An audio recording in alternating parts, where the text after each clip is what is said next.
The CBS Radio Mystery Theater presents...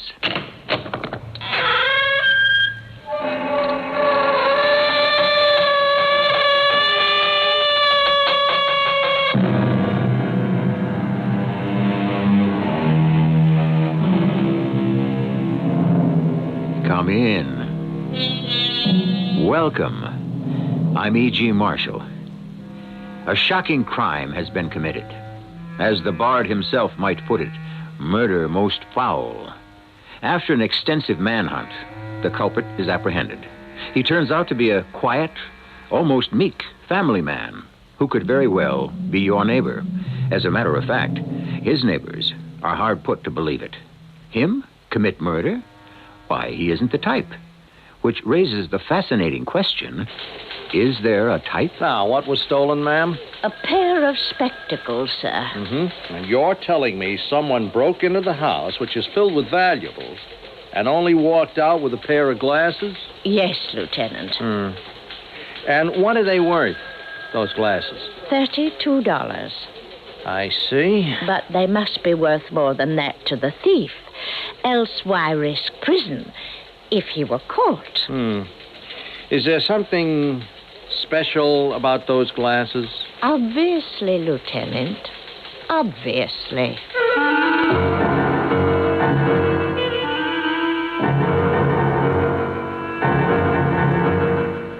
Our mystery drama, Cold Comfort, was written especially for the Mystery Theater by Sam Dan and stars Robert Dryden.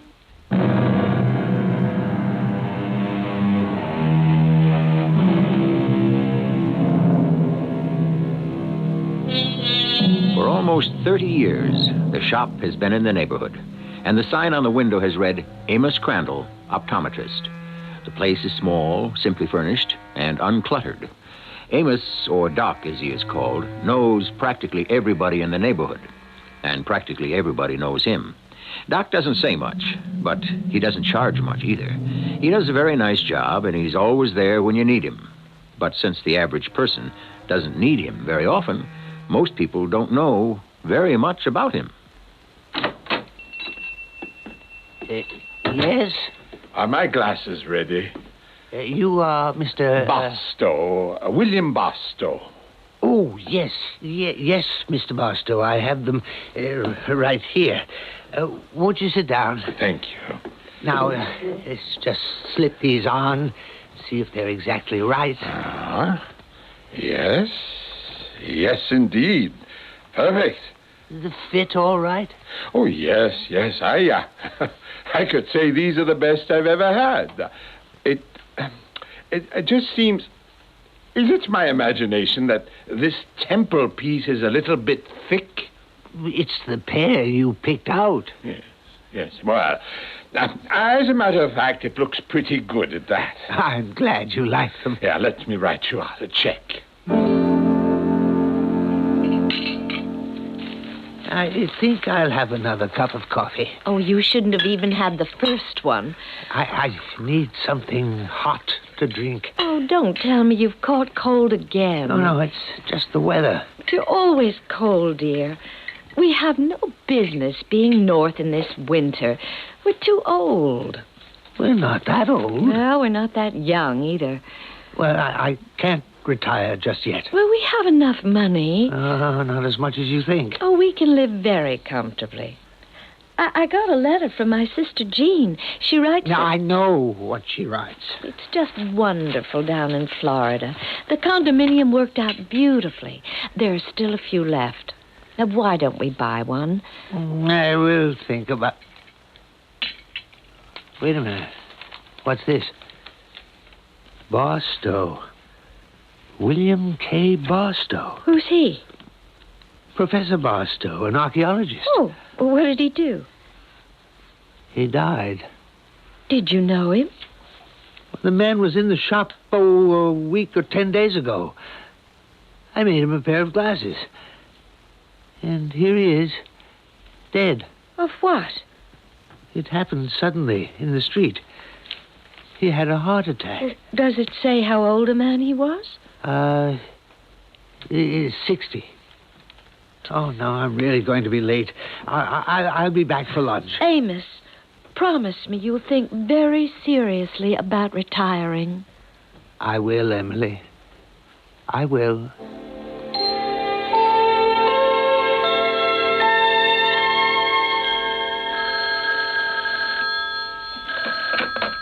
Yes. Who? Did he set up an appointment? Yes, okay. Tell him to come in. Yes, now what does he want? Mr. Trent? Yes, step inside, Amos. Close the door. Thank you. Sit down. Thank you. Now, what's the problem? The problem? Yes, let me have it. Well, there isn't a problem exactly. I mean, Mr. Trent, my wife wants me to retire. Retire? Yes, sir. Retire? Well, that's a new one.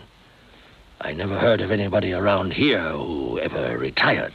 There comes a time. You reach a certain age. Oh, yes? Well, maybe. But I don't know of anybody in this organization that's lived long enough to reach it. I have. You? I got old, Mr. Trent. Old? Well, you're only 60. That's old. I guess I'm an old 60.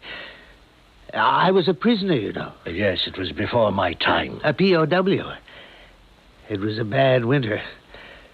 I nearly died. Amos, did you come here to tell me some war stories? They say it was the worst winter ever in Korea.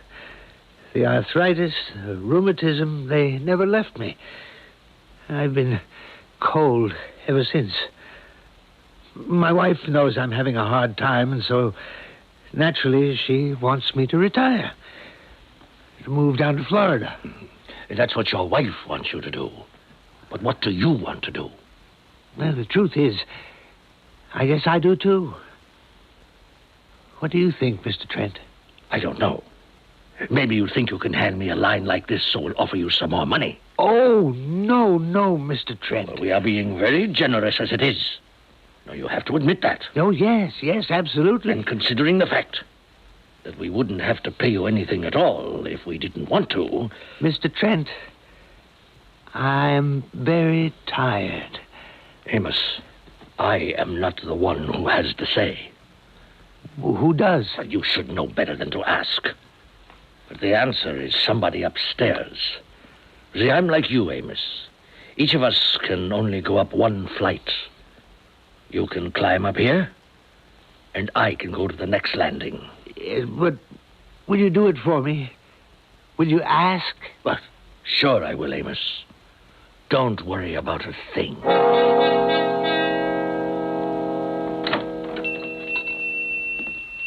Mr. Trent, do you have news for me? Yes. I've got news. Will they let me retire? Forget it. You mean they turned me down? I didn't even ask. You didn't even ask? You came in to see me the other day. You were so upset that you just couldn't think straight. But you promised me you'd ask. Well, I had to humor you, Amos. Go up and ask for permission to retire? That's all you'd have to do.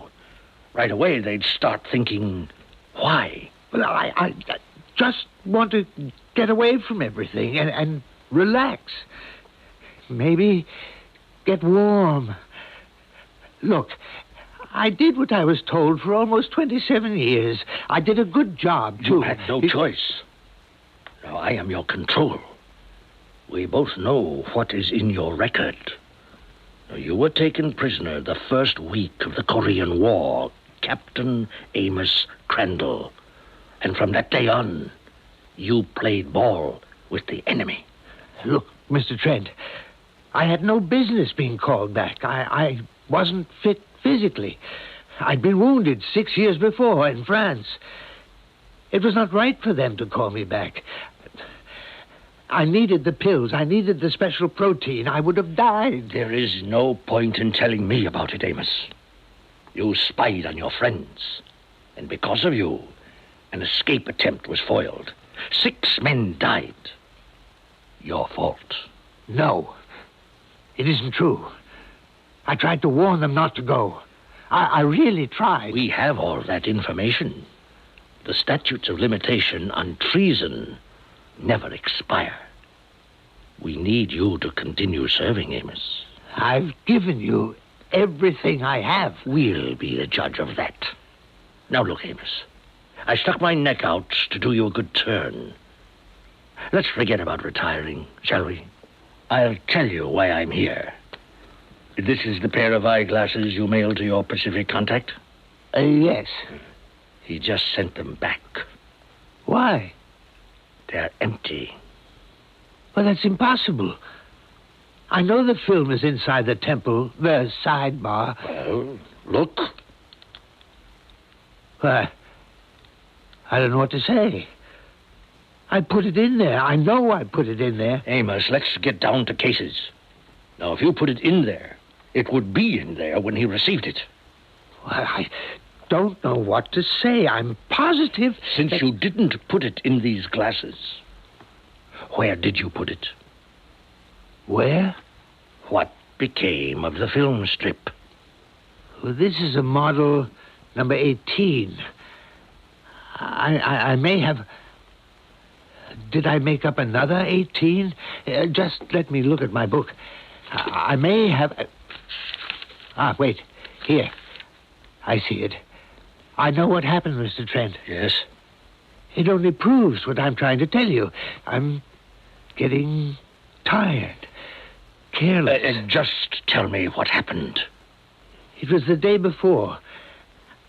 I made up 2 pair of glasses, identical frames, and I somehow put the strip in the wrong one. Which one was it? I made them up for a Professor William Barstow. Well, get them back. I can't. Why not? He's dead. Well, that should make it easier. Why? They didn't bury him with his glasses, did they? How can I get them? There is nothing to it. You go up there, ring the bell. Tell whoever answers you're the optometrist. You understand? Just say there was a mistake. You gave him somebody else's glasses. Yes, but don't you... It's clean and it's simple. It sounds good. Why, it's even true.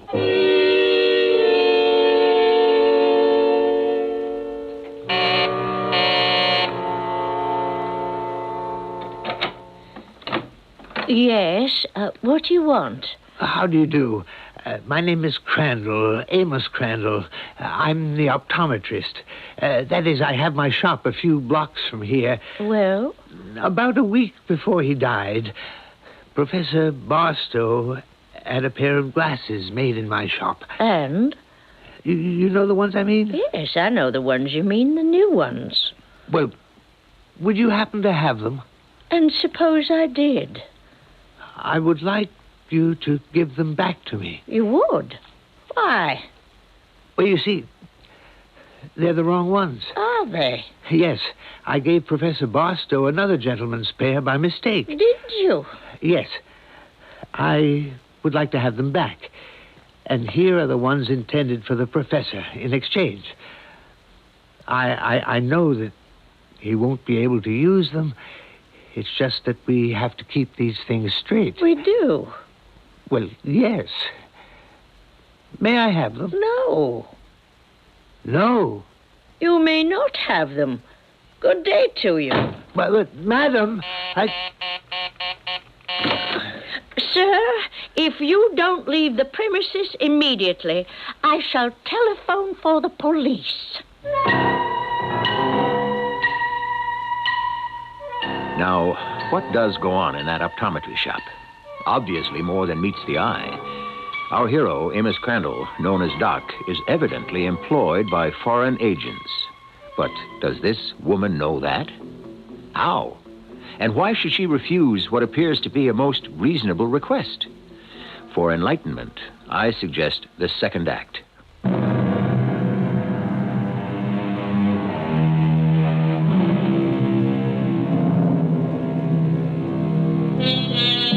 According to the ancient philosopher, the bravest may be those who have the clearest vision. Perhaps. Today, we can say that the clearest vision may be achieved by those who have the best-made spectacles. We are dealing here with a maker of eyeglasses, but evidently, he's not seeing things too clearly at the moment. I told you I would notify the police if you continued to make a nuisance of yourself. But, madam... Do not call me madam. I am Mrs. Maggie Traynor, the late Professor Barstow's housekeeper, rest his soul. What I'm trying to say is that I gave him the wrong glasses. I merely wish to exchange them, that's all. That's all? Absolutely. Sir, what is your game? My game? In the first place, you're lying.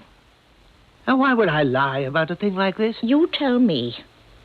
Why do you say I'm lying? You claim you furnished him with the incorrect pair of glasses. Yes, that's true. Well, how would you account for the fact that he came home that night with a spring in his step and a twinkle in his eye? Unusual for him, I would say. And so I inquired of him, Professor, is this a holiday? No, he replied. Well, I pursued the matter further. What is the cause for this rejoicing? Do you know what he said to that? Do you? No. He said, I have never seen things so clearly. Have you had a revelation? I asked. No, he replied. I have finally obtained a pair of decent spectacles. Well, now, sir, what do you say to that? Well, I'm only trying to tell you that... Yes, and you are trying very hard. But regardless, I cannot believe you. Well, why would I want to lie about a thing like this? You search your own conscience for the answer. Now, please. You appear to be a reasonable woman. I am not a reasonable woman. I am a loyal woman. There is taking place an inventory and an accounting of all his property. The man died without a chick or child of his own. Until the state decides on how it's all to be disposed of, I am the guardian. Not so much as a single speck of dust on his desk shall be touched until I am relieved of my responsibility. Now, this discussion has endured much too long. Yes, but you don't understand. I need those glasses. Very well. Proceed in the proper manner. Present yourself at the Metropolitan Bank and Trust, which is the executor of the estate, and register your claim. But I am sure they'll consider your request, provided, of course, it's legitimate. Now, sir, I've taken up far too much of your time, haven't I? What do you mean she won't give you the glasses? She says go to the bank. On the face of it, Mr. Trent, it's a very legitimate position for her to take. Do you want me to go? No. But it's the only way. It isn't the only way. I don't understand. You don't have to. This doesn't concern you. I told you before, I'm getting too old for this. Don't say that, Amos. Nobody gets to be too old. Well, what can I do? I'll keep on being young, Amos. You must see the spot you'd be in if I had gone upstairs. First, you has to retire, which starts all kinds of bells ringing. Second, a thing like this, well, people have been eliminated for less. Mr. Trent, you wouldn't do anything like that. In the ordinary way, we never do. Our hands are always clean, Amos. We just make sure certain documentation concerning your past activities is made public. Nature takes its course. Now, you wouldn't want that to happen, would you? What do you want me to do? Well, exactly what you're doing now, Amos. But do it better. What are you going to do about those glasses? I've already told you. It doesn't concern you.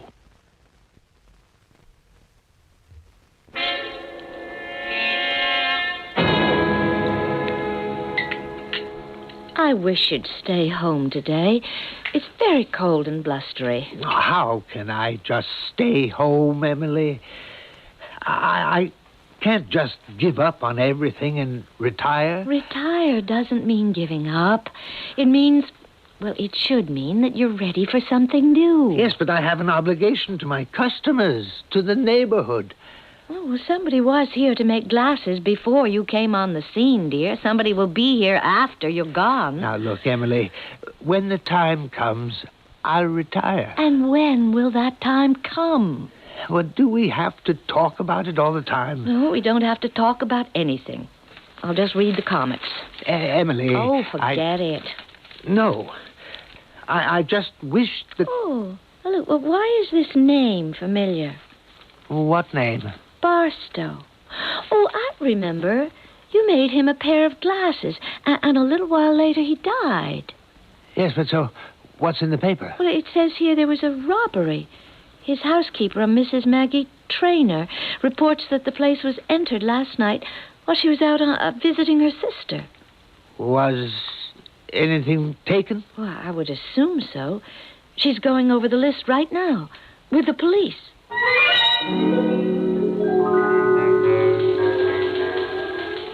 Now, you're sure there was a break-in, Mrs. Traynor? Positive, Lieutenant.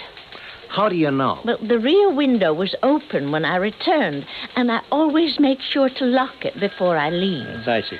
Well, you promised me a list of the stolen articles. Where is it? Lieutenant Schwartz, it seems only one thing was taken. His eyeglasses. His eyeglasses? Yes, sir. His brand new pair of eyeglasses. Well, were they of any special value? Made of gold, perhaps? Oh, no, sir. They were made of horn. Or is it some kind of plastic they use today? And that's all that was missing? Yes, Lieutenant. Mrs. Traynor, are you saying that a thief broke into the house last night, and of all the things he could have taken, and there are many valuable historical objects, he settled for a pair of ordinary eyeglasses? Oh, but these weren't ordinary glasses. No? No. Something's rather strange about those glasses, Lieutenant. The gentleman who made the glasses was here just the other day. He wanted the back. Why? Why don't you ask him?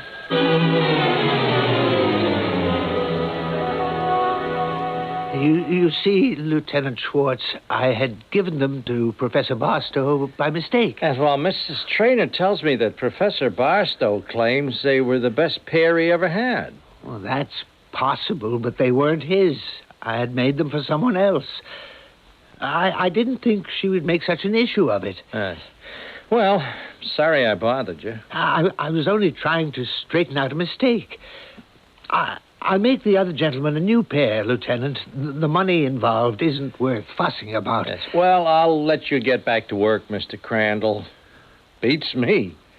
Why would anyone want to risk a break-in entry which can get him 7 years just to steal a pair of glasses? I wouldn't know. Anyhow, whatever it is, what can we do about it? Even if some nut for some crazy reason did steal them, how can you hope to recover a pair of ordinary eyeglasses?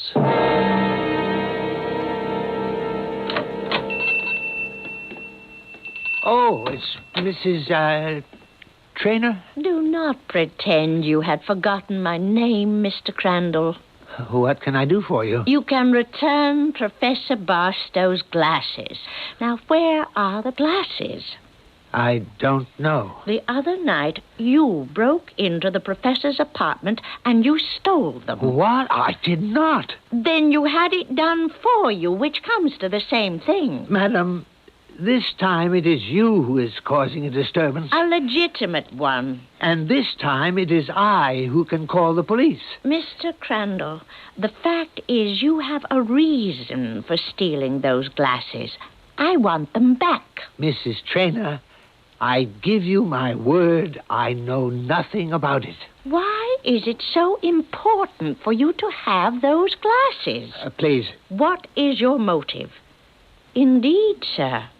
Who are you? Who am I? Well, you see my name on the window. I will run this thing down, sir. I will go wherever it takes me. Depend on it.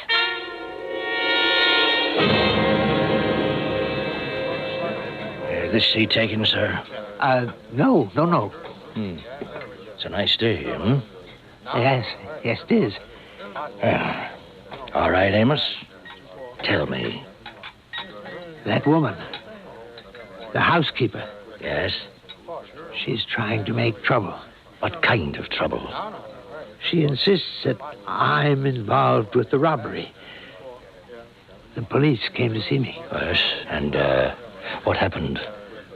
Nothing. They think she's not quite all there. If you know what I mean. Well, good. Then we have no problem. Now, you'll be getting a whole lot of stuff in the next month to pack and ship out. Just remember to be careful. But maybe we do have a problem. Like what? She's sure I know something about it. And she comes by almost every day. She accuses me. She insists she's going to get to the bottom of things. Yes, well, all right. It doesn't have to be a problem. We can take care of it.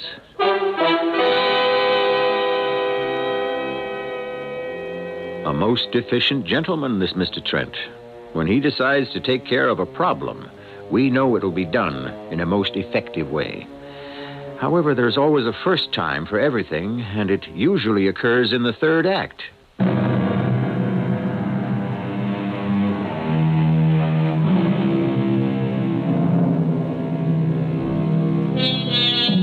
You know how it is with an oyster. Man or nature introduces a grain of sand inside the shell, and the resultant irritation may produce a most lustrous pearl. We have something of the sort here. We have a very smooth espionage operation that's just humming along. And a woman named Mrs. Maggie Traynor is now about to become an irritant. What shall be produced here? Well, won't you come in and sit down, Mrs. Traynor? I'm sorry to say we haven't been able to find the glasses. Oh, bother the glasses. Who cares about the stupid glasses anyhow? But, Mrs. Traynor, I thought that I have been out doing your work for you, Lieutenant. Now, you pay attention. Why should Mr. Crandall be so desperate to recover those glasses? Mrs. Traynor, we must first establish that they were stolen to begin with. Ah, so the wind blows in that direction, does it? Well, I am sorry, but we have to accept that responsibility. Well, then, accept this one. For the sake of an argument, assume I am sane. He is desperate, as I said, to get those glasses. Why? Now, Mrs. Traynor, you appear to be a woman of the world. And where will this approach lead us? Well, no, I appeal to your sophistication. Now, we have here a pair of spectacles worth at most $30 or $40, huh? $32.50 tax included. I have the bill. Well, then you prove my point. To the best of my knowledge, you haven't made one. Well, it is this. We have quite a bit of crime in the city. Oh, the understatement of the year. Now, people complain, and with justice, that there isn't enough of a police presence on the streets.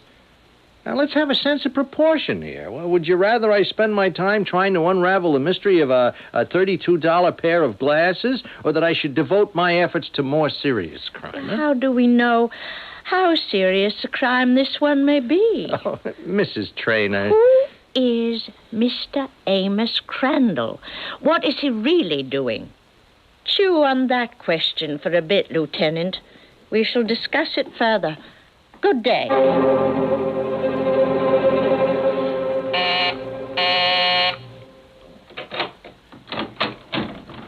Yes?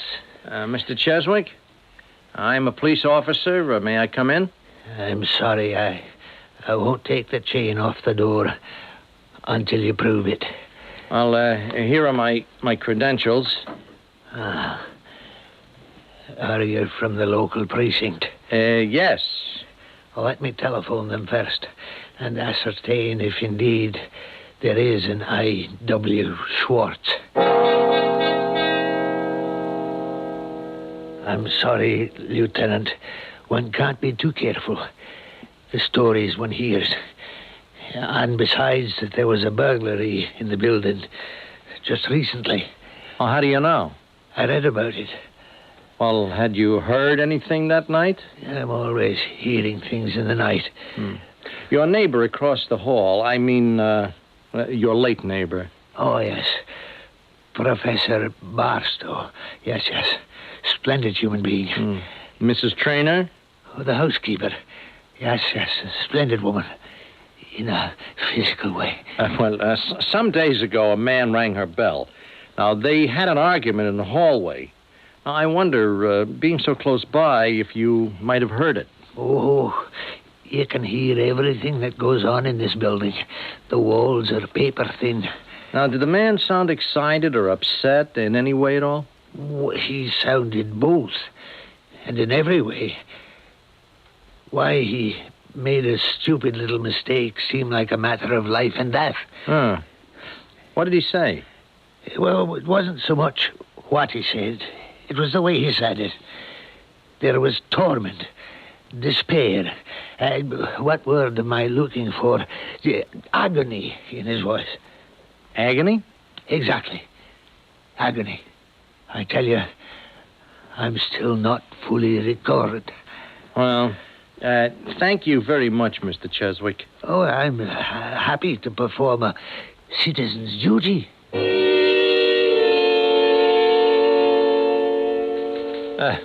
What can I do for you now, Mrs. Trainer? You could start doing what you're paid for. I understand you spoke to Mr. Cheswick. Yes, ma'am. You wanted, of course, to gain another perspective on the hallway interview I had with Mr. Crandall. And? Well, you were right. He was extremely disturbed. And therefore? Well, I'm not sure. The fact that I have a disturbed optometrist is hardly grounds for an investigation. I spent my own money. I hired a private detective. It cost me $350 for 2 days' work. Well, off the record, what did you find out?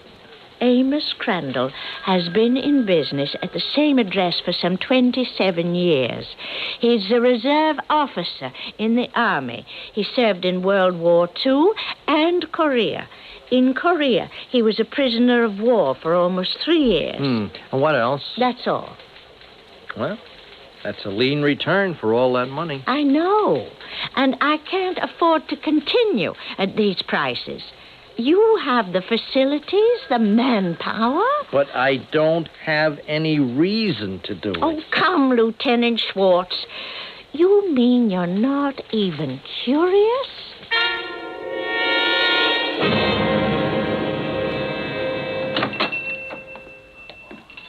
Oh, it's the police, Lieutenant. Yeah, Mr. Crandall, I was just passing by. I thought I'd drop in. Is there anything I can do for you? No, but I was wondering, is there anything I can do for you? What do you mean, Lieutenant? I'm not sure I know. Well, then why... Mr. Crandall, this business of the glasses and the robbery in Professor Barstow's home, something doesn't feel right. I'm not sure I follow you. Well, that's my problem. I don't know where I'm headed. I'm floundering. I know there's something here, but I don't know what it is. Mr. Crandall, are you in any sort of trouble? Trouble? Why would I be in trouble? Well, I don't know. All I'm saying is, if you are, I'd like to help you in any way that I can. I made a mistake, the kind of error that anyone could make who deals with the public, and I just don't know why it's been blown completely out of proportion. You don't? No, I don't. And that's the truth. Well, then I guess that'll just have to be the end of it.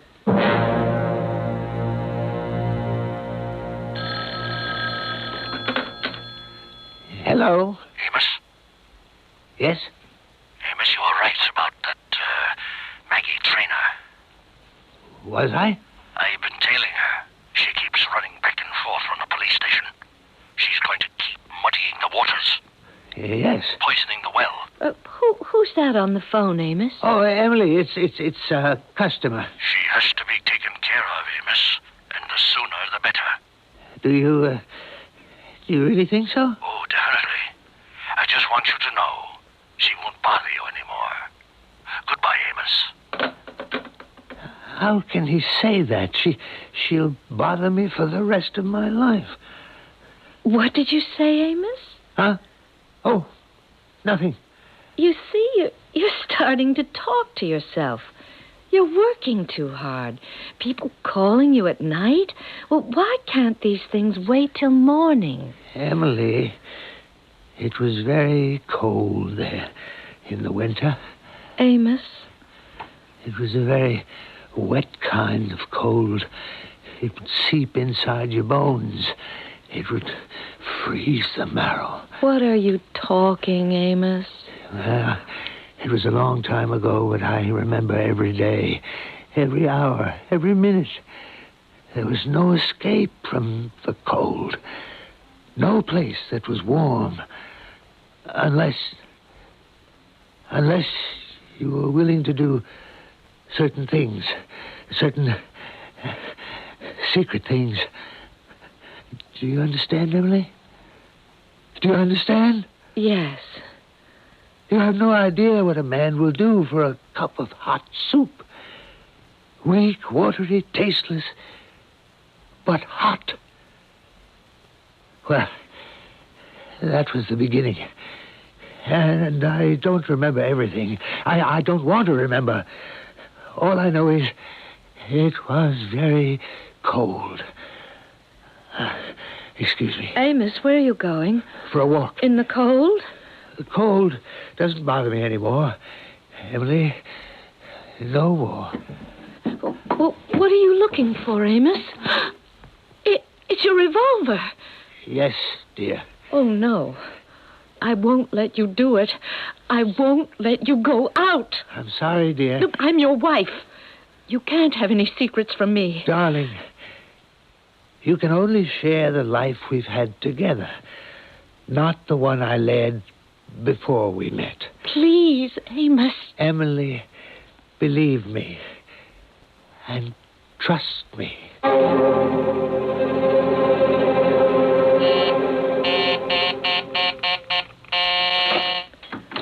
Oh, it's you. Please, let me in. Have you taken leave of your senses? Mrs. Traynor, listen. A man is coming here to kill you. What? Now, get inside, quickly. What is this fairy tale? Now, it's true. Well, then why don't we call the police? I have to kill him myself. Well, what are you talking about, kill? The eyeglasses, it's tied in with things that you wouldn't understand. But it's dishonest. Oh, yes. How dishonest? About as dishonest as you can get. It has to do with helping the enemies of your country. Oh? And does it have to do with when you were a prisoner of war? Yes. I thought so. Did you perhaps collaborate with the enemy? Yes. I couldn't help it. Listen. He's here. He's climbing into the next room. Who? Run. Where? Out the front door. Run, quick. But Now. Amos, it's you. Yes, Mr. Trent. Well, you didn't have to come, Amos. I said I was going to do it. I know. But I won't let you. You won't? You know what can happen to you. It doesn't matter anymore. I'm so cold all the time. So it's all over, Mr. Trent. If that's the way you want it, The sure. police are coming. Don't move. You think you can shoot me, Amos? If I have to. No, Amos, you can't. I can look in your eyes. You can't move. You're scared. Don't reach for your gun. Why not? You're not going to do anything about it. Tom! Eddie! A man's climbing out that window! He's got a gun! Don't let him escape!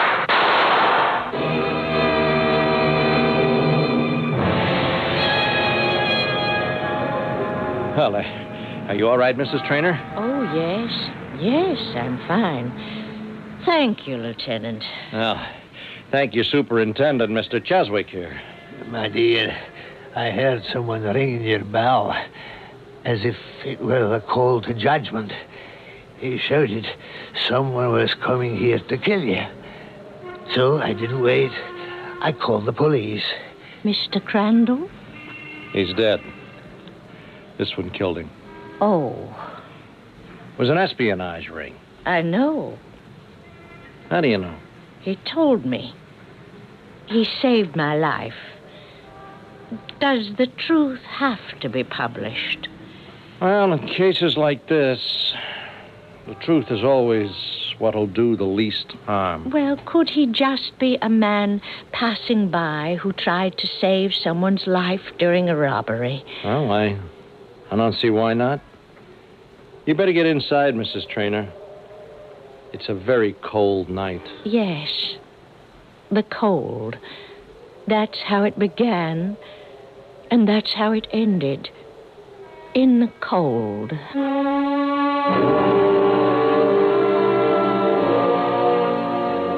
Cold, heat, hunger, thirst.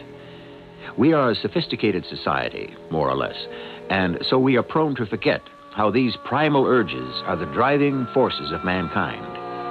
We look for complex motives. Psychiatrists and sociologists go on for volumes on the twists and turns of the psyche. And yet there are those who would destroy the world for a bowl of soup.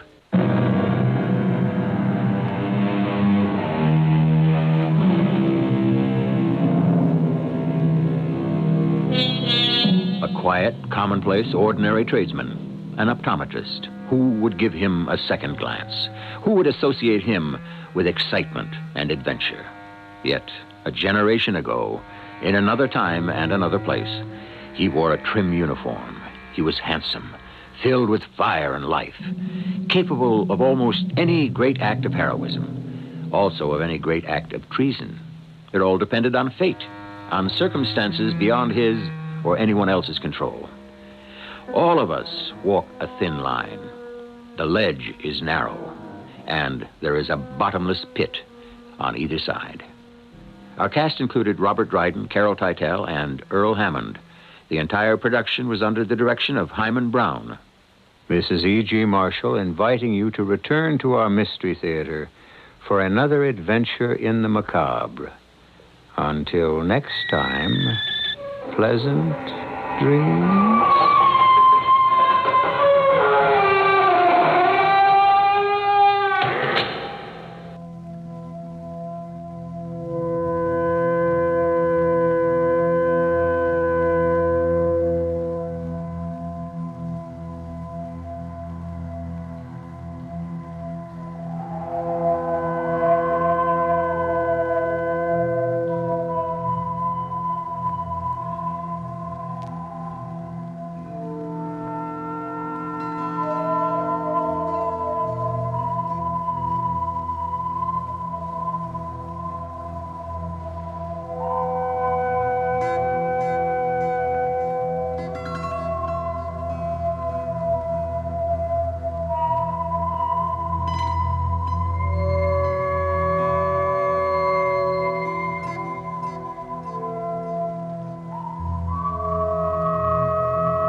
The Adventures of Sherlock Holmes, with Sir John Gielgud as Sherlock Holmes and Sir Ralph Richardson as our storyteller, Dr. James Watson. It was a wild, tempestuous night towards the close of November, 1894. Holmes and I sat together in silence all the evening. Outside, the wind howled down Baker Street, whilst the rain beat fiercely against the windows. On such a night, we were not at all pleased to hear a cab draw up at our door and a ring at the bell. Oh, come in, Hopkins. I hope you've no professional designs upon us on a night like this. Draw up a chair, won't you, and warm your toes. Thank you, Mr. Holmes. I suppose it must be something important to bring you here at this hour, and in such a gale. It is indeed, Mr. Holmes. I've had a bustling afternoon, I promise you, on the Yoxley case. I caught the last train back to town and came straight on by cab from Charing Cross. Yeah, dear, that means, I suppose, that you're not quite clear about the case. I can make neither head nor tail of it. There's no motive, Mr. Holmes, and that's what bothers me. A man killed, and no reason on earth why anyone should wish him any harm. Very well, let's hear about it. It happened in the house of an old man called Professor Coram. He's a semi-invalid, keeps to his bed half the time. An elderly housekeeper and a maid look after him, both of excellent character. The professor's writing a book on Coptic manuscripts and keeps a secretary to help him.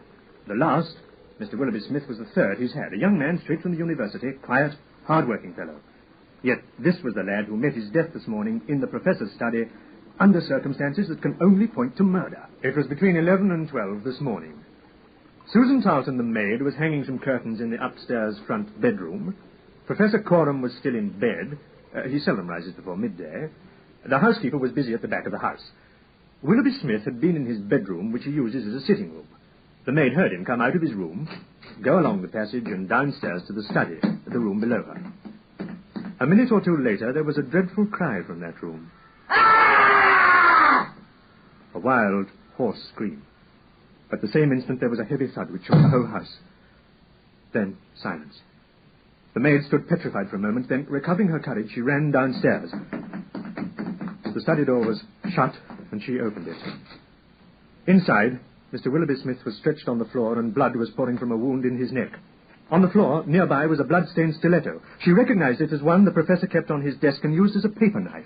I take it that the young man was already dead. At first, the maid thought so, but when she poured some water over his forehead, he opened his eyes for a second.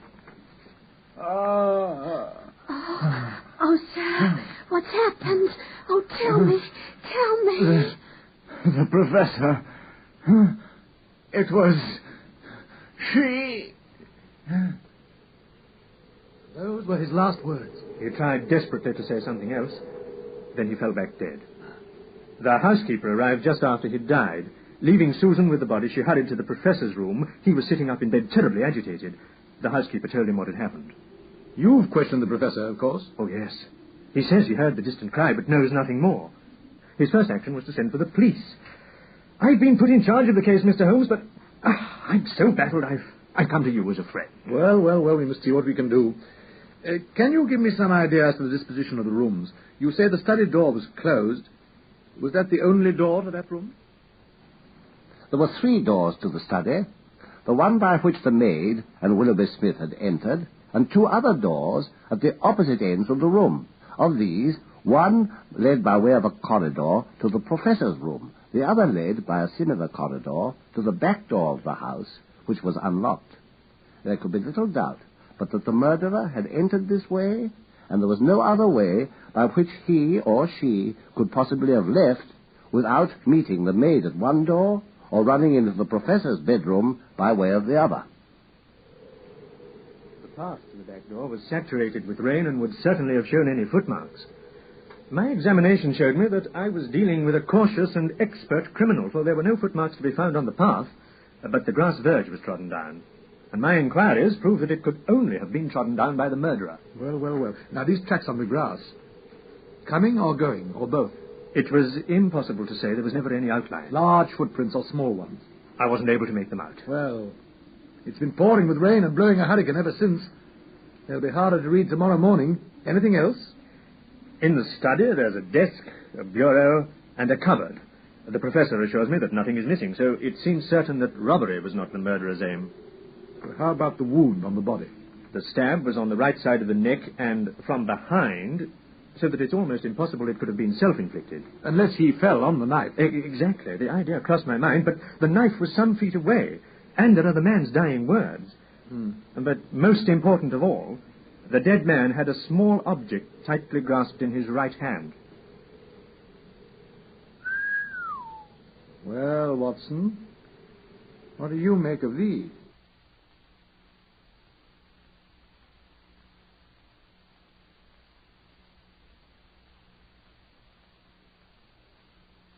The object was a pair of gold-rimmed spectacles, or more properly, a golden pince-nez, a type of glass which clip onto the bridge of the nose.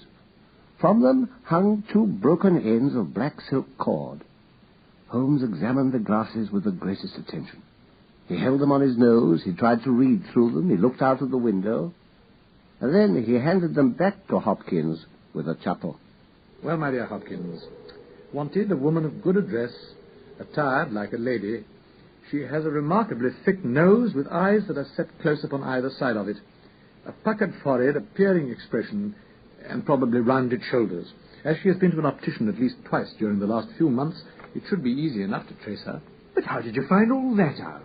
Simplicity itself. From their delicacy and the dying man's last words, I deduced they belonged to a woman. Anybody who wore such expensive and elegant glasses would be pretty sure to be well dressed. The width of the clips tells me she has a broad nose, and the position of the lens tells me that her eyes are set closely together.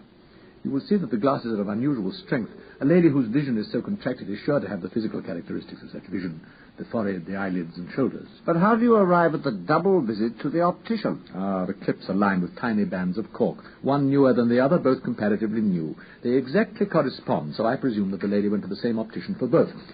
Well, Hopkins, if you've nothing more to tell me, I suggest we all turn in for the night. You'll be quite comfortable on this sofa, I believe, and in the morning we can make an early start. The gale had blown itself out next day, but it was a bitter morning when we started upon our journey. We saw the cold winter sun rise over the dreary marshes of the Thames and the long southern reaches of the river. But at last we reached the end of our journey. This is the garden path of which I told you, Mr. Holmes. Yeah, and which side were the marks on the grass verge? This side.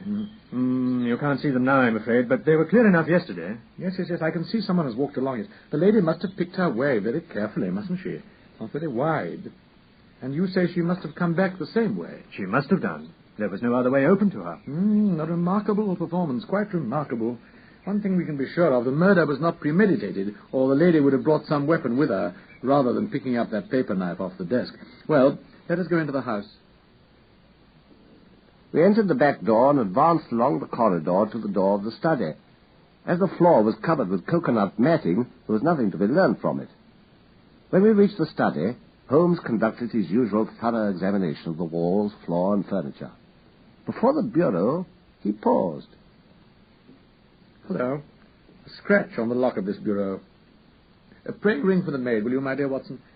Why didn't you tell me about this, Hopkins? You'll always find scratches round a keyhole, surely. Yes, but this is quite a recent one. Did you ring, sir? Yes, I did. When was this room dusted last? Yesterday morning, sir. I did it myself. Did you notice this scratch?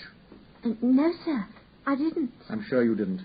A duster would have swept away those shreds of varnish I can see through my glass. Who has the key to this bureau? The professor keeps it on his watch chain. It was in his bedroom with him at the time of the murder. Very good. We seem to be making a little progress. Our lady enters the room, advances to the bureau, and either opens it or tries to do so. While she is thus engaged, Willoughby Smith enters the room. In her hurry to withdraw the key, she makes the scratch near the lock. He seizes the intruder, and she is snatching up the nearest object, which happens to be the stiletto, strikes him in the neck to make him let go his hold. Smith is fatally wounded, falls to the floor, and his assailant escapes either with or without the object for which she came. Now then, Susan, could anyone have got away through that door over there at the time you heard the cry? Oh, no, sir. It's impossible. I'd have seen them in the passage. Thank you. Then you were quite right about the exit, Hopkins. The lady must have gone out the way she came in. But what about this third door? I think you said that leads to the professor's room. There's no other exit by it from the house that way. No, sir. No. And nobody could have hidden in the corridor without being found by the housekeeper when she ran to tell the professor what had happened. Well, let us go and make the professor's acquaintance. Oh, this corridor also is lined with coconut matting, I see. Oh, what of that? Do you think it's important? Well, I don't insist upon it, but no doubt I'm wrong, but it seems to me to be suggestive. Come along, I'm anxious to meet the professor. We passed down the passage, which was the same length as that which led to the garden. As Hopkins knocked at the door... Come in. Good morning, Professor. May I present Mr. Sherlock Holmes and Dr. Watson? It was a large room, and books that had overflowed from their shelves lay in piles on the floor and around the bed and were stacked in heaps at the side of a huge bookcase. The bed was in the center of the room, and on it, propped up with pillows, was the owner of the house. A cigarette glowed amid the tangle of his white beard. The air of the room was stale with tobacco smoke. As he held out his hand to Holmes, I perceived that it also was stained yellow with nicotine. Well, Mr. Sherlock Holmes. This is a surprise. A smoker, Mr. Holmes? Pray, take a cigarette. And you, sir? No, thank you. I can recommend them, for I have them specially prepared by Ionides of Alexandria. He sends me 1,000 at a time. But I grieve to say I have to arrange for a fresh supply every fortnight. Though Holmes was much addicted to his briar pipe, I'd never known him accept a cigarette before. Indeed, he seemed on the point of refusing it on this occasion, when, changing his mind, he accepted it, and began to smoke with a strange, nervous rapidity. Tobacco in my work, but now only tobacco. Alas, what a fatal interruption to my book. Who could have foreseen such a terrible tragedy? So estimable a young man. I assure you that after a few months' training, he was an admirable assistant. What do you think of the matter, Mr. Holmes? I'm afraid I've not yet made up my mind, Professor. I shall indeed be indebted to you if you can throw light where all is dark to us. To a poor bookworm and invalid like myself, such a blow is paralyzing. Well, I will do everything in my power to clear it up. By the way, I find these cigarettes unusually good. Might I... Oh, but of course. Please help yourself. Thank you. Most delightful to the palace. Quite a refreshing change for me, Watson. And smoking with a rapidity I'd never seen before, Sherlock Holmes began to pace up and down the bedroom. Holmes continued to pace up and down the room, still smoking feverishly, as he listened to the sonorous flow of speech. That pile of papers on the table there is my magnum opus, and work which will cut deep into the very foundations of revealed religion. I won't trouble you with any lengthy cross-examination, since I gather you were in bed here when the crime was committed and could not possibly know anything about it. I would only ask this. What do you imagine the poor fellow meant by his last words? The professor, it was she. Susan is a country girl, Mr. Holmes, and you know the incredible stupidity of the class. I fancy the poor fellow murmured some incoherent, delirious words, and she twisted them into this meaningless message. I see. You have no explanation yourself of the tragedy? Oh, possibly an accident. Possibly a suicide. We must apologize for having disturbed you so long, Professor Coram. I promise we shan't intrude on you again until after luncheon. I'll have another look round the garden, if I may, and at 2:00 report to you anything that may have emerged in the meanwhile. We withdrew from the bedroom and made our way out into the garden. Holmes was curiously distrait, and we walked up and down for some time in silence. At last, I broke in on his thoughts by asking him whether he'd found any clue. It all depends on these cigarettes I smoked. It's possible I'm quite mistaken, of course, but those cigarettes will show me... My dear Holmes, how on earth... Well, you'll see for yourself. If not, there's no harm done. Ah, there's the housekeeper. I should like a word with her. Yes, Mr. Holmes, it's as you say, sir. He does smoke something terrible. All day and sometimes all night, sir. And his health. Well, I don't know whether it's better or worse for the smoking. Aha, but smoking as much as that kills the appetite, doesn't it? Well, I don't know about that, sir. I mean, I suppose the professor eats hardly anything at all. Well, he's variable. I'll say that for him. I'll wager he took no breakfast this morning and won't face any lunch after all those cigarettes I saw him get through. Well, you're out there, sir, as it happens, for he ate a remarkably big breakfast this morning, and I'm surprised myself. For since I came into that room yesterday and saw young Mr. Smith lying there on the floor, I couldn't bear to look at food. Oh, well, it takes all sorts to make a world. As you say, Mrs. Marker, it takes all sorts to make a world. We loitered the rest of the morning away in the garden. Susan, who waited upon us at lunch, volunteered the information that Mr. Smith had been out for a walk the previous morning and had only returned some half an hour before the tragedy occurred. 2 o'clock, gentlemen. We can now go up and have it out with our friend the professor. Well, Mr. Holmes, have you solved this mystery yet? Another cigarette after your lunch. Oh, thank you. Oh, dear. How careless of me. Let me pick them up. Yes, wonderful. How far they roll, isn't it? There. Yeah, I think that's the lot. No harm done. As to the mystery, yes, I've solved it. You have? Indeed, out in the garden? No, in here. Very well, Mr. Holmes. I shall be very interested. Yesterday a lady entered your study. She came with the intention of possessing herself of certain documents which were in your bureau. She had a key of her own. I've had an opportunity of examining yours, as you may remember, but I didn't find that slight discoloration which a scratch made upon the varnish of the bureau would have produced. So you weren't an accessory. And she came, as far as I can read the evidence, to rob you without your knowledge. In the first place, she was seized by your secretary whilst relocking the bureau and stabbed him with a knife in order to escape. I fancy the stabbing was an unhappy accident, for I am convinced the lady had no intention of injuring him seriously. A murderess doesn't come unarmed. But, horrified by what she had done, she rushed wildly away from the scene of the tragedy. Unfortunately for her, she had lost her glasses in the scuffle, and as she was extremely short-sighted, she was really helpless without them.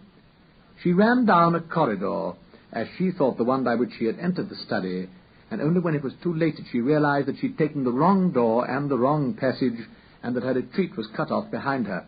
What was she to do? She couldn't go back. She couldn't remain where she was. She must go on, and she went on.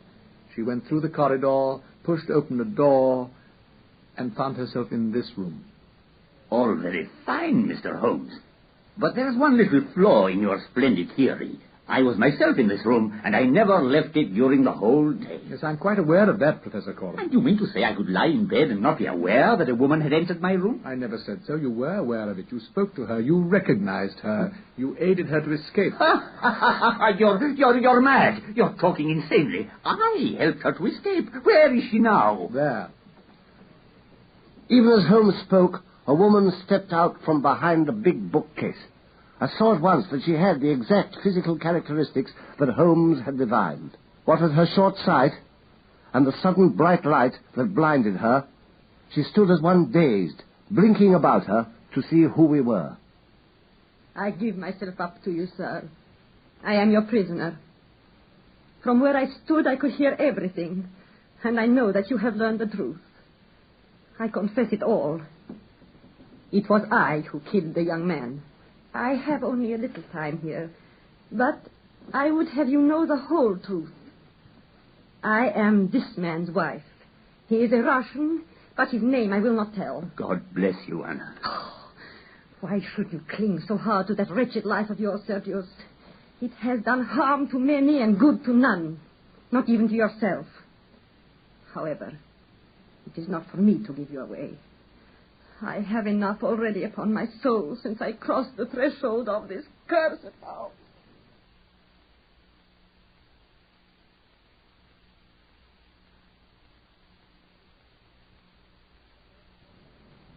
The story she told us was almost incredible in its characters and setting. Russia, Siberian prison camps, and nihilists. Both the professor and she, his wife, had been engaged in revolutionary activities many years before. Along with their comrades, they had been arrested. In order to save his own life, her husband had betrayed not only his friends, but her as well. She and the others had been sent to Siberia. The professor had been set free and had come to England under an assumed name. Not content with that little piece of villainy, he had let an innocent man suffer along with the guilty. He was noble, unselfish, loving, all that my husband was not. He hated violence and wrote forever, dissuading me from such a course. Those letters of his would have saved him. So would my diary, in which I had written about him and our secret love. My husband found and kept both the diary and the letters. He hid them, and he tried to swear away the young man's life. In this he failed. But Alexis was sent to Siberia, where he is still working in a salt mine.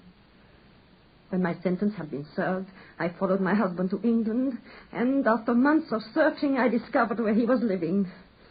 My one aim was to get my hands upon those letters in the diary and give them to the Russian government, to make them release my innocent friend. Yesterday, I took the papers. The rest is as you said. 2 points are not yet quite clear to me, madame. How did you come to have a duplicate key to the bureau? I had employed a private inquiry agent to take a position as my husband's secretary.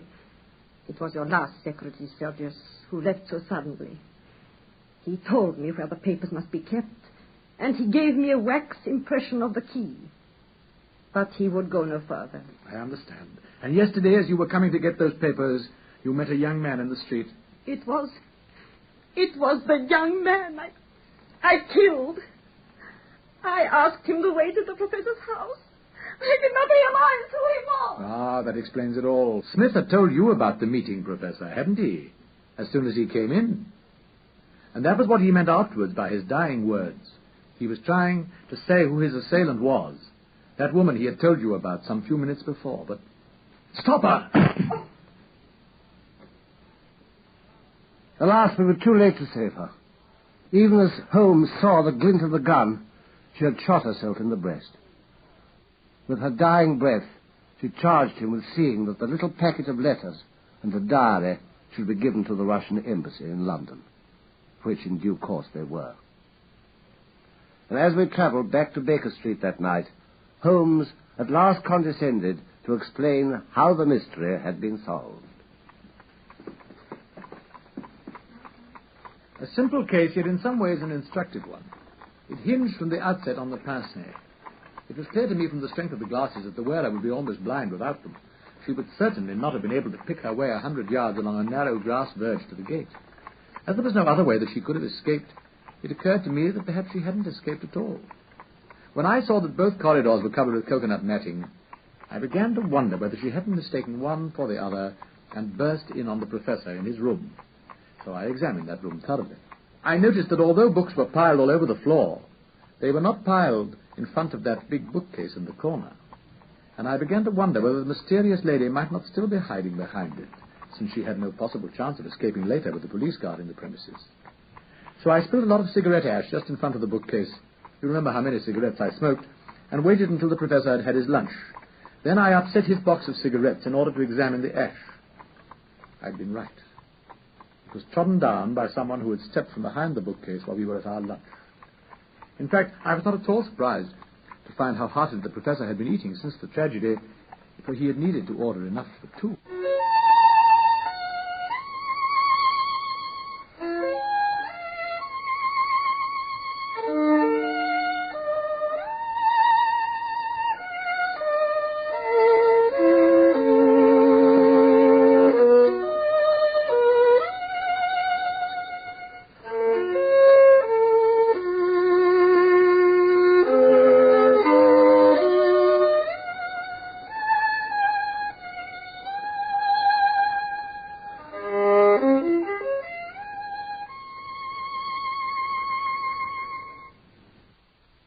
This is Orson Welles, speaking from London.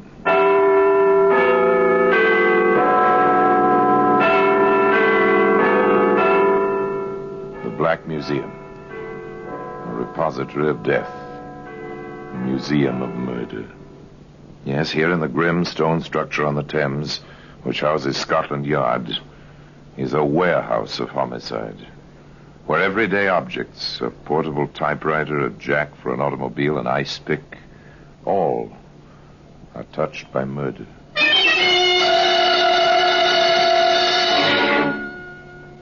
Here's a pair of spectacles.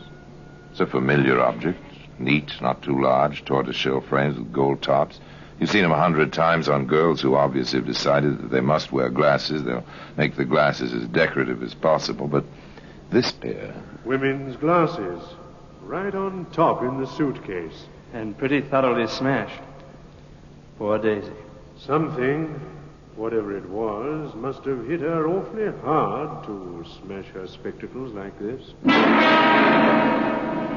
Today, those spectacles can be seen in the Black Museum.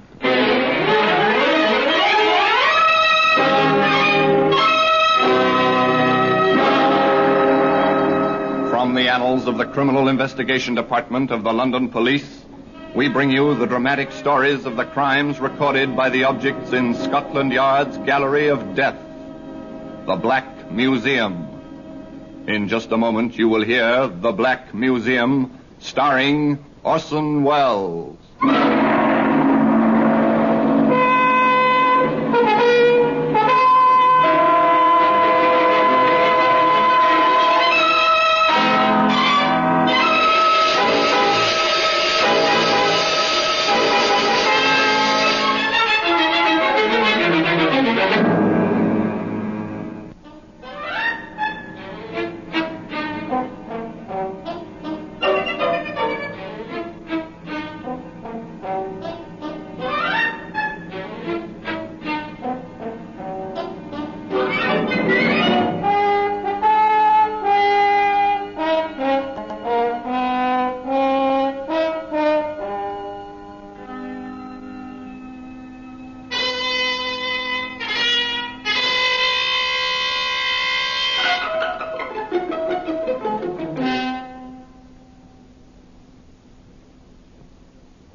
Now, The Black Museum, starring Orson Welles.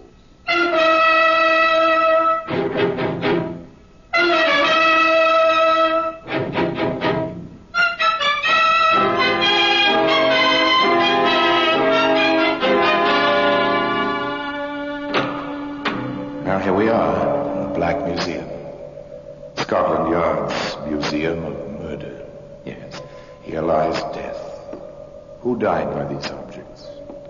The dead, named here on the white labels of the black lettering, or the killers, named in equal place, in equal size, wherever they are known. A mandolin string. Here we are. It's made for music, a mandolin string. Stretch it across the top of a stairway, see it blend and disappear into the dark carpet background. Stretch it ankle high and listen in the dark for the sound of falling. Sound of murder. Here's a French novel, romance, with a blackened perforation in the center of the pages where the bullet passed, which ended romance. Ah, here we are, the spectacles. Rather pathetic spectacles. The lenses are cracked, the frame twisted and bent, the gilt tarnished. Many other things were tarnished, including a man's reputation, by the chain of events which began that morning when Mrs. Oliver came to see Inspector Laswell at the yard. I understand, Mrs. Oliver. Perhaps your daughter thought she'd let you know, but didn't after all. I wish I could believe that, Inspector. I can't. Daisy was so determined when she left that night. And since she went to the train, you've heard nothing? I wired Ron. I never liked him. Something, I don't know. I thought my Daisy do better for herself than a chicken farmer. Anyway, I wired, asked him if Daisy was there. I received this in reply, Inspector. Thought Daisy coming Saturday, not Friday. Went to meet her, not there. Letter follows. Ron Smith. This was last Saturday? Yes. I wired on Monday. This answer came back the same day. The letter came in yesterday, Wednesday. Oh, thank you. Dear Mrs. Oliver, you do not know how shocked I am. Daisy missing since Friday afternoon. This is really terrible. She wrote asking me to meet her Saturday. I went... The heartsick words of a worried man, the tone and feeling of the letter, plus the fear and the tears of the mother, sent Inspector Caswell to Larkspur in Sussex, the nearest town to Wren Smith's chicken farm, the railway terminal for the area. He turned first to that prime source of all rural information, the local pub. Evening, landlord. Pint of beer, please. Yes, sir, of course. Haven't I seen you someplace before, my good man? What? Oh, Jack Sheen. You have seen me someplace before. Drink up, man. It's good to see a familiar face. A familiar face drawn by a familiar scent. You're not down here on business? I am. And so are you. No, I wanted to keep this quiet. For a while, anyway. With that crowd? Over at the dartboard? Your old-time friends, Caswell. Morton of the Times, Alsop of the Guardian, Durr of the News, and yours truly. You fellas have the sense of smell of a ferret. We have to. It's our living. Do you think the girl is dead, Caswell?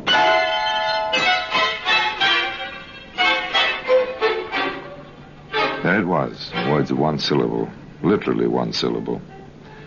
Do you think the girl is dead?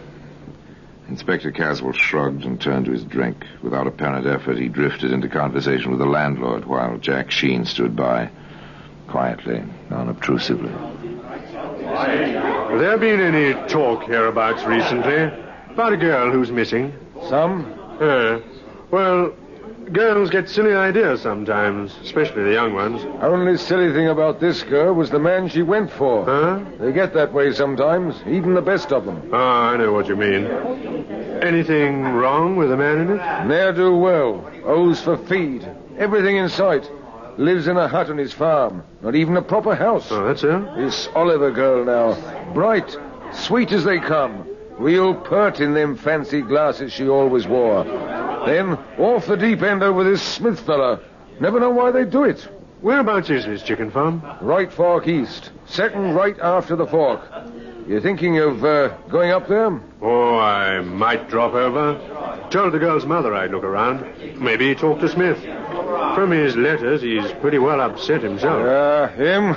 Upset over that girl? Not much. What's happened to your friend? My friend? Why, he was just... 5 will get you 10, landlord. My friend is halfway there by now. Inspector Caswell was absolutely right.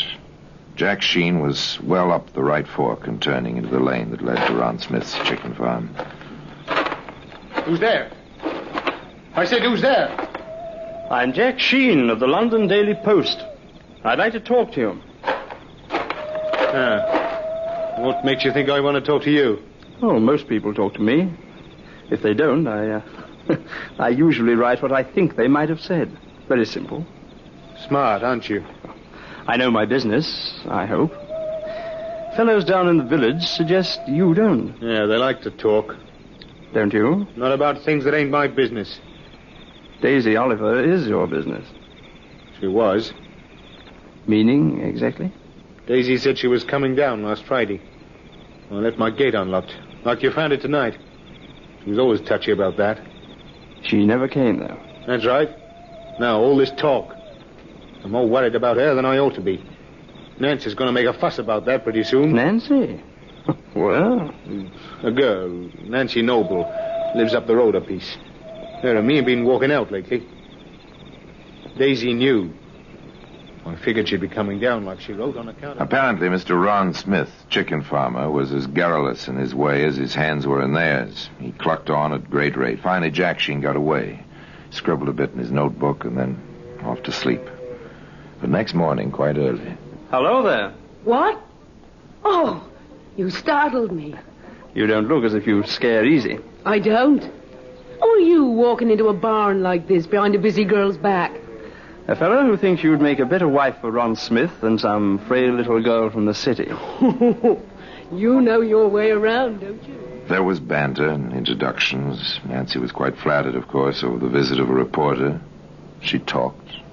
Sure, I met Daisy. Like her? All right. If you go for milksops. I see. I heard Ron was going to marry her right after Christmas. Not if he could break the engagement, he wasn't. He's all set to marry me. Oh, so that's the way the wind blows, huh? It sure does. Or did. Now, with all the fuss over Daisy disappearing, well, Ron's too upset even to think, I guess. Upset, is he? He told me night before last. He's afraid she's killed herself. So Daisy may be dead. And Ron is afraid she may have committed suicide.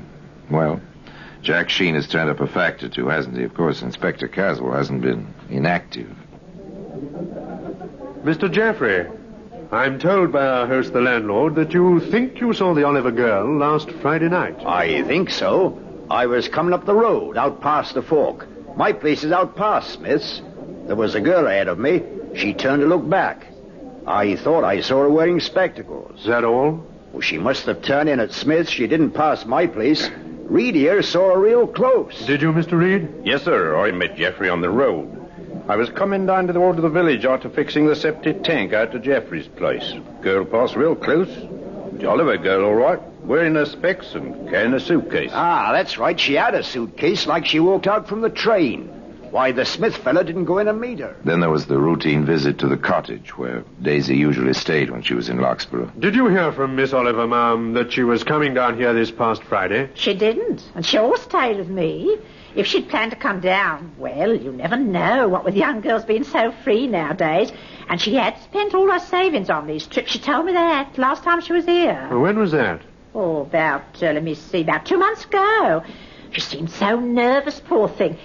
Even then, jumpy, always a little scared, like a rabbit, sort of.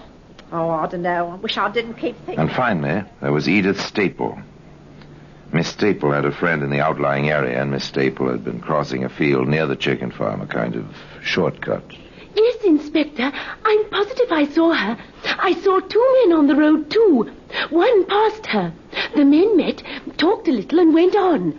By the time I passed the lane to Smith's place, she was in as far as the first shed. You saw quite a bit, didn't you? The road is on a little rise just there.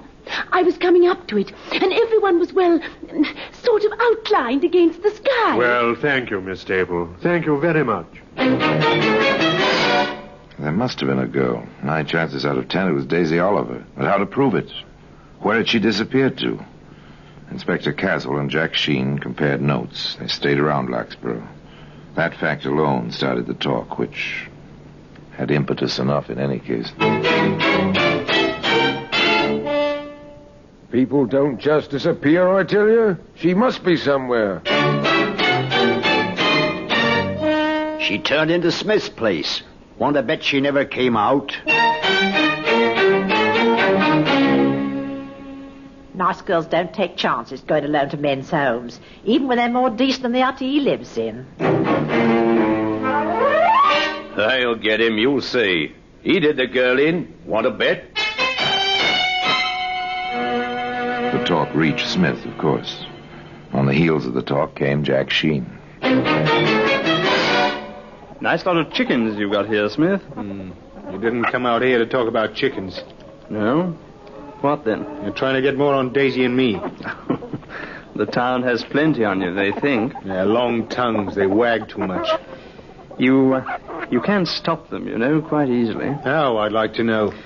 Oh, just ask Inspector Caswell to bring his crew out here to dig up your farm. They'll find nothing. That'll stop the talk. I'll do it. They can dig any place they want. Except I wouldn't want them to disturb my chickens. The remarks were duly reported to the inspector. His comment was, "We'll be glad not to disturb his chickens." I should think that's exactly what you would do. Oh, I don't know a thing about chickens, except roasted. Look, he was rather pointed about it, Don't disturb my chickens. If I were you, Caswell, I'd do some digging around that chicken run. Might save you a lot of extra trouble. You catch on, Inspector? The inspector caught on to the extent of asking Ron Smith to drop in at the police station while Jeffrey and Reed and a few of the others with Jack Sheen began their digging. Not much good this ground. Good enough for chickens. I got something? No, just a rotten stick. Nothing suspicious like. There's something here. Yes, I'd say you had something there. Lift out your shovel, Jeffrey. Okay. Now, look, I'm going to open it. I want you to witness that I neither take out nor put in any object. Ready? Yeah, all right. Yes, okay, now just watch this. It's the girl's suitcase, all right. I'd know those specs any place. Well, today those spectacles can be found in the Black Museum. In just a moment, we will continue with The Black Museum, starring Orson Welles.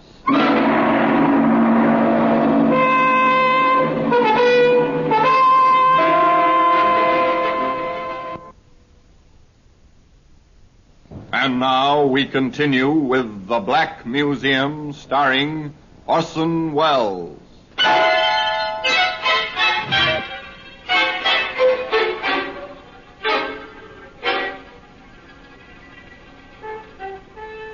It was her suitcase. Yes, there it was, the earth of the chicken run clinging to its frayed handle, its shabby sides. Jack Sheen stopped the digging, sent Reed pell-mell for the inspector. Women's glasses. Right on top in the suitcase. And pretty thoroughly smashed. Poor Daisy. Something, whatever it was, must have hit her awfully hard to smash her spectacles like this.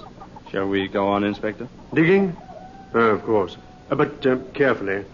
We don't want the edges of the spades to disfigure anything. The first thing they found was part of the torso. Then the limbs wrapped in sacking. Finally, the head in a tin box, buried shallowly in the chicken run.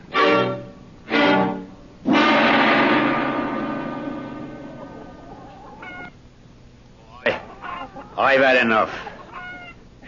Are we through? Sorry I didn't have a regular police crew for this. You can go along. And thanks. You too, Mr. Reed. Where's Smith? At your local police station, where Mr. Sheen and I will be interviewing him in a very short while. They interviewed him. It was quite simple at first. I gave him the facts. We've found her, Smith, thanks to Mr. Sheen here and the strong arms of some of your neighbors. Well, what have you to say?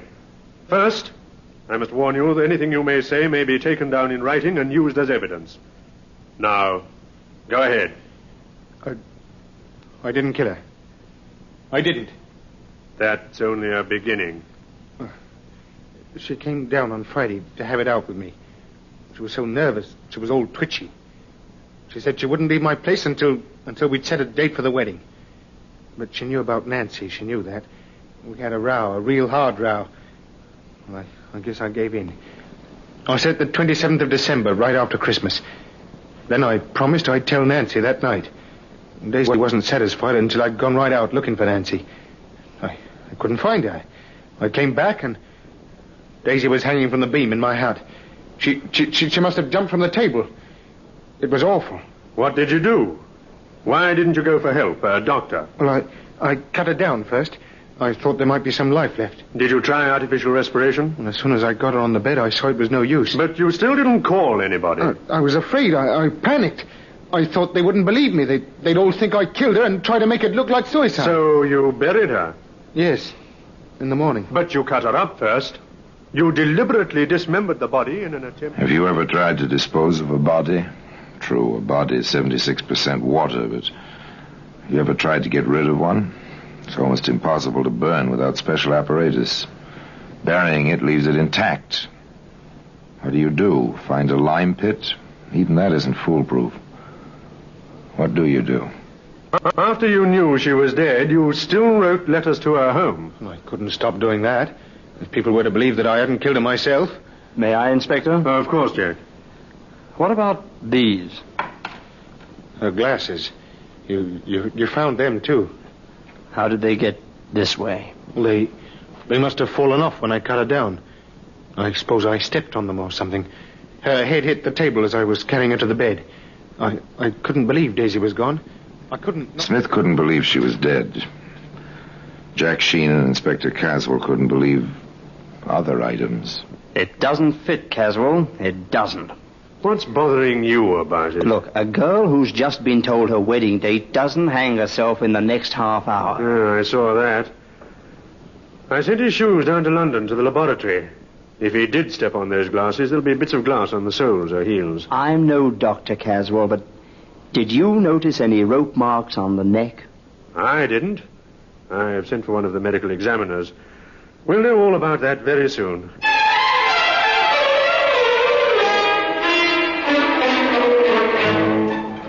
They held Smith on an open charge. The least would be an illegal burial and failure to notify the proper authorities. Meanwhile, Sir Harold Hubert, one of the yard's best medical men, came to Locksborough.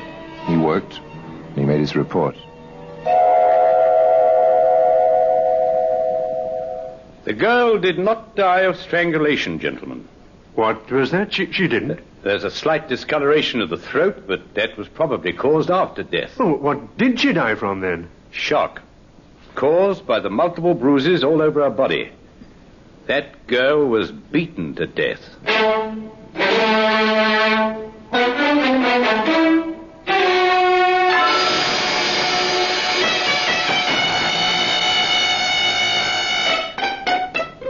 Now the questions descended on Sir Harold's head in a deluge. No sign of strangulation at all? She may have been partially hung. There's congestion of the blood vessels of the throat.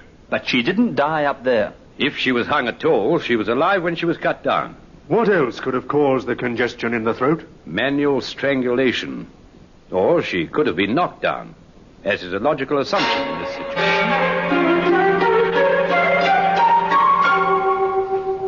Did you knock her down and step on her throat, Smith? Of course not. How could I have when she was hanging as I entered the building? You're certain she was hanging and dead? I know she was hanging. I'm as sure as I can be that she was dead. All right. Take him back to the cell. There it was. The expert said no hanging. The man accused contradicted that statement at every turn. Once again, the inspector and Jack Sheen went out to the chicken farm. What are you up to? Give me a boost up onto the table. Okay. Now what? I'm not going to hang myself. Come on up. I think it'll hold both of us. All right. Here I come. Huh. Not the safest perch in the world. Okay, now what? Look here. Along the beam. What a filthy animal. Didn't Smith ever clean his place? Maybe it's just as well he never did. Look, I don't get it. He said a dozen times he found her hanging. If a rope passed over this beam, as Smith maintains... The dust up here would show the marks. You see any marks, old boy? Not a thing. Not even a bit of rope fiber. Sir Harold is right. No death by strangulation. Not by any rope which passed over this beam. I wonder how friend Smith is... Smith did his best to explain the matter. In fact, he did a trifle better than his best.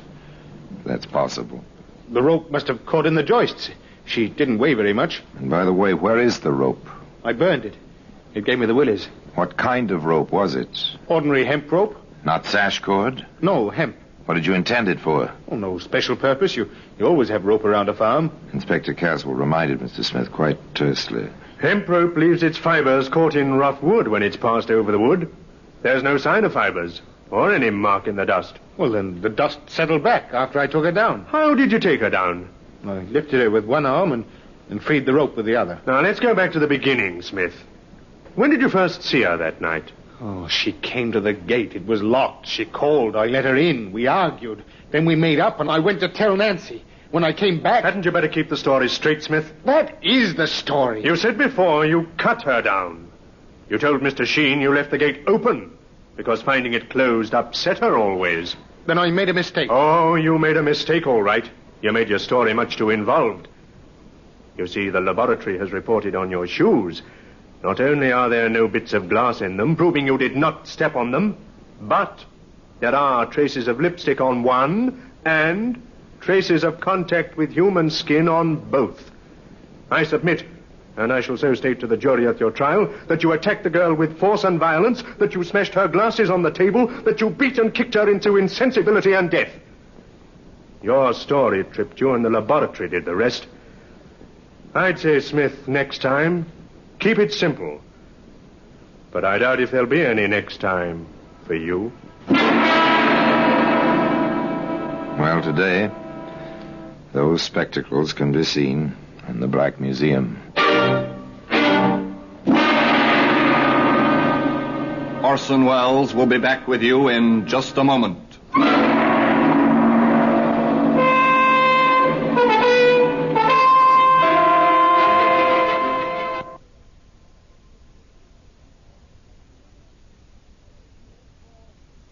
Now here in person is Orson Welles. Exactly how Daisy Oliver met her death was never brought out, not even at the trial. Whether Ron Smith beat her to death or whether she fell to her death, no one knows. But she was murdered, and by Ron Smith. There's no reasonable doubt about that. Nor was there any doubt about this man's character. Not only did he write of his concern over her disappearance to Daisy's mother, not only did he write long, endearing love letters to a girl he knew was dead, but from his cell, as he awaited trial, he sent a wreath to her funeral, palm leaves and one lily, with the phrase attached, "Until we meet again." I wonder if they ever did meet again. Well, until next time, till we meet in the same place and I tell you another story about the Black Museum, I remain, as always, obediently yours.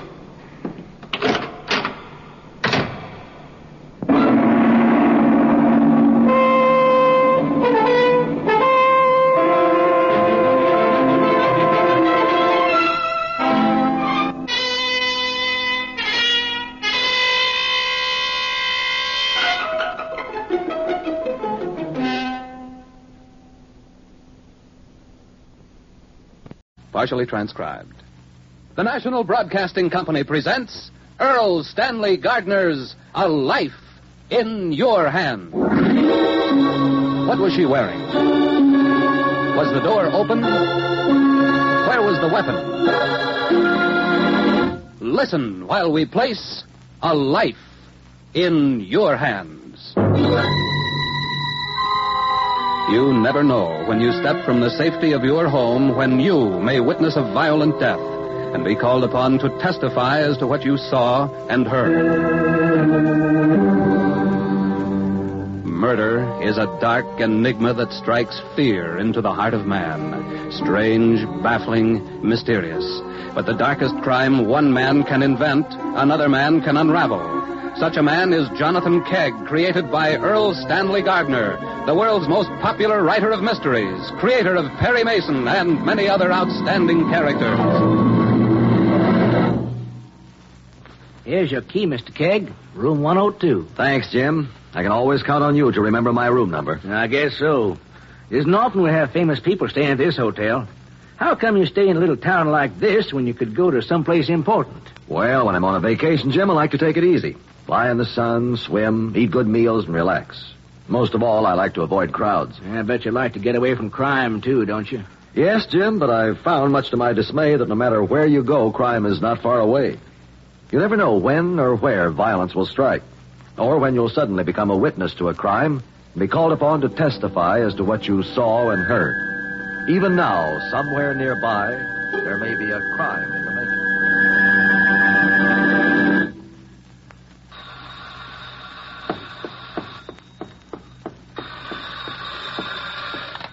Dr. Matthews' office? No, the doctor is out. May I help you? Yes, we have office hours tonight. Oh, you'd like your eyes examined? Yes, we can take you at 7. Your name, please. Mrs. Sellinger? Thank you for calling, Mrs. Sellinger. We'll see you tonight. Bye. What are you doing here? Dr. Matthews isn't in. I know. That's why I came. Why don't you leave me alone? How many times have I told you I don't want you around? My dear Miss O'Connor, being the owner of this building gives me every right to be here. Don't you dare come near me. I just want to talk to you. I wouldn't think of touching a hair of your innocent head. Don't forget, I know all about your pretty past. Take your hands off me. Don't pull that coy act on me. You let me go. Bite me. I'll teach you. Liz! Crane, get away from her. Well, Sir Galahad the dentist to the rescue. We're just having a little fun. This is the first time she's objected. You ought to be killed. Those are harsh words. Liz, are you all right? Yes, Paul. Please get him out of here. Crane, you get out of here. Temper. Your fair damsel isn't hurt, and she's not so fair. Get out. It's hardly the way to talk to a man you owe $15,000. You get your money, I'm sure I will. The next payment is due Tuesday. Either you pay or out goes your precious equipment. I don't know why. Beggars can't be choosers. I haven't had so much fun in years. Ah, the illustrious Dr. Matthews. What do you want here, Crane? Maybe your rent. I paid it yesterday. David, he's been bothering Liz. I have to get back to my office. I left a patient in the chair. Are you out of your mind, Crane? I'm just a bit taken with your assistant. Get out of here. Look, I'm the one who does the evicting around here, and I don't take a lot of guff from tenants. What did you come here for? Just to bother Miss O'Connor? This is a professional call. I want my eyes examined. Why don't you go to someone else? Because you're the best. I'll be here at 7. We have an appointment for 7. You'll take me first. You will always consider me first. All right. Come at 7. I'll put drops in your eyes. By the time they take effect, maybe the other examination will be finished. Count the minutes, Miss O'Connor, until you see me again. How long has he been bothering you? Months. I haven't said anything. He could ruin me. He knows all about Paul and me. If it got back to Paul's wife, he'd lose his practice. It's none of my business, but you're playing with fire. No, it's none of your business. I'm sorry, Dr. Matthews. On edge, I guess. Oh, one of your earrings is on the floor. Oh. Here. Thanks. Good heavens, Liz. Was he so rough that he knocked an earring off? No, I always take one off when I answer the phone. These dangle kind get in my way. What are we going to do, Doctor? I mean about Crane. I don't know. But something has to be done.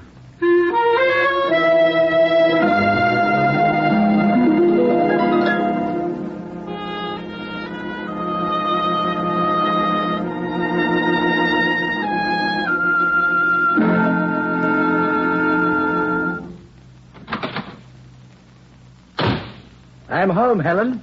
And only an hour late for dinner. Who's the girl this time? Does my being late always have to involve a woman? Being you, it always does.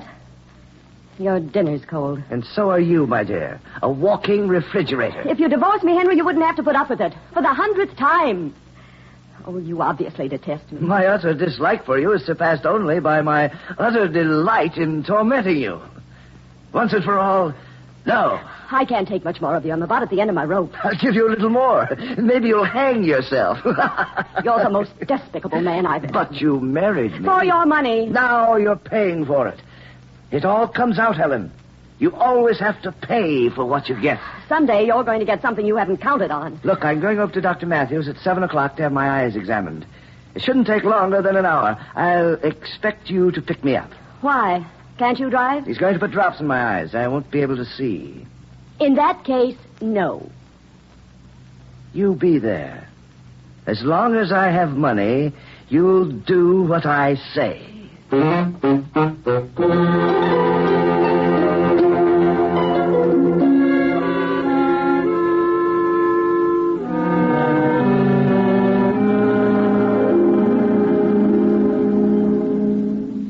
Good evening, Mrs. Salinger. Good evening. The doctor will be right with you. Oh, isn't he here yet? Oh, he's in the treatment room. I've never had an examination before. He won't put anything in my eyes, will he? Yes. Will it hurt? Will I be able to see? Oh, there's nothing to become alarmed about. The drops are merely to dilate your pupils so the doctor can better test your eyes. Oh, your sight may be hazy for a while, but you don't have anything. Mrs. Salinger, will you come in, please? Oh, thank you, Doctor. Now, if you'll sit in this chair. Yes. Now, lean back. Please look up at the ceiling, Mrs. Salinger. That's it. There. Oh. Cold, isn't it? Yes. Now, look up. There. All finished. Just close your eyes. Mm. It'll only be a few minutes. I'll be back. Thank you, Doctor. Paul, are you working tonight? I want to be right across the hall if you need me. No telling what that fool Crane might try. He won't try anything tonight. I know. How can you be so sure? He wouldn't dare while I'm in the office. But you have another patient. That means you'll be in the other room most of the time. Don't worry. I'm putting drops in his eyes. He's so farsighted, he'll be practically blind. He won't even be able to find Liz. Oh, as long as I'm over here, could I borrow a hypo of sodium pentothal? I've got a wisdom extraction coming in tonight. Certainly. I'll get it for you. Thanks. Here you are, Paul. Thanks, David. Liz, as soon as I get the drops in Crane's eyes, you can go home. Yes, Dr. Matthews. Good evening.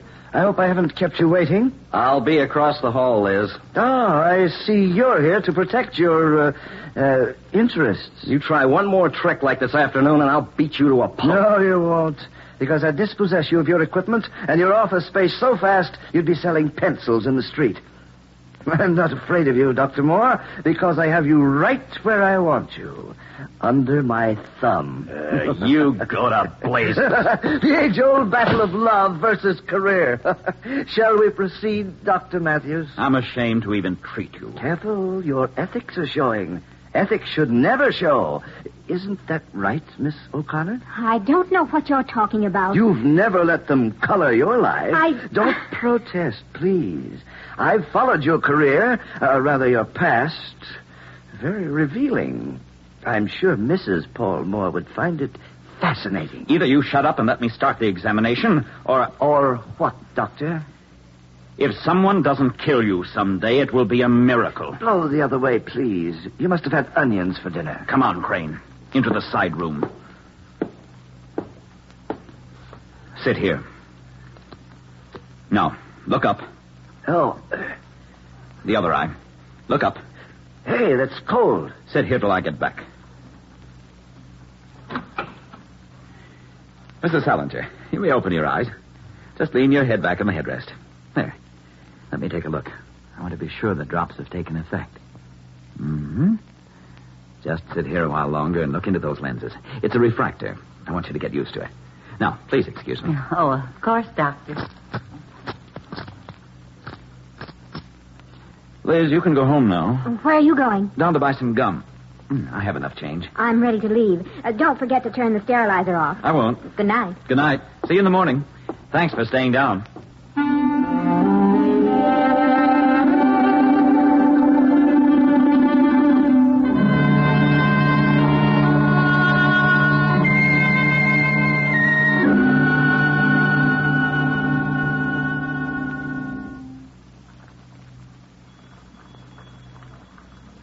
Matthews? Matthews, how long do I have to sit here with my eyes closed? Matthews, answer me. What's that bubbling noise? Matthews, where are you? I know it's you. Answer me.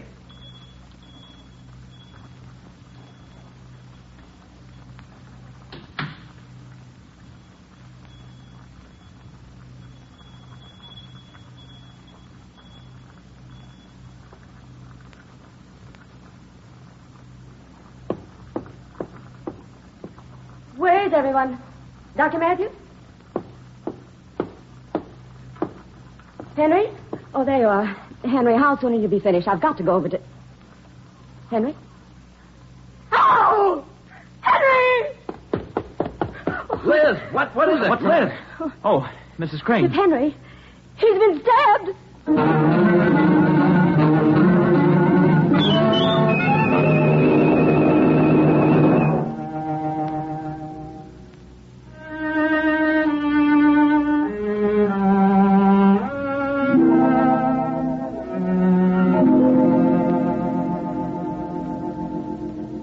May I have my key, please, Jim? Oh, Mr. Kegg. Sorry, I was reading about the murder. Yes, it was a terrible thing. Mr. Kegg, I know Dr. Matthews didn't do it. I know. What makes you so sure, Jim? I go to him for glasses. He's been swell to me. Never charged me the full price because he knows I can't afford it. Mr. Kegg, he couldn't have killed Henry Crane. It seems like an open and shut case. Dr. Matthews had the motive, the opportunity, the weapon, and the flimsy excuse. Practically everybody in town had a motive for killing Crane. Nobody liked him. Oh, Mr. Kegg, you're so good at being a lawyer. Well, I don't mean exactly a lawyer. Amicus curiae? Yeah. Well, what does it mean? Well, amicus curiae, literally translated, means friend of the court. An amicus curiae works neither for the prosecution nor the defense, only in search of the truth. I cross-examine witnesses. Why aren't there more like you? Well, you see, you don't get paid for it, Jim. I'm fortunate enough that I can do this kind of work gratis, for free. Well, if you don't get paid for your work, then I can't very well ask you to... Jim, my work is done purely in the interest of justice. I'll tell you what. I'll review the facts of the case and see what can be done for your doctor friend.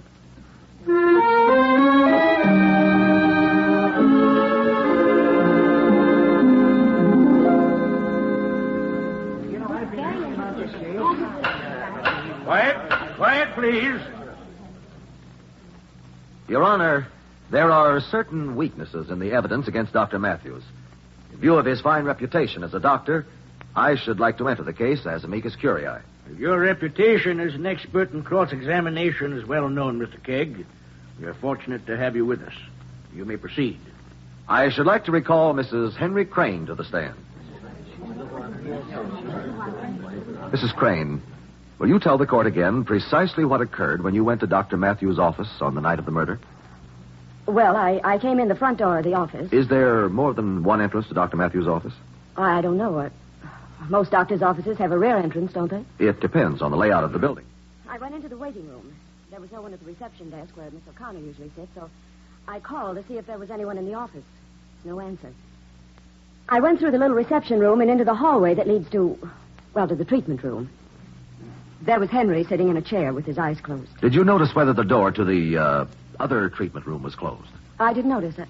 Oh, yes, it was open. Yes, it was, but it was very dark inside. Well, Henry had his eyes closed, as I was saying. I started to talk to him, and then I saw the blood on his shirt front. I screamed, "He's been stabbed," and Dr. Matthews and Dr. Moore came running in. How did you know your husband had been stabbed? Why, because it was bleeding down the front of his shirt. Couldn't the blood have come from another type of wound? Anyone knows the difference between a knife wound and a wound which makes a large hole at the point of entrance. You're a registered nurse, aren't you, Mrs. Crane? Before I was married, I was a trained nurse. Then you know how to administer a hypodermic.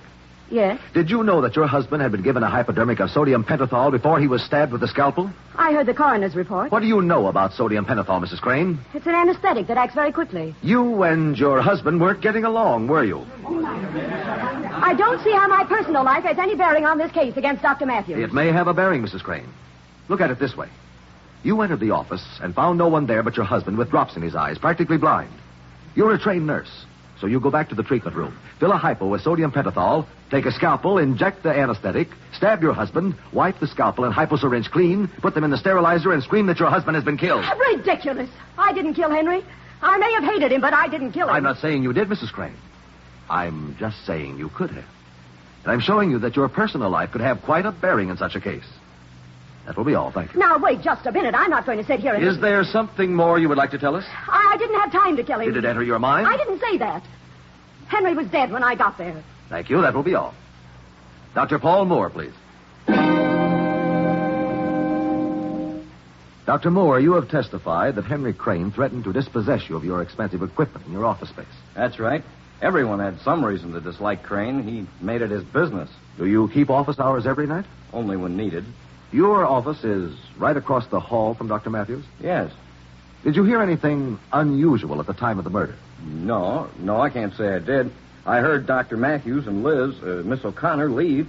And then a little while later, I heard Mrs. Crane's screams. Did they leave together? Liz left by the elevator, and then right after, Dr. Matthews went down the stairs. How do you know? I was watching.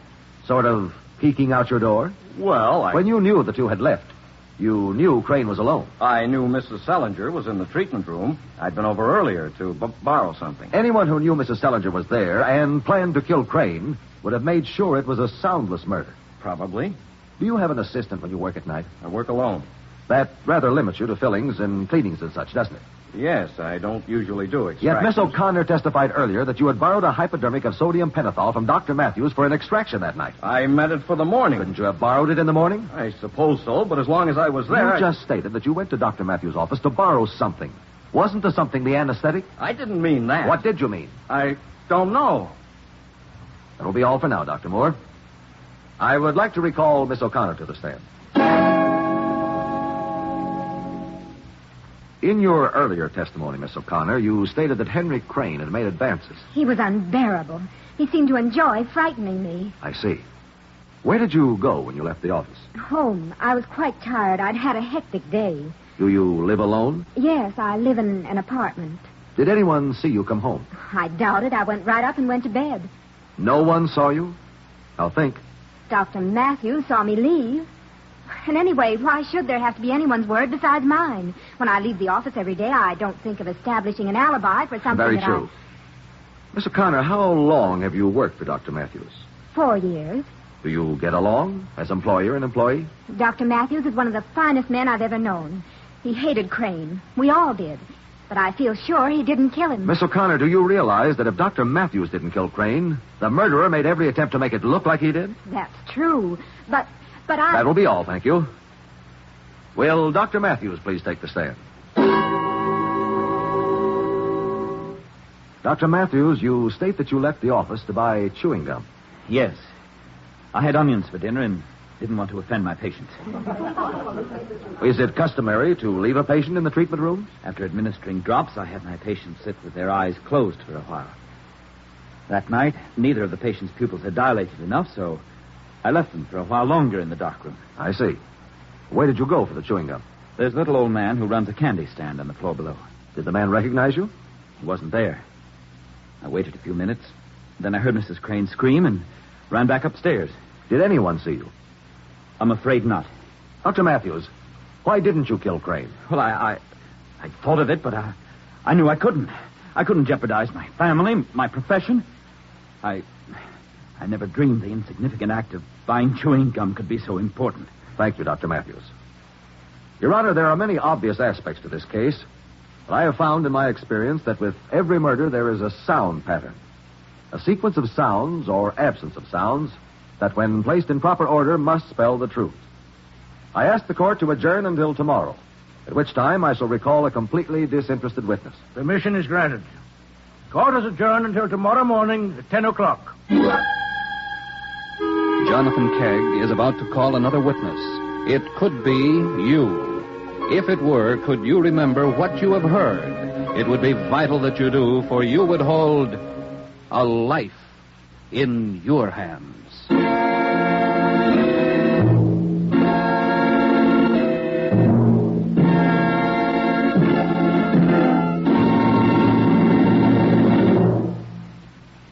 To build our strength against possible aggression, we must equip our armed forces with the weapons of war.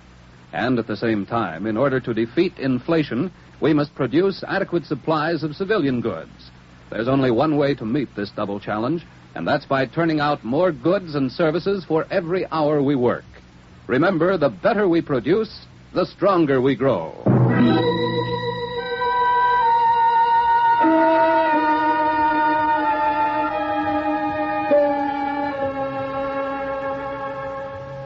Mrs. Selinger, who was in the other treatment room when Henry Crane was murdered, has been recalled.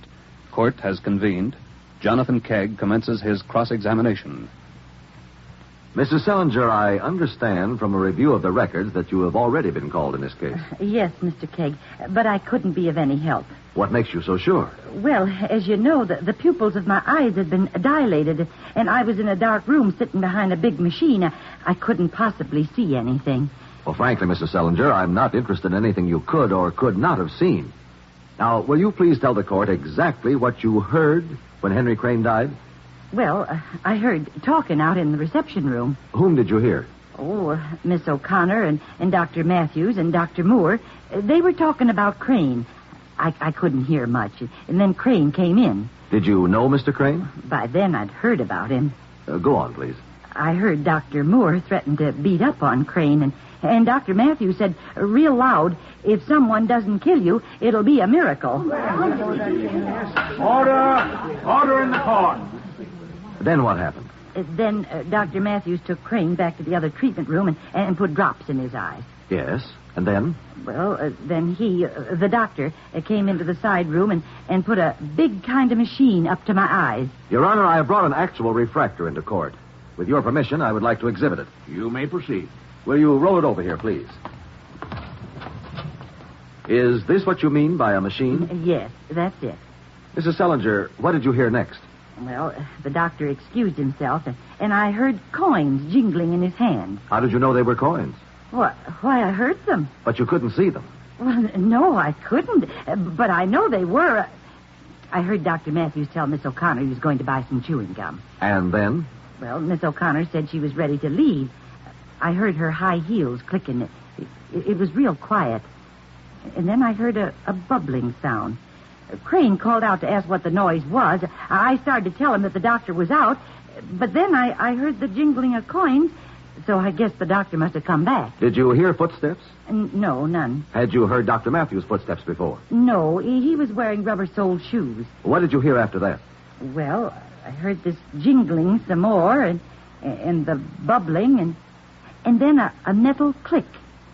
The jingle was real faint then. I see. Was this jingling sound constant? It was in, spurts, like the coins were in his pocket when he walked. Then the sound pattern went like this. A bubbling sound in the background, a sporadic jingle, loud, then faint, then loud, then faint, then a metallic click, and then the jingle became louder, then faded. There was silence except for bubbling. Yes, Yes, that's right. Your Honor, I would like to place the refractor up to Mrs. Sellinger's eyes. I have asked each of the people involved to wear exactly what they wore on that night. With your permission, I would like each to walk by Mrs. Sellinger. Also, I have brought a sterilizer, which is now boiling. Now, Mrs. Sellinger, I'll bring the refractor up to your eyes. There. First, I would like you to come forward. Would you please remove your shoes and walk past the witness? This is ridiculous.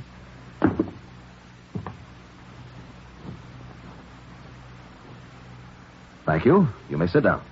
And now, you, please. Quiet, please.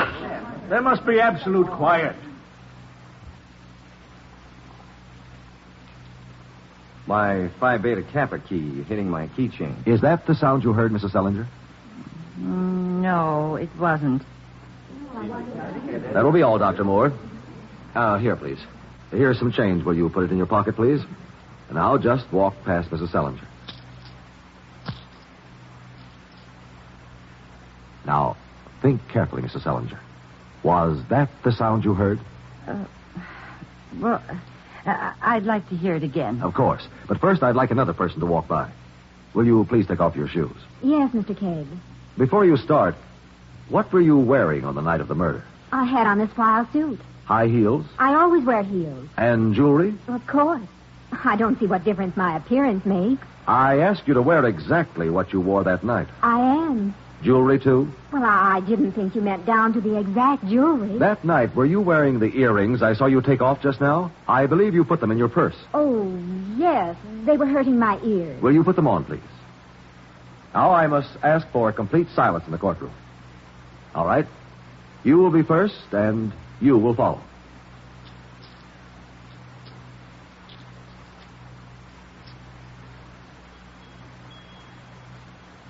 That's it. That last one, I'm sure. The coins. Yes, the coins. That last sound you heard was the jingling of Miss O'Connor's dangling earrings. Oh, no. After appearing to take the elevator downstairs, you, Liz O'Connor, went back into the office, past Crane and Mrs. Sellinger, filled the hypodermic, took a scalpel, gave Crane an injection, and stabbed him. You then wiped the instruments and put them in the sterilizer. Hence the metallic click of the lid heard by Mrs. Sellinger. You then left by the back door. Thanks to Mrs. Sellinger's testimony, to her keen perception, we now know it was you who came back to the office that night. I knew all along I couldn't get away with it. But I'm not sorry, Mr. Cake. I'm not sorry.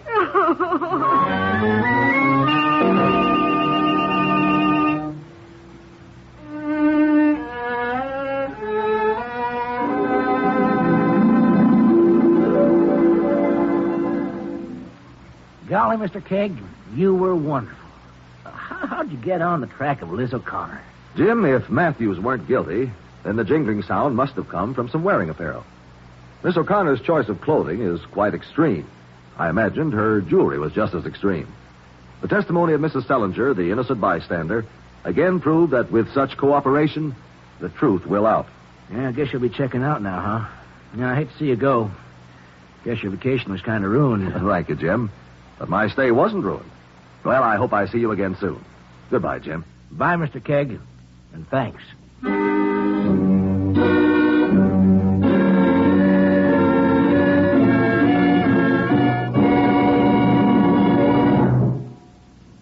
A Life in Your Hands is created by Earl Stanley Gardner, with script by Marty Evards, directed by John Cowan. Jonathan Kegg is played by Carlton Cadell, with musical effects by Adele Scott, conducted by Whitey Berquist. Engineering by Bill Knight. This has been a partially transcribed Bell production. And this is George Stone extending a cordial invitation for each of you to be with us again next week. This is NBC, the national broadcasting company. The FBI in Peace and War.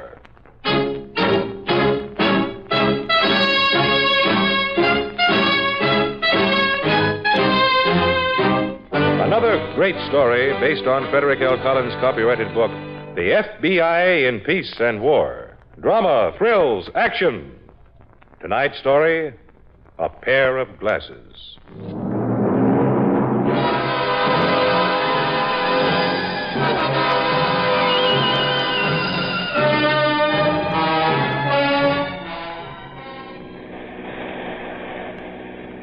Johnny. Huh? Johnny, maybe you shouldn't call her. It's taking an awful chance. There's an outdoor phone booth. Johnny? We're doing this my way, Carl. You don't like it, you can quit right now. Oh, I don't want that, Johnny. You know it. Okay. I only thought it'd be better if there was just the two of us. You're not supposed to think. You're still green behind the ears. I got you this far, didn't I? Yeah, Johnny. All right, I'll get you the rest of the way. Just leave it to me. Okay? Sure, okay. Drive around the block. By the time you get back, I'll be through. All right.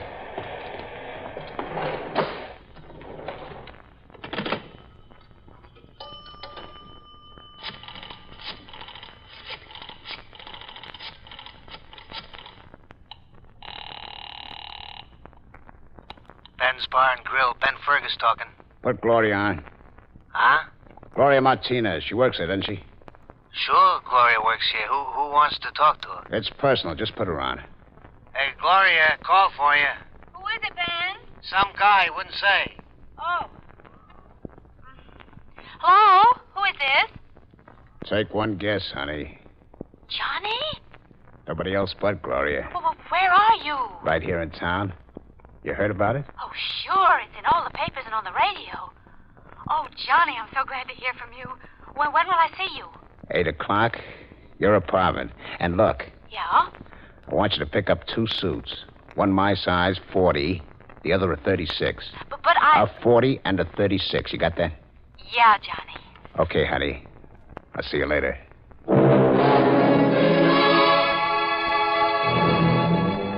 In the spring of 1953, John Tullio, a 3-time loser serving a life sentence, escaped from prison. He was at large for 4 months. On the 23rd of September, he was captured in Columbus, Ohio. A day later, Tullio and Carl Jagger, another federal prisoner, were being arraigned before a U.S. commissioner when they made a daring and successful break for freedom. Agent Reynolds and I were placed in charge of the operation to apprehend the pair. Tullio was our prime target, and every means at our disposal were used to warn and alert law enforcement agencies in the area. Bulletins were sent out at regular intervals. Repeat bulletin. Wanted by the FBI. John Tullio, alias Tuffy Tullio. Age 31. Height 5 feet 11 inches. Eyes brown. Hair brown. Special characteristic. Very poor vision. Wears eyeglasses, dark brown shell frames. It is believed that subject by this time may be in possession of a weapon. Caution. When armed, Tullio is dangerous. Repeat. Caution. When armed, Tullio is dangerous.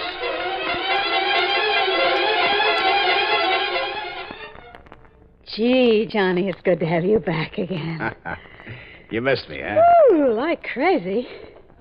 I thought I'd never see you again. I told you they couldn't hold Johnny Tullio, didn't I? You're something. Not bad for a guy the other kids in the block used to call Four Eyes, huh? I wouldn't have you any other way. Yeah. Well, prove it. How? Johnny. Ask who it is. All right. Who is it? Carl. Oh, it's okay. Come on in. Gloria, this is Carl Jagger. Carl, Gloria Martinez. Hi. Hello. Fix him a drink, Gloria. You still got the jitters. Well, I just as soon not have a drink, Johnny. Fix it. All right. What about the car? Oh, I ditched it in a vacant lot behind a factory across town. How'd you get back here? Cab? To the door downstairs? Oh, no, Johnny, no. I had him leave me off a couple of blocks away. Okay. We'll need another car. We'll use Gloria's when we're ready. Here you are, Carl. Oh, thanks. Well, go on. Bottoms up. Johnny. Come on. Make a man of you. Oh, Johnny, maybe he... You keep out of this. I know what's good for. Carl?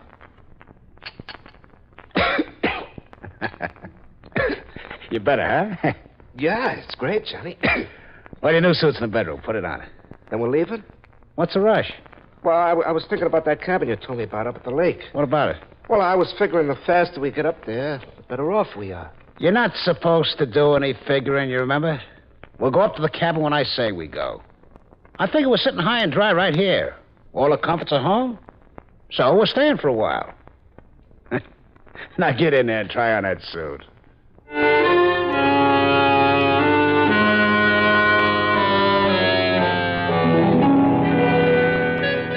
It was our theory that Tullio and Jagger would wait before they made any attempt to cross the state line. So we concentrated our efforts in Ohio generally and in the Toledo area specifically, where Tullio was known to have spent most of his time following his escape from prison. After intensive questioning of a local underworld character, Agent Reynolds came up with the information that Tullio had a girlfriend in town. Steve, her name is Gloria Martinez. She's a waitress in a bar and grill over on 3rd Street. Gloria Martinez? Yeah, that's right. She works here. We'd like to speak to Miss Martinez. Well, you'll have to wait. She's not doing it until 4. Gloria works from 4 to midnight. And if you were friends of hers, you'd know that. We're not friends. And what do you want with her? Who are you? We're agents of the FBI. What? Maybe you can be of help before we question Miss Martinez. Look, I run an up-and-up establishment. Nothing fishy goes on here. No one said you're under suspicion. We're only interested in Gloria Martinez. What kind of trouble's she in? We didn't say she was in any trouble. Then what do you want of her? We want to question her about a friend. Friend? Now, you may know him, too. Oh, a boyfriend. Well, look, Gloria's got a lot of those. She's a very popular girl. Here's the one we're interested in. Recognize him? Johnny Tullio. Well? Yeah, sure I recognize him. His picture's in all the papers, isn't it? You don't recognize him as a customer? Customer? Tullio? Perhaps under a different name? No. He's never been in here that I can remember. You didn't know that he and the Martinez woman were friendly? You couldn't prove it by me. You'll have to ask Gloria about that. Like I said, she'll be in by 4, so if you want to wait, you're welcome. We'd rather not wait. Where does Miss Martinez live? Gloria? She's got an apartment over in Elm Street.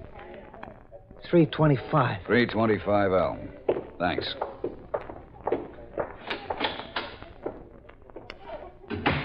Harry, take over the bar. I got to make a phone call.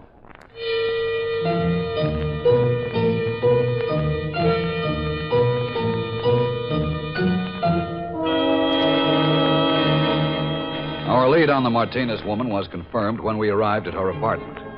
It was evident that she had packed and moved out quickly. Further evidence was the 2 men's suits we found there. Suits fitting Tullio and Jagger's bills. While I continued searching the apartment, Agent Reynolds questioned other occupants of the building. He returned shortly with additional evidence. The woman in the front ground floor apartment saw them drive off. The eyewitness had seen Gloria Martinez and 2 men leave in Miss Martinez's car.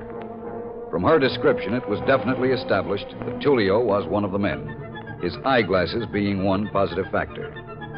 We immediately obtained the registration number on the car's plates, put it on the wire in an all-points bulletin. However, for the next 2 days, no positive results. 2 days and you're getting jumpy already. You're as bad as Carl. I just don't happen to be a nature lover, Johnny. When are we going to leave this cabin? Just as soon as things cool off.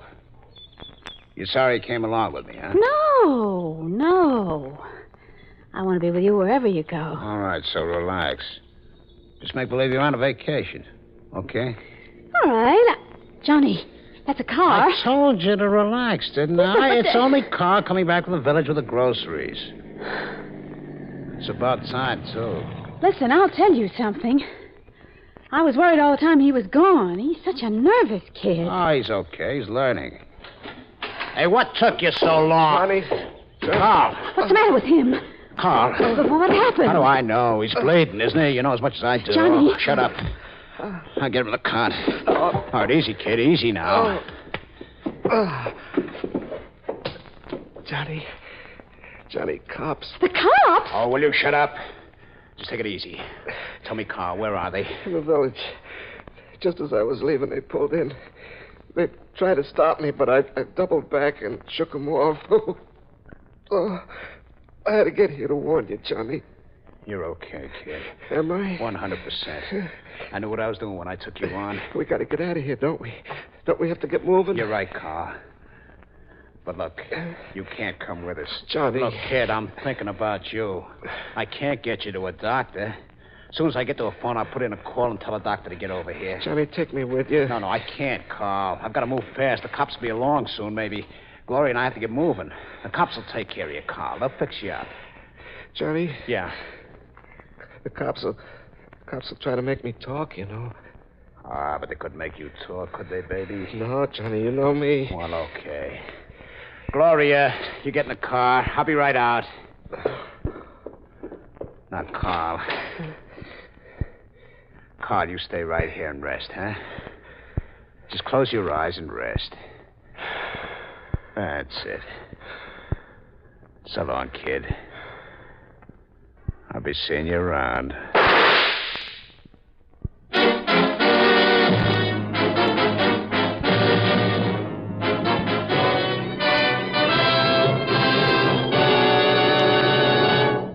Back to a pair of glasses in just a moment.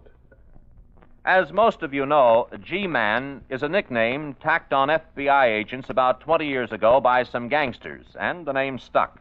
The FBI, Federal Bureau of Investigation, is part of the Department of Justice. It's a detective agency that goes after people who break federal laws. The FBI also does counterintelligence work, ferreting out spies and saboteurs.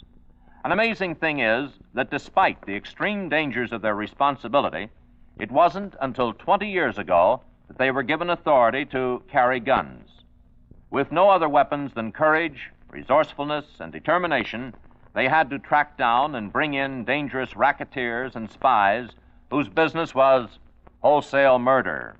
Today, however, you'll find the typical FBI agent may be a lawyer, accountant, or a specialist in some other profession specially trained to scientific police methods, handy with any type of weapon.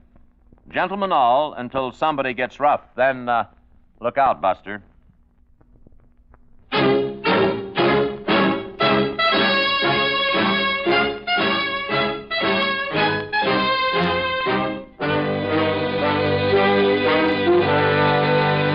And now, Act Two of tonight's story, A Pair of Glasses.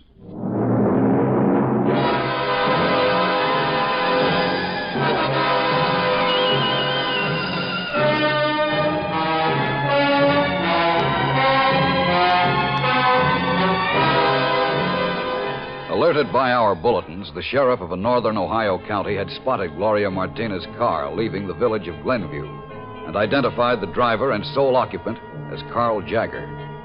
After a chase during which the sheriff fired several rounds of ammunition, the fugitive eluded him.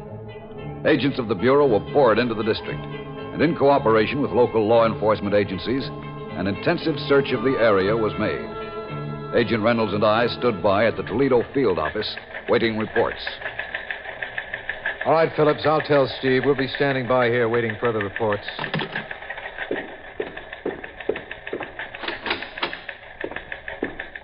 Steve, they located Jagger in a cabin up at Crystal Lake. What about Tulio and the Martinez woman, Dave? Jagger was alone and dead. Oh. Shot through the head, close range. Tulio. Seems so. There was another bullet wound in the shoulder, that one obviously from the sheriff's gun. Looks as if Tulio didn't want to give Jagger a chance to talk. Nothing on Tulio or Gloria Martinez. Well, the Martinez woman was at the cabin, all right. They found hairpins and traces of face powder. Her car? Gone. Knowing Tulio, he's most likely abandoned it by this time. Yeah, Dave. But the question is, where?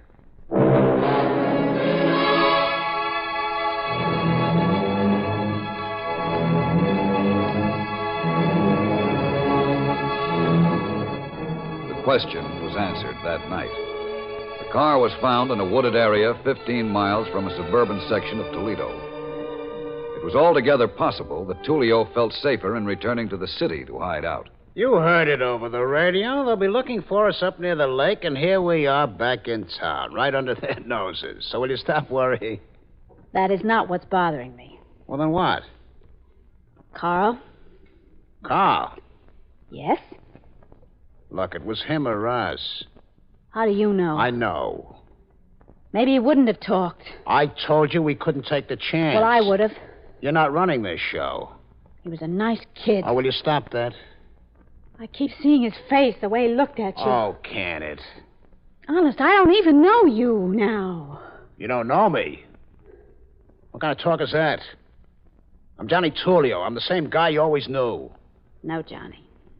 Look, what did you tell me all along? You said you wanted to be with me no matter what, didn't you? You said you liked everything I said and did. But not killing Carl. Oh, now don't start that again. It's over. Finished. Forget about it, will you? I wish I could. Okay, honey. I'll show you how to forget. Come here. No, don't. Oh, come on. No, please, let me go. No, don't start playing hard with me. Please, can't you understand? I don't want it from you or anybody else. Please, don't. Hey. Hey, my glasses. You broke them. What did you do that for? I asked you to let me alone. Both lenses you broke. How far can I get without these glasses? I'm sorry, but I just... Oh, you're sorry? Ow! Well, you're going to be sorry, all right. Good and sorry.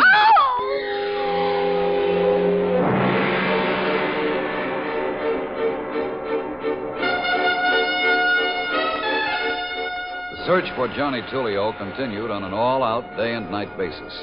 But the main and telling lead came about in a most unexpected manner. A phone call to the field office late in the afternoon of the 28th. This is Gloria Martinez. I want to come in and talk about Johnny Tullio. The first thing we wanted to hear from Gloria Martinez, and the first thing she told us, was Tullio's hiding place. The Star Hotel on 4th Street, room 413. Squads were rushed to the area. The hotel was surrounded. But Tullio had already gone. But he was there when I left. He was napping on the couch when I sneaked out. You have no idea where he might have gone? No. You're sure? Yes, I'm telling you everything I know. That's why I came here, to tell you everything. Because he hit you, Miss Martinez. No. Then what? Because of what happened to Carl Jagger. You said you weren't there when he killed Jagger. What I meant was I was outside the cabin. I heard the shot and I came back and saw what happened. I didn't know he was going to kill Carl. I didn't think he was going to do anything like that. Then you were afraid he'd do the same to you. The way he is now. Anybody who gets in his way, he'd just as soon kill him as look at him. Believe me. We believe you. And we want to stop him before he gets too far. Well, I don't think he'll get too far for a while. Why? What do you mean? His eyeglasses. Hmm? That's why he beat me up. He was trying to kiss me. I didn't want him to. I didn't even want him to come within a yard of me. I was scared of him. I told you. Well, what about his glasses? Well, by mistake, I knocked them off. That's why he hit me. The glasses broke? Both lenses cracked. He's got bad sight, you know. We know. He can't see 5 feet in front of him without them. That's why I say he can't get too far until he has his glasses fixed.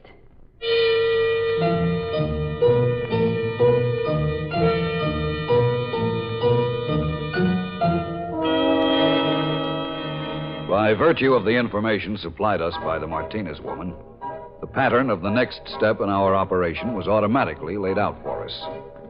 Every optician and optometrist in the area was notified to be on the lookout for Tullio, and each was given a strong warning.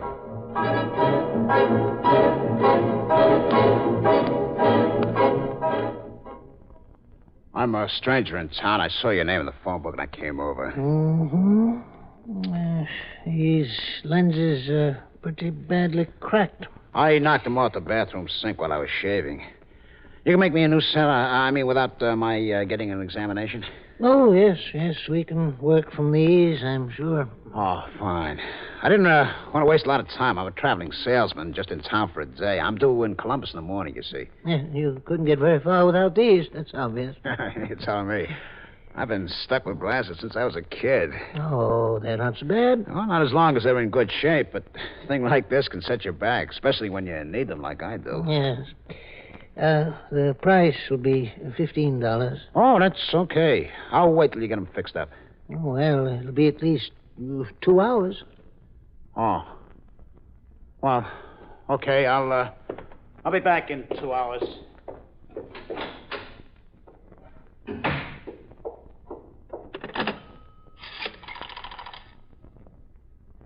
Operator, quickly, get me the Federal Bureau of Investigation.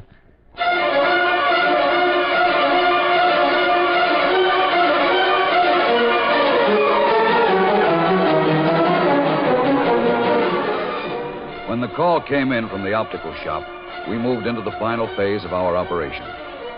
We were as concerned with the public safety as we were with apprehending Tullio.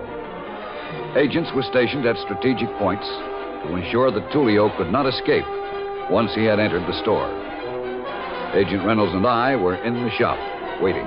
Steve, there's a signal from Mills. Tullio's coming into the block now. Reynolds took up his position just inside the door leading to the workroom in the rear. I took up mine behind the counter.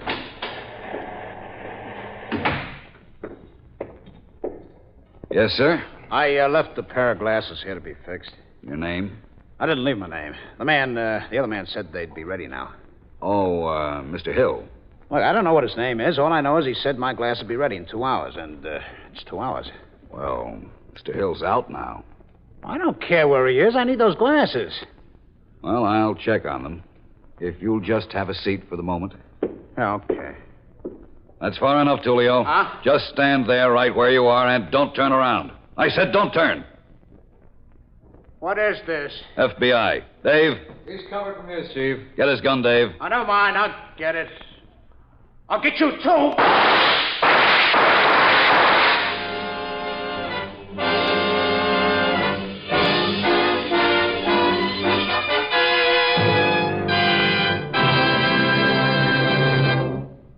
Agent Reynolds and I returned to Tulio's fire. He died before the ambulance arrived. Gloria Martinez was brought to trial for aiding and abetting an escaping fugitive. She was found guilty as charged. But because she willingly contributed materially to the capture of Johnny Tulio, her sentence was lessened. And we closed the file on the case which was brought to a finish by a pair of glasses.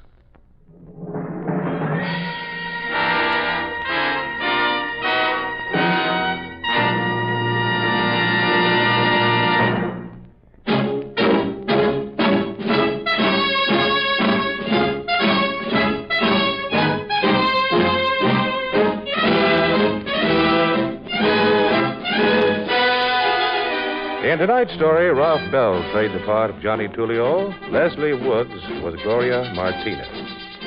This radio dramatization for the FBI in Peace and War was written by Ed Adamson. These programs are produced and directed by Betty Mandeville. All names and characters used on the program are fictitious. Any similarity to persons living or dead is purely coincidental. This program is based upon Frederick L. Collins' copyrighted book, The FBI in Peace and War, and the broadcast does not imply endorsement, authorization, or approval by the Federal Bureau of Investigation.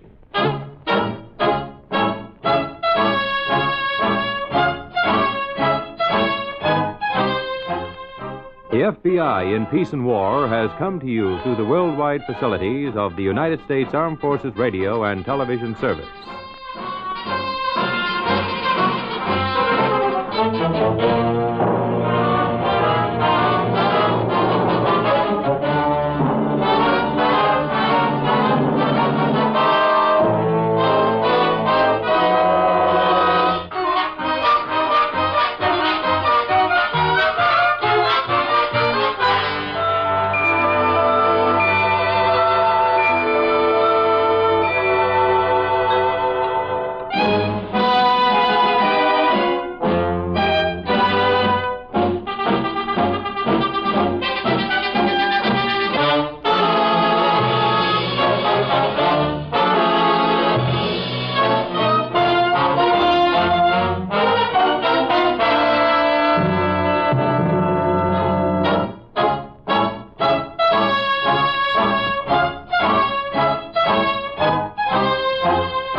Ladies and gentlemen, the story you're about to hear is true.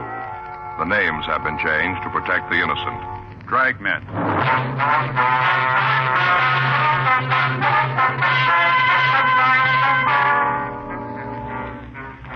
You're a detective sergeant. You're assigned a robbery detail. You get a call from the Georgia Street Hospital. A woman has been brought in to receive emergency treatment. She says she was kidnapped and robbed.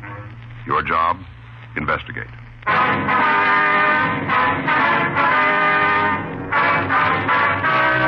Dragnet. documented drama of an actual crime. For the next 30 minutes, in cooperation with the Los Angeles Police Department, you will travel step by step on the side of the law through an actual case transcribed from official police files. From beginning to end, from crime to punishment, Dragnet is the story of your police force in action.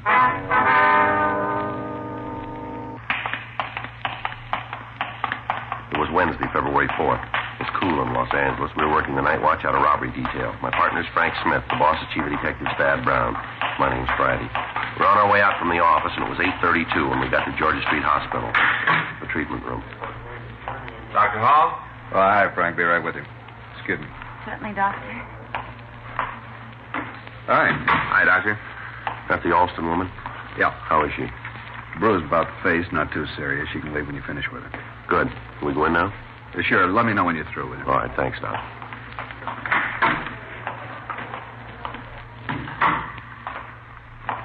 Miss Alston? Yes? We're police officers. This is Frank Smith. My name's Friday. How you doing? I do, ma'am. Doctor just told us that you could return home when we finish questioning you, so we'll try not to keep you too long. Thank you. I'm not really hurt much. I was more frightened than anything else. Yes, ma'am. Would you like to tell us what happened now? I stopped at a signal at Washington Boulevard in Normandy, and suddenly the car door opened, and a man jumped in the car. I was scared, and I let out a yell. Mm-hmm. Which door did he open? Well, on the passenger side. He got right in the front seat beside me. All right. He had a knife in his hand. He said not to scream or he'd stab me. Put the knife right against my ribs, right here. Mm-hmm. Then he said to drive straight ahead. I did. We went a couple of blocks, I guess it was, and then he said to stop the car. When I pulled over the curb, another man got in the car, in the back seat. Mm-hmm. The one with the knife told me to get in the back seat. And when I did, he gave the knife to the other man. And then he started to drive. Mm-hmm. And the man in the back took my purse from the front seat and started going through it. I don't know why I did, but I grabbed for it. It was a mistake. Mm-hmm. He slapped me real hard. He said that was just a sample. That I'd get some more if I didn't just sit quiet. He took the money I had in my billfold, and he grabbed my arm. He twisted it so I had a watch on. And I hesitated when he told me to take it off, and then he hit me again. He took your watch, too, did he? Yeah, and my ring, too. Can you give us the serial number on the watch? Yes, I have it written down at home.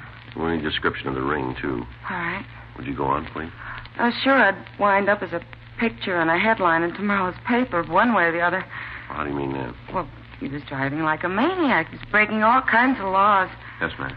Then I thought, well, maybe this might be a good thing, his driving like that. I mean, because a police car started chasing us. I could hear the siren, and I thought I saw the red lights flashing. Mm-hmm. I was hoping they'd catch us, but, well, somehow we got away from them. This man took so many chances and all. No wonder we didn't smash up sooner. You mean that you did have an accident later on?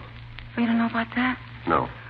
Well, after he got away from the police car, this man kept driving real crazy and dangerous. Finally, we went down a dead-end street. He put on the brakes, but it was too late, and we smashed into a wall of some kind. Yeah. And they got out of the car, and they started running. I started screaming. Mm-hmm. Well, anyhow, some man came out of a building. I told him what had happened, and he called the police and the ambulance.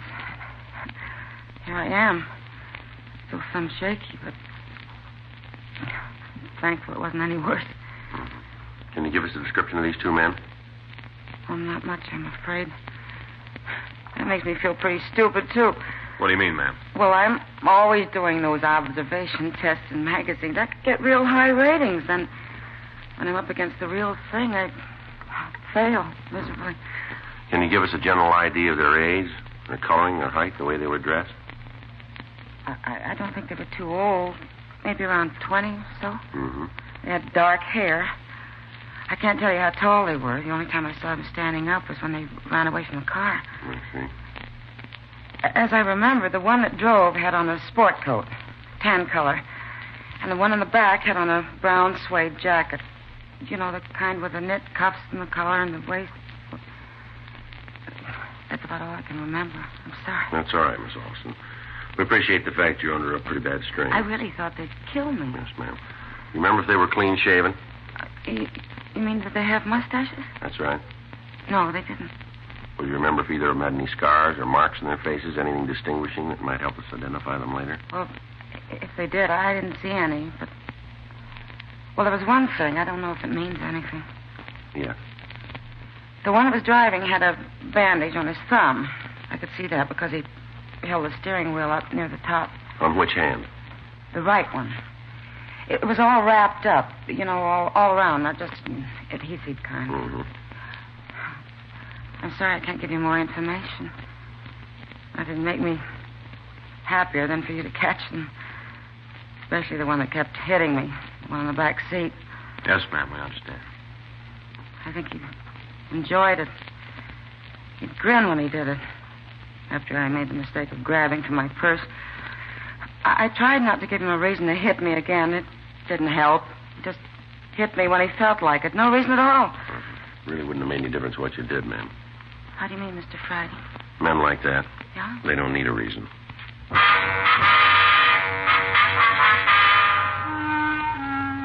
We continued to question Gwen Alston, but she could add nothing further that would aid us in identifying the suspects.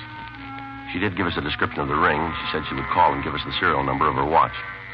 She couldn't tell us anything about the knife used to intimidate her other than the fact that it had a blade about 6 inches long. We asked her to come down to the city hall and check the mug books. Dr. Hall released the victim, and she returned home in the company of her brother.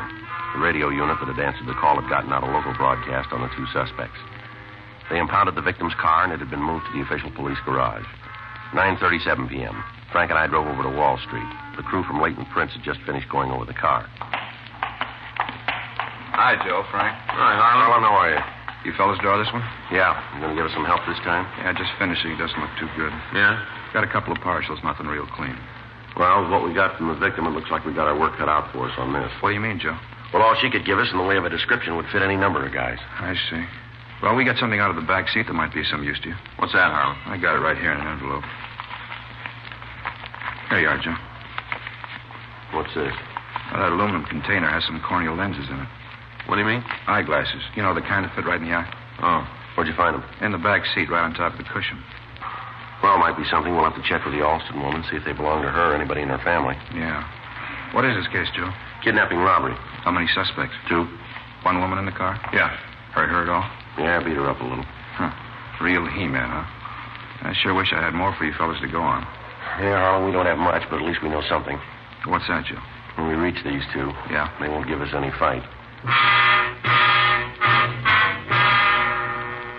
We went back to the office and called Gwen Alston. She told us the corneal lenses found in her car did not belong to her or to any member of her immediate family.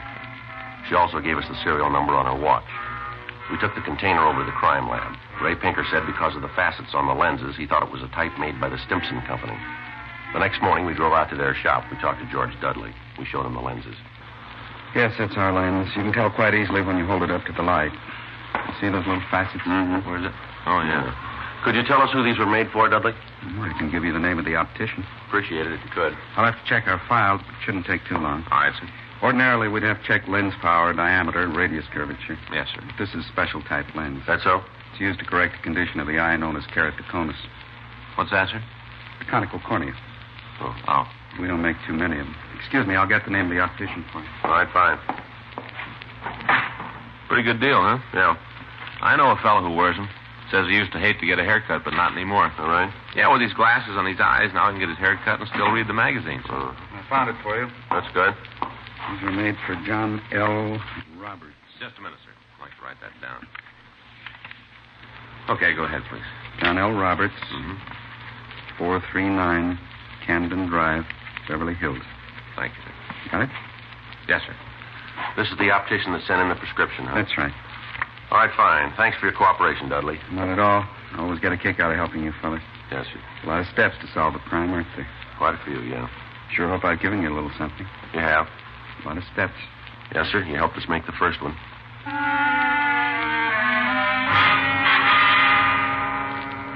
We drove out to Beverly Hills and we talked to John L. Roberts. He checked the prescription number against his files and gave us the name and address of a Robert Briarton as the man he had fitted with the corneal lenses. Frank and I went over to the house on Bedford Street, but there was nobody home. We found out from a neighbor that Briarton worked for a coin machine repair company on Pico Boulevard. We located the concern, and the manager showed us where we could find the suspect. 10:13 a.m. Robert Briarton? Is your name Robert Briarton? Yeah? Police officers. It's our identification. Joe Friday? That's right. This is Frank Smith.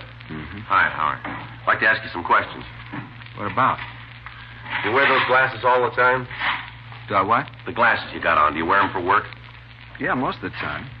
What's this about glasses? You ever wear any other kind? Yeah, why? What kind? Well, how many kinds are there? Why don't you tell us? I don't get this. What am I supposed to have done? You wear another kind of glasses? Isn't that what you said? Yeah? What kind? The corneal lens type. Where are they? I don't know. Home, I guess. You're not sure, huh? Look, officers, I don't know what you're after, but if it's something that happened in the last 20 years, you got the wrong guy. Well, if we have, then you got nothing to worry about, have you? That's right, but mistaken identity can be embarrassing. I'd just like to know what I'm supposed to have done. Suppose you tell us about the other glasses, huh? The corneal lens? Yeah. Well, what do you want to know about them? Like we said before, we want to know where they are. Well, like I said, home. You're sure? Yeah? How many pair do you have? One. You wear glasses all the time? Yeah? Can you see without them? Yeah, but not too good. Where were you night before last? At home? How about last night? Same. All night. Right. Can you prove it? Yeah, my wife will tell you that. You can call her on the phone. She'll tell you I didn't leave the house. All right. We'll go out there. You can call her just as well. We'd like to see your other glasses, too. All right. You mind telling me what this is all about? We're investigating a kidnapping and robbery. You think I had something to do with it? We're investigating. Okay, if that's how it is, I got nothing to hide. You want to go right now? That's right.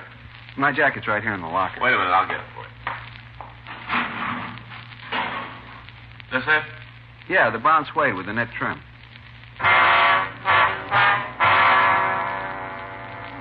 We took Robert Briarton with us, and we drove out to his home. On the way, he continued to deny any knowledge of the crime. Because the victim, Gwen Alston, had been unable to furnish us with much of a description of the suspects, it was difficult to determine whether or not Briarton was one of the men.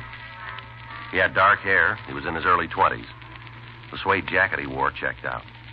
11:07 a.m. Anna? Anna? Guess you didn't hear. It's all right. We'll wait for her. Now, I've been trying to make up my mind whether I should be mad or not. I know you're only doing what you have to, so I guess there's no need to get overheated, but I'll say it again. You got the wrong guy. Well, if we're wrong, we'll admit it. Just hope this doesn't put me in bad down at work. No need for it, too, if you're innocent. I suppose so.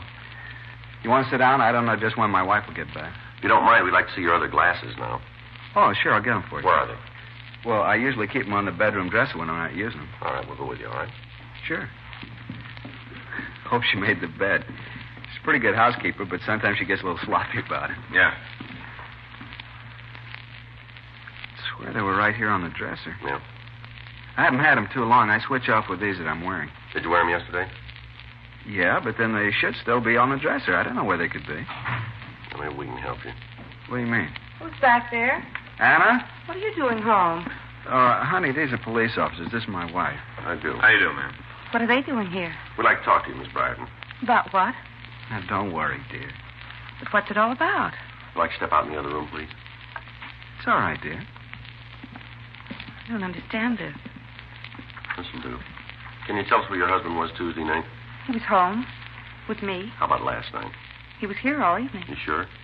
Well, yes, he came home from work and stayed in all evening. Oh, I see. What is it? Police business. You think Robert had something to do with it? Yes, we do. When did this happen? Last night. I told you he was home all evening. That may be true, but these corneal lenses were found in the victim's car. They belong to Robert? That's what his optician told us, yeah. It's all wrong. Well, the victim was beaten by a man who wore a jacket, brown suede with knit trim. That's the kind your husband owns, you know. But he wasn't out of the house, I tell you. I'm afraid we'll have to take him downtown. No, he didn't do it. I know it. I'm sorry, Miss Briarton.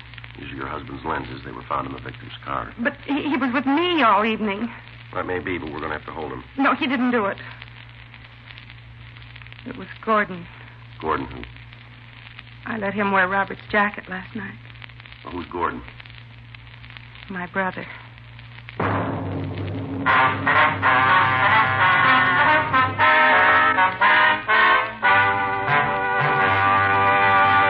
You are listening to Dragnet, the authentic story of your police force in action.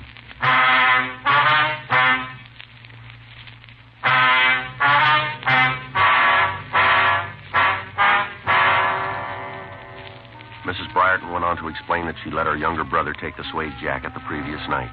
She also told us that the boy was living with them while he attended school. After questioning her further, we learned that Gordon Heddig had been in trouble with the police before. We called the office and asked Jack Crowley to check the name and description through R&I. We also asked that if he came up with a record, he'd have Harlan Stahl compare Heddig's fingerprints with the partials found in the victim's car. Frank and I got the address of the school that the boy was attending, and we drove over to see him. We waited in a small office while the school authorities located him.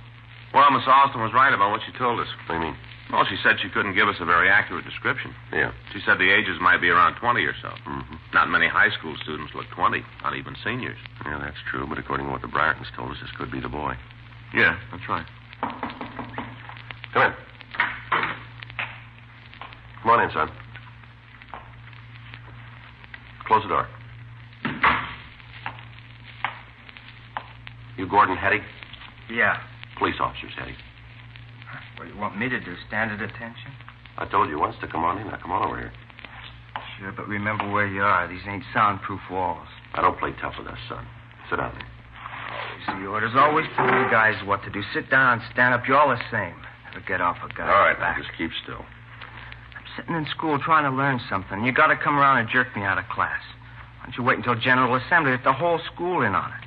You don't care what you do to a guy's reputation. That's what you think, is it? Yeah. Now, listen, son, we never heard of you before today, but we're finding out fast. The way we got it, you've gone way out of your way to make your own record, and you didn't do it in the classroom.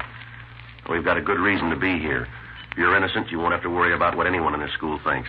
You don't sell me, mister. We don't have to, son. If you're clean, it's like we never met you. But I'm going to put it right on the line for you. The way this thing shapes up right now, we think you already bought yourself another hunk of trouble.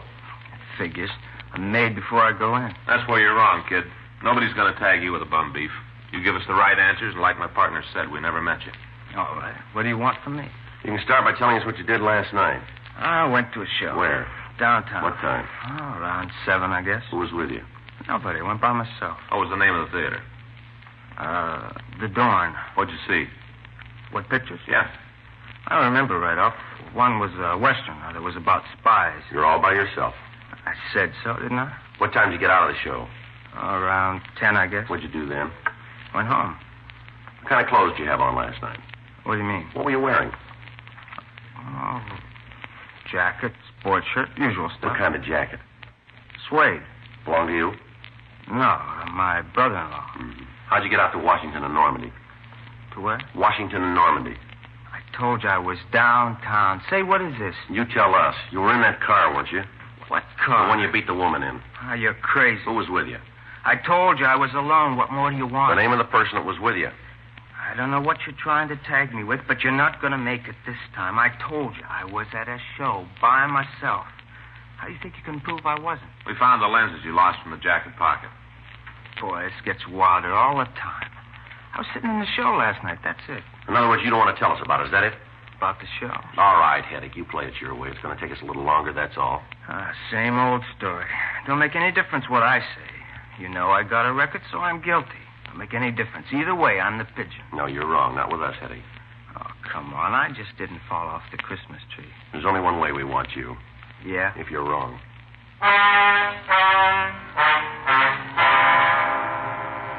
We took Gordon Heddig to the city hall for further questioning. We called Gwen Alston and asked her to come down and see if she could identify the suspect.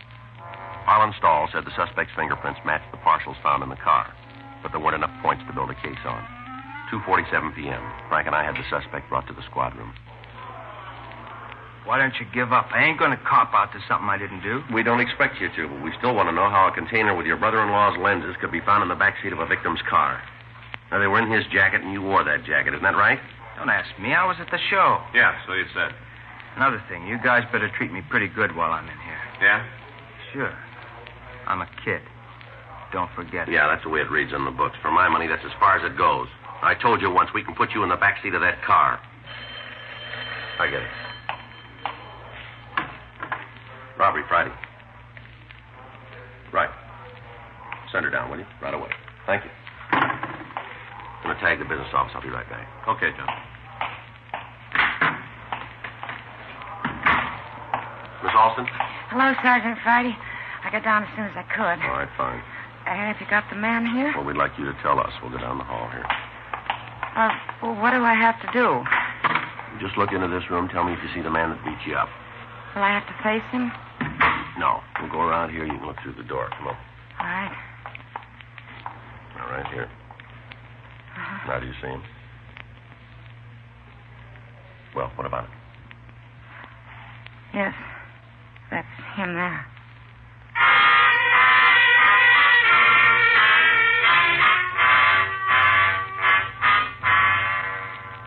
We confronted Gordon Heddick with the fact that he'd been positively identified by the person he had beaten and robbed. He still refused to admit any knowledge of the crime. We booked him on Section 700 Sub-M, robbery. A check was made of the FI cards in an attempt to identify the person who'd been with Heddick the night before. We called Newton, University, and 77th Street divisions. When we checked with Central, a clerk went through the files and found that the suspect had been stopped at 9th and Main Streets at 10 p.m. the previous night. Frank and I went over to the First Street station. It's the FI card you wanted, Sergeant. Thank you. Well, here's what we're looking for. Yeah? Wasn't alone. A person by the name of John Burko was with him. Officer make a card on him, too? Yeah, I got it here. What about the other guy? Thank you. John Burko, B-E-R-K-O, age 19, 506 Holt Avenue. Yeah. Something else in the back here that checks out. What's that? Notation the officer made. Yeah. Burko's right thumb was bandaged.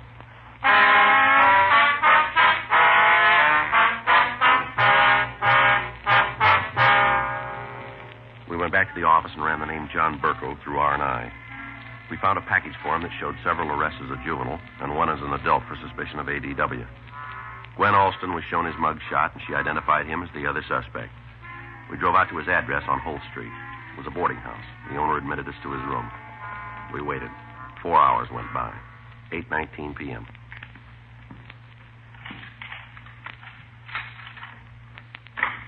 All right, Burko, hold it right there. What? Police officers, get your hands over your head. Come on, move. Sure. Over the door. Come on. Hands up on the door. All right, now hold it right there. All right. Okay. He's clean, Joe.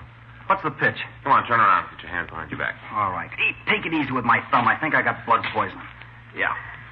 Now, you want to tell me what this is about? A friend of yours sent us over to get you. Says you always work together on everything. She's kind of lonesome without you. Who are you talking about? Heddick. He sent you here. He copped out to you? All right, let's go. What did he say? You figured. We're here. That Fink. Big talk about how he'd never cop out to anything. Never admit nothing. Well, that's the way it is when you get mixed up with young squirts. All right, let's go. Lousy punk. Suppose you know how he beat up that woman. Yep. Should have heard him afterwards, laughing about how he hit her. Should have figured he'd cop out if he got nailed. No guts. Got to beat up on women. No guts at all. Well, that's real funny, isn't it? What's that? We just talked to him. Yeah? He said the same things about you.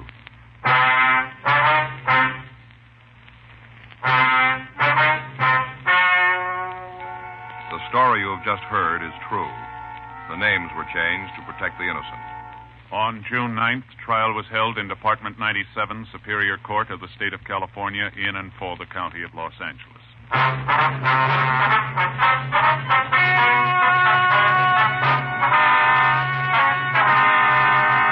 A petition was filed on Gordon Heddick, alleging one count of robbery and kidnapping. He was declared unfit as a juvenile and ordered to be tried in Superior Court.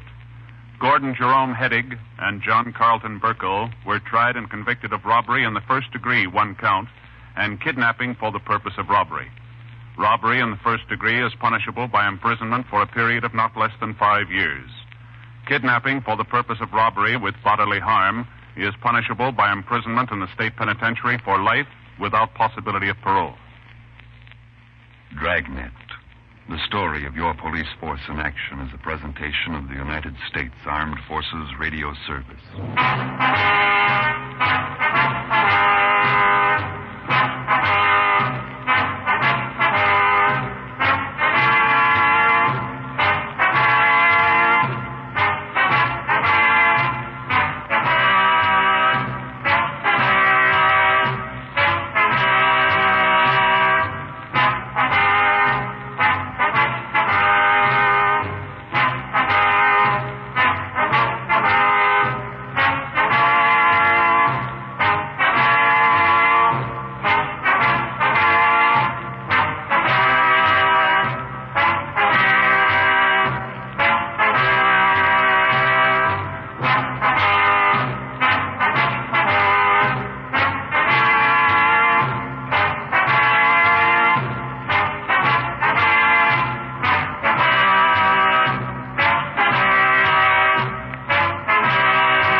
RCA Victor, world leader in radio, first in recorded music, and first in television, presents the Phil Harris Alice Faye Show.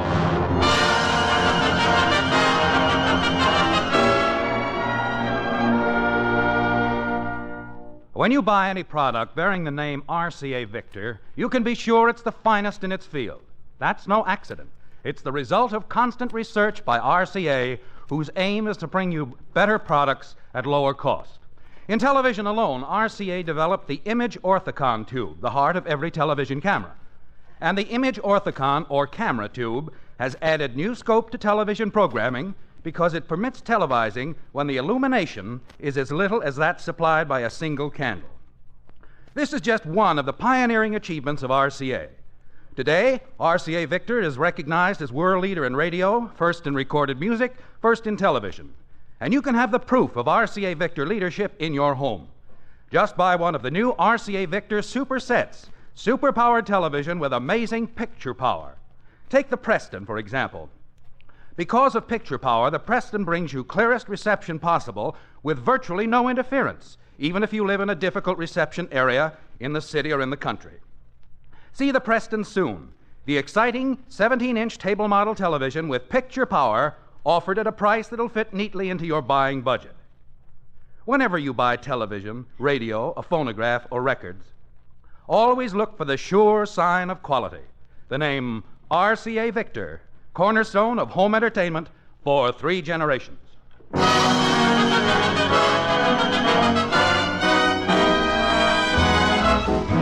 For your enjoyment, here is the Phil Harris Alice Faye Show, written by Ray Singer and Dick Chevrolet, with Elliot Lewis, Walter Tetley, Robert North, Janine Roos, Ann Whitfield, Walter Scharf and his music, yours truly, Bill Foreman, and starring Alice Faye and Phil Harris.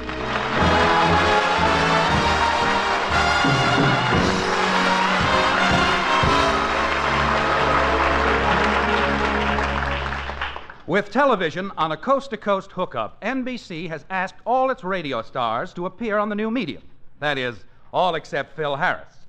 Phil decided to take the matter into his own hands, and so he invited the president in charge of TV and his wife to dinner. You know something, Alice? This is going to be a very, very important dinner tonight, and everything has got to be just right. Well, it will be. Did you set the table as I asked you to? Oh, did I set that table? Oh, come with me. Hey, wait till you see, honey, the way I set it up. It's a work of art. There you are. How do you like the way it looks? Phil, what kind of a way is that to set a table? Well, what's wrong with it? In front of each place, I put everything a guest will need for dinner.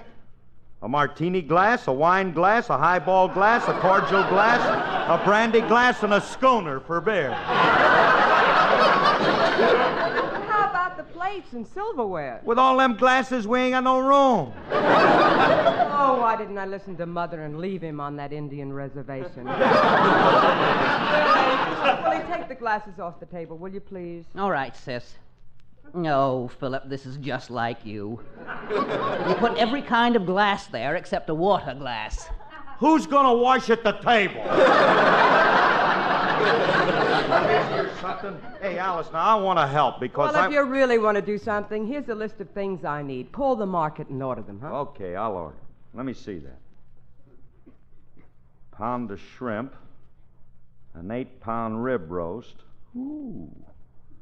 A dozen matzo balls, a bottle of glue. Glue? Oh, that must be to keep the matzo balls from rolling off the plate. Rolling off the plate, and rolling off the plate.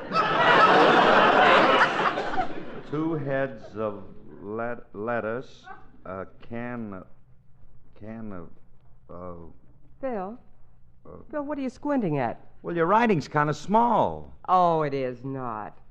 You know, you've been squinting a lot lately. Maybe you need glasses. After all, you're at the age where you can use a little help.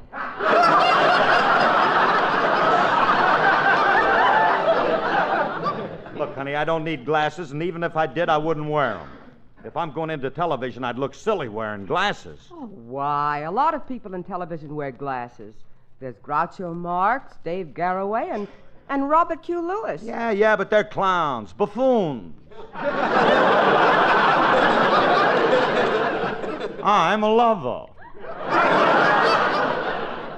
are? The least you could have done was tell me about it. All right, tell you about it. Well, maybe you don't need glasses, but, I think you ought to have your eyes checked by a specialist.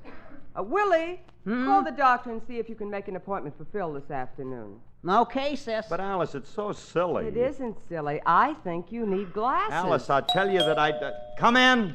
I tell you I don't need glasses. I think you do need glasses. I agree with Curly. You don't need glasses. You get more out of a bottle with a straw. Please.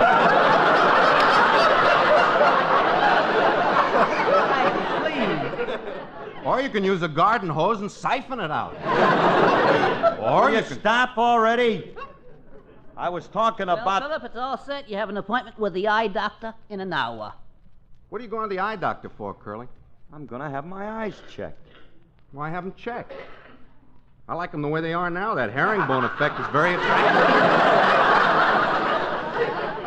That's something. Will you keep quiet a minute, Remley? I've got a lot of stuff to do. I got a lot on my mind. Now, come on and go down to the doctor with me, will you? We'll see you later, honey. Okay. Well, I'd better get back to work. I'll help you, sis.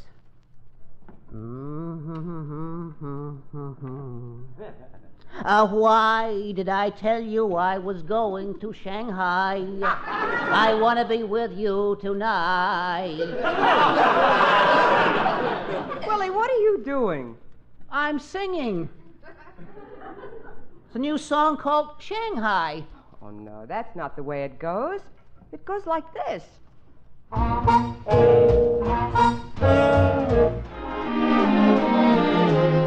Why did I tell you I was going to Shanghai? I want to be with you tonight. Why did I holler I was going to Shanghai? I want to be with you tonight. It was just a little misunderstanding that a kiss on the cheek could patch. I need you so badly, I'd gladly start right over from scratch. Why did I tell you it was bye-bye for Shanghai? I'm even allergic to rice.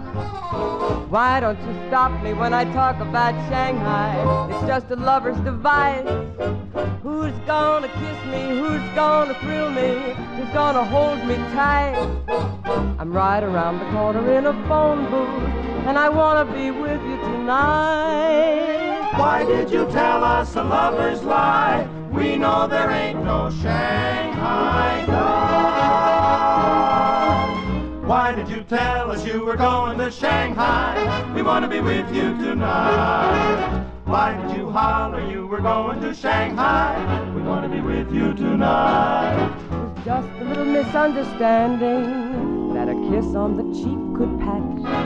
We need you so badly, we'd gladly start all over from scratch. Oh, why did I tell you it was bye-bye for Shanghai? I'm even allergic to rice. We should have stopped you when you talked about Shanghai.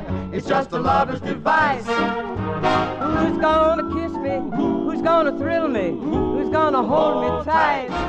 Well, we're right around the corner in a phone booth, and we want to be with you tonight. But who's gonna kiss me? Who's gonna thrill me? Who's gonna hold me tight? Well, if you're right around the corner in a phone booth, I wanna be with you tonight.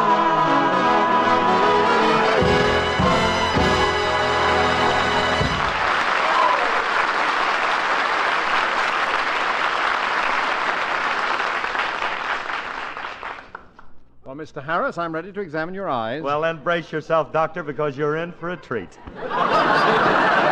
You were about to see the prettiest pair of peepers in this little old town.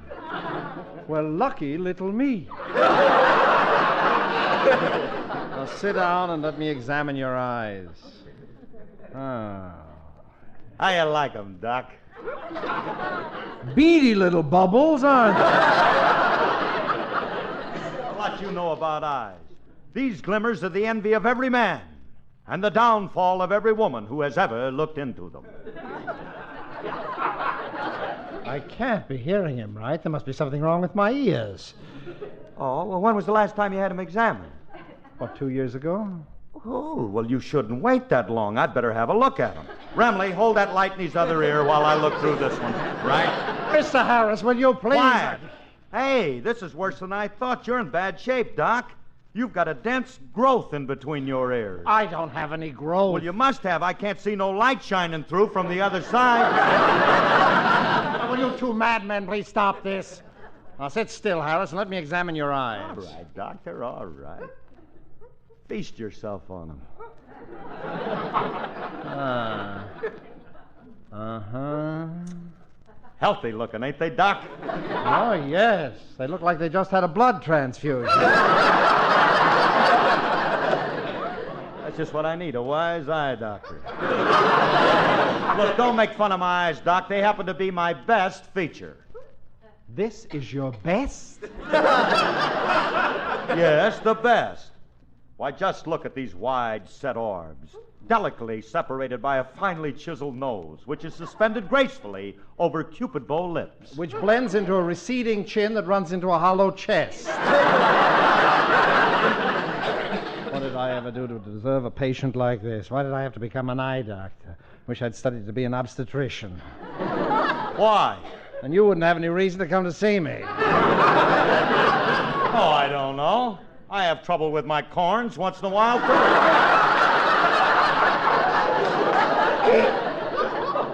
Mr. Harris, I think medical science would be interested in studying your brain. I have been told that before. In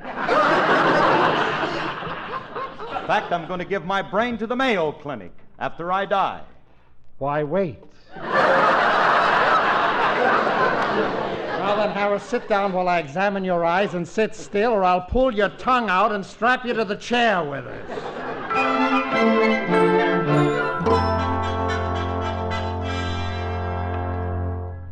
Well, Harris, I've examined you thoroughly, and I find nothing wrong except a little eye strain.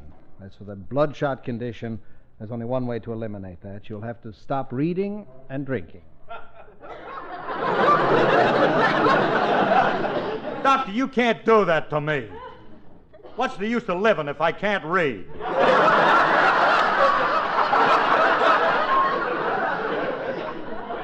It's only temporary. Now hold still while I put a few of these drops into your eyes. Now, wait a minute, Doc. Wait a minute. Is that going to hurt? Unfortunately, no. This is just a harmless wash that'll rest your eyes and clear them up. Now open wide. There. Hey. That feels good.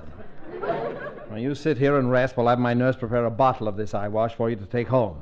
Now, I'll be right back. Yeah. There goes a nice doctor. I wish I had a chance to talk to him.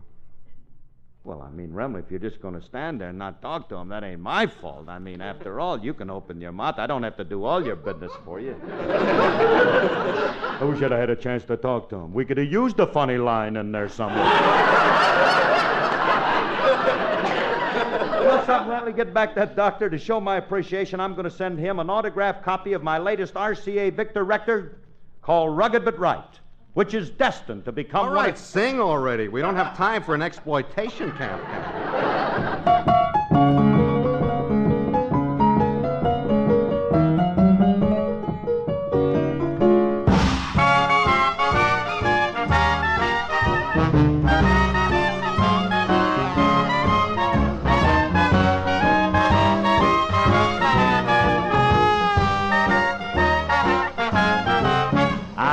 Just called up to tell you that I'm rugged but right, a rambling and a gambling man and free every night. I eat a porterhouse steak 3 times a day for my board, more than any guy in this whole town can afford. I got a big electric fan to keep me cool when I sleep, a mattress stuffed with dollar bills to tickle my feet. My motto's meet 'em and cheat 'em and love 'em and leave 'em and break 'em in right.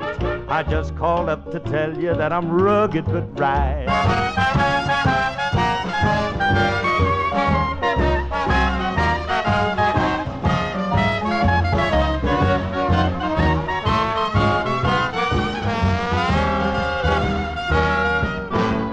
My house was bought with pawn shop tickets, red, white, and blue. My clothes are made of tiger skins right out of the zoo.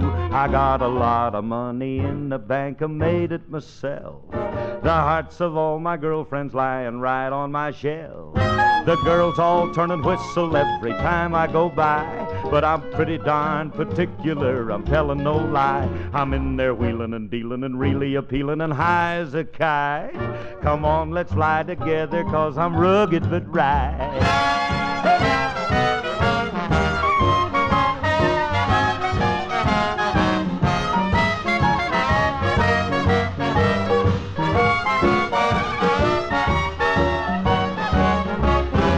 Yes, I just called up to tell you that I'm rugged but fair. You caused me plenty worry, put some gray in my hair. You got the lips that sunk the ships of England, France, and Peru. And I'm just like Napoleon, 'cause you're my Waterloo. I'd like a 15-minute intermission in your Ford V8. I'd love to make it longer, but I got a late date. My morals have always been gone with the wind, so let's breeze it tonight. I just called up to tell you that I'm rugged but right.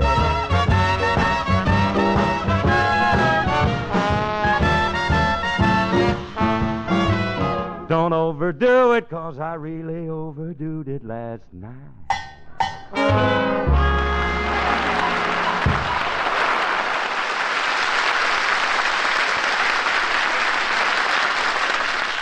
You know something, Remley? That record's going to be my biggest seller since the thing. People are buying it like hotcakes. I know.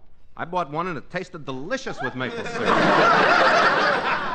Wish the doctor would hurry with that eye wash. Yeah, we got to get home, you know, for that dinner party. Hey, why wait for the doctor? Here's a bottle of eye wash on the desk. Let's take that one. Okay, eye wash is eye wash. Let's take it and get out of here, huh? Yeah. Hey, then let's stop on the way home and have a cold beer. Oh, you dog. Mr. Harris, the nurse will have your drops ready. That's funny, he isn't here. Oh, nurse, did you see Mr. Harris? Yes, doctor, he just left. Did you give him his eye wash? I tried to, but he said he already had a bottle. Oh, but I didn't have... Oh, no, he took the bottle on my desk. That's the wrong medication. What did he take? Oh, drops that'll dilate his pupils and blur his vision for hours. If he uses more than one drop into each eye, it'll completely obscure his vision for quite a while. You better call him and warn him. He didn't leave his number, and his phone is unlisted. Oh, well, we tried, didn't we? I wonder what will happen to old Blotter Eyes tonight.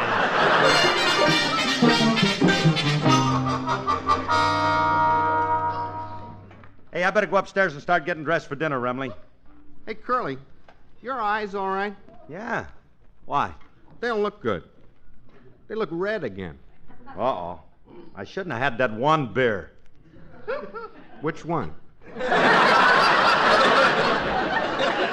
Now, wait a minute, Remley. I better put some more of these drops in that doctor gave me, because that'll clear them up. You ought to use some. You know, your eyes ain't exactly rinsed so white.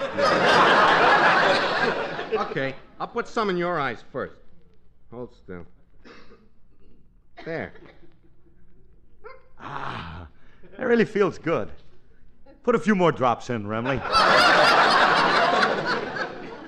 Hey, Curly, your pupils are getting larger and your eyes are starting to sparkle. They are? Hey, man, this stuff is really great, ain't it? Now, you hold still while I put some more in your eyes. There. Hey, Frankie, this stuff is wonderful. This is the greatest thing that... Where'd you go, Remley?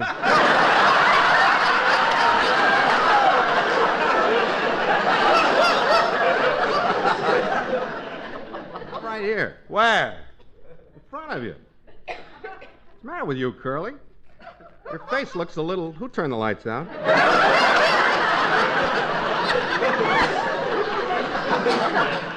Lights ain't out. Somebody just put fuzzy bulbs in. For some, Remley, everything looks hazy to me. To me, too. Well, it must have been that beer we had. The doctor warned me not to drink, and you keep... Bill, you'd better start getting dressed for the party. Our guests will be arriving soon. Okay, honey, okay. Hey, Frankie. Hmm? I hope my eyes clear up before those guests arrive. This is going to be embarrassing. Hey, I know what. We'll put a few more drops in. It'll clear up like that. Yeah, okay, but let's do it upstairs. Help me feel my way up. You know something, Remley? I'm starting to get worried. We put 4 drops of this stuff in each eye, and my vision ain't getting no better. It's getting worse. Maybe we didn't use enough. Let's kill the bottle. Hold still, I'll pour it in. There. Well, take it easy, will you? That's enough. Save some for yourself. Oh, thanks. Oh, Phil. Phil, I haven't finished dressing yet. Will you answer the door? And if it's our guests, be very gracious to Mrs. East. Yeah, okay. Answer the door, she says. I can't even see what room I'm in. Oh, man, this is going to be murder. Hey, Remley. Remley. Here I am. Well, answer.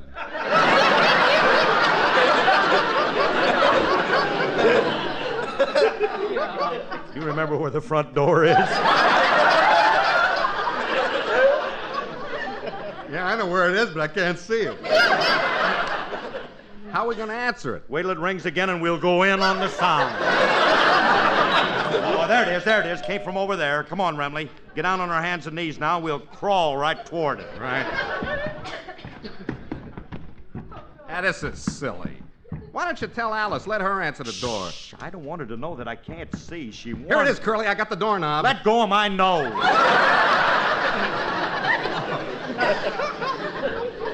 I thought you had a soft doorknob.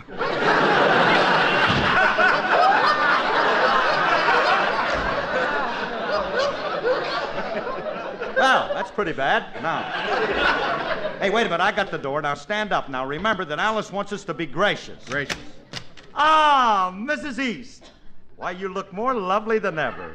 It's a pleasure to have you here. Allow me to kiss your hand. Get your slobbering lips off of me, nut!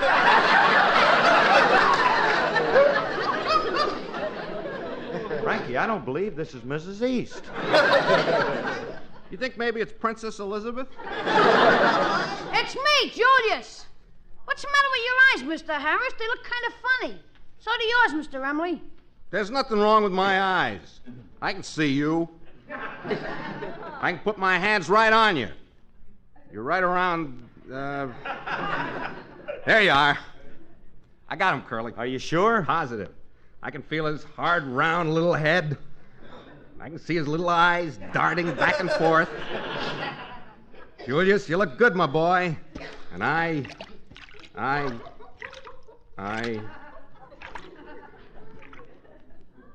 Curly. What? I'm patting him on the head and it's splashing.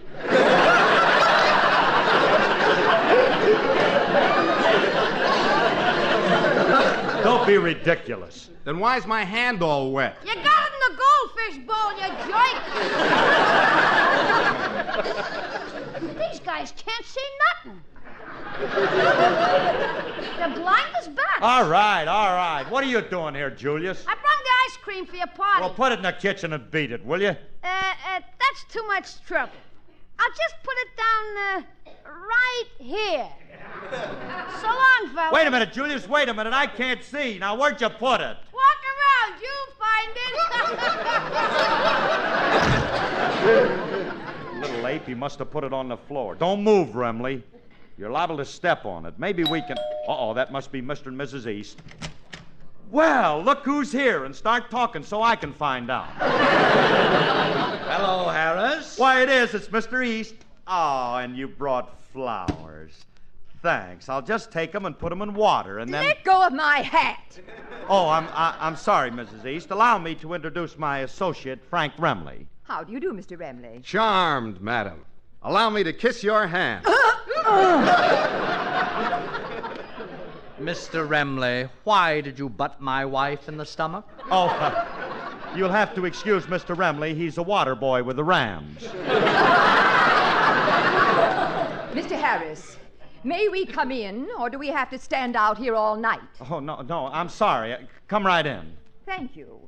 My, what a charming foyer! Curly, she found the ice cream. Oh, Mrs. East, I'm terribly sorry. Tell me, East, does your wife always make a hokey entrance like that? Oh, darling, are you all right? Yes, I hope you're not hurt. No, I'm not hurt. Well, don't just stand there. Help me up. Oh, of course. Give $5 if I knew where she is. Oh, there you are. Allow me. Thank you. Oh, Phil. Phil, is that Mr. and Mrs. East? Yeah, honey. Oh, hello there. I'll be right down. And in the meantime, Phil, why don't you show them through the house? They've never been here before. Well, that's a splendid idea, Mr. Harris. I'd love to see your house. So would I, lady. You don't want to really see the house, do you? Yes, I do. I've heard a lot about your home, and I insist you take me through it. Well, you insist, huh? Well, the room we're in now is the entrance hall, and then there's the living room, a dining room, a kitchen, 2 bedrooms, a den, and we're right back where we started from. How'd you like it? Oh, Mr. Harris, you're a caution. Now, may we please see the house? All right, just follow me.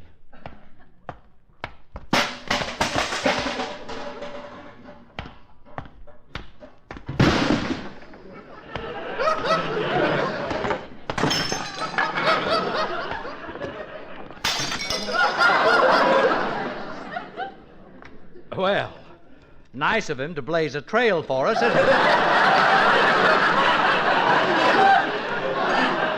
Well, here we are. I know you'll love this room. We just had it redecorated. Alice and I spend most of our time in here. Do you like it? What a lovely broom closet. Just wanted to see if you were paying attention. Now we'd like to see the dining room. Oh, well, follow me.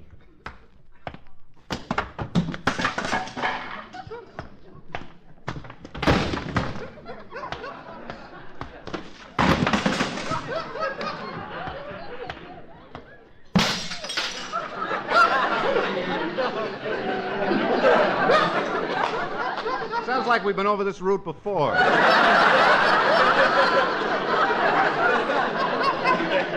Just this way, Mrs. East. It's just through this door.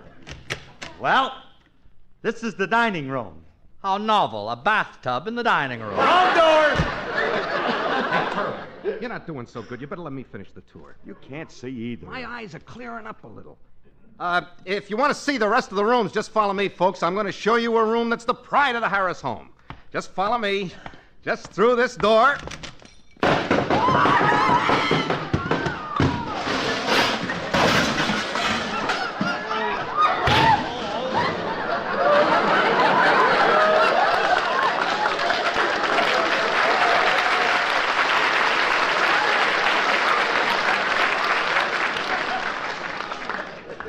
Isn't this a beautiful cellar?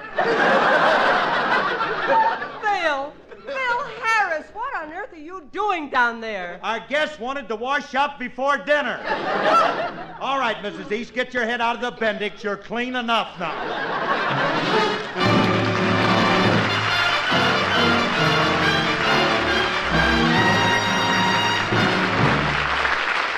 Alice and Phil will be back in just a moment. Hold everything. Here's exciting value news. News about RCA Victor's outstanding bonus offer. Buy any RCA Victor instrument that plays 45s exclusively, and at no extra cost, get a bonus of record albums worth over $6. You take your pick from 25 of RCA Victor's hit albums of popular, classical, children's, or hillbilly and western records. Over $6 worth of these albums are yours without additional cost. You pay only for the Victrola 45 instrument you choose. Select RCA Victor's new Victrola 45 table phonograph that can be easily moved from room to room. It's convenient, it's complete, and its suggested list price is only $27.95. Of course, there are many other RCA Victor 45 models to choose from. And what a treat to get over $6 worth of record albums at no additional cost. Take full advantage of this RCA Victor bonus offer. Act now. We're a little late, so good night, folks. Remember, whether you're buying a television set, a radio, a Victrola phonograph, or records. Next, Theater Guild presents Ray Milland and Joan Fontaine on NBC.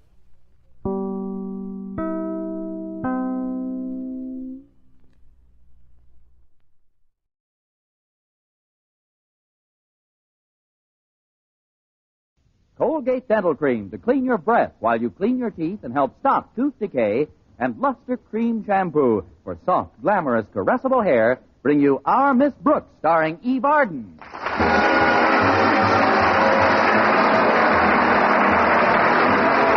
It's time once again for another comedy episode of Our Miss Brooks under the direction of Al Lewis. Well, the past few days haven't been easy ones for our Miss Brooks, who teaches English at Madison High School. It seems that she is called upon to assume additional duties whenever Mr. Conklin, Madison's beloved principal, loses a secretary. At breakfast Thursday morning, Miss Brooks discussed her plight with her landlady. It's not only the added work that bothers me, Mrs. Davis. It's Mr. Conklin's temper. I know, Connie. Osgood is a natural-born sourbowl. Lemon-flavored. No wonder he can't keep a secretary. Why, do you realize that since the fall term started, he lost 3 of them? 3 secretaries in a month? How is that possible? Well, the first one lasted a week. She quit because she couldn't stand his yelling.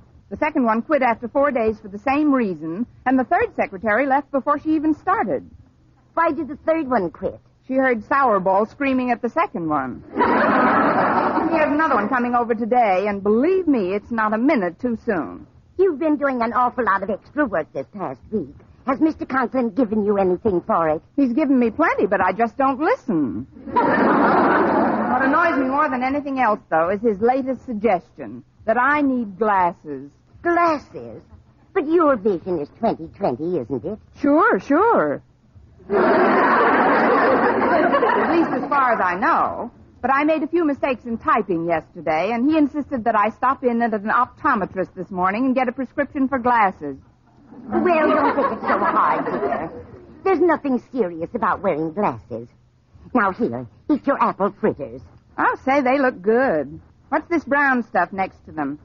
That's apple butter. Or if you'd rather have apple jelly, that's in this dish over here, near the picture of apple juice.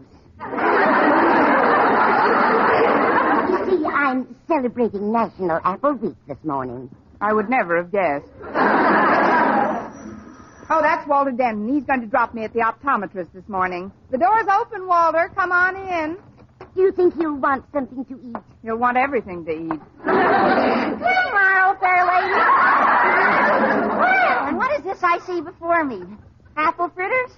Here's a fork. Fill your face. How about you, Miss Brooks? I don't feel very hungry this morning, Walter. The possibility of my having to wear glasses has gotten me down, I guess. I think that's absurd myself. I wish you'd tell Miss Brooks how little wearing glasses will affect her looks. Oh, sure. Oh, you shouldn't worry about glasses hurting your looks, Miss Brooks. I shouldn't? Of course not. Nothing could do that. What I mean is, well, you don't even know if you need glasses yet. So why should you worry now about how Mr. Boynton's going to react if, as, and when he sees you with glasses on? I don't recall mentioning Mr. Boynton in this conversation. You don't have to. His name shines out of your eyes like neon. But even if you do put goggles on, I'm sure that Mr. Boynton will feel just like any other average male feels about it. And how is that? Well, most men feel that glasses are merely an inconsequential man-made accoutrement. And the real beauty of a woman is what lies within herself. And the qualities admired by men of taste and sensitivity are of the mind and the soul. Please go on, Dr. Freud.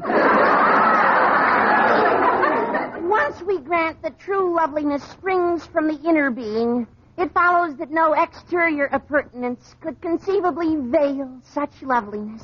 Walter, would you go steady with a girl who wore glasses? Frankly, I wouldn't be caught dead with one. Turn in your fritters, Denton. You're through. Now, come on. We better get started. I've got an early appointment with the optometrist. Oh, please, don't let it depress you, Miss Brooks. Remember, there's a bright side of this thing, too. Where? I seem to have misplaced it. Well, the eye doctor will put drops into your eyes as part of the examination. And this makes your vision all blurry and funny. Well, what's so bright about that? Don't you get it? Even after you arrive at school, you can be sitting right in his office with him and not see Mr. Conklin all morning long. Oh, what a beautiful morning. Oh, what a wonderful day.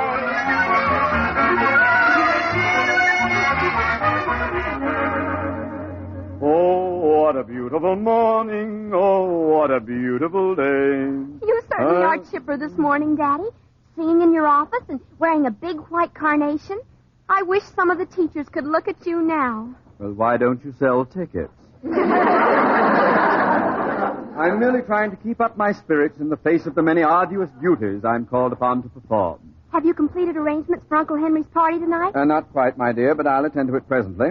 I don't know why his bachelor friends insist on giving a man a party simply because he's going to get married. To me, that's exactly like feeding a bear a nice big antelope steak and then pushing him into a trap. Why, Daddy, I'm surprised at you. Stag parties are an old American custom, and I think it's flattering that Uncle Henry's friends picked you to arrange the entertainment. This makes the third stag party you've arranged, doesn't it? Counting the one he left at the altar, this makes number 4 for Uncle Henry. Now, you'd better run along to your class, Harriet. I've got several things to attend to. All right, Daddy. Don't work too hard. I'll try not to. There'll be a hot time in the old town tonight. This is the principal's office. Osgood Conklin himself speaking. Hello, Mr. Conklin. This is Mitzi Leroy. Some friends of your brother-in-law told me you were planning a little celebration for him tonight. Why, yes, we are going to have a party, but it's strictly stag. That's strictly why I'm calling. You see, Mr. Conklin, I'm in the entertainment business. You were planning some entertainment for this evening, weren't you? Yes. Yes, but frankly, I thought we'd provide our own merriment. One of the boys is quite competent on the cello. He's competent on the cello. And if I say so myself, I'm not a bad hand with the cornet. What? No stereopticon views? Look, Mr. Conklin, your brother-in-law's friends have seen me dance at Star Theater, and they felt that I could provide just the sort of entertainment that would make your party tonight a big success. Oh, you're a dancer. What kind of dances do you do, Miss Leroy? Let's just say I think you'll be pleased.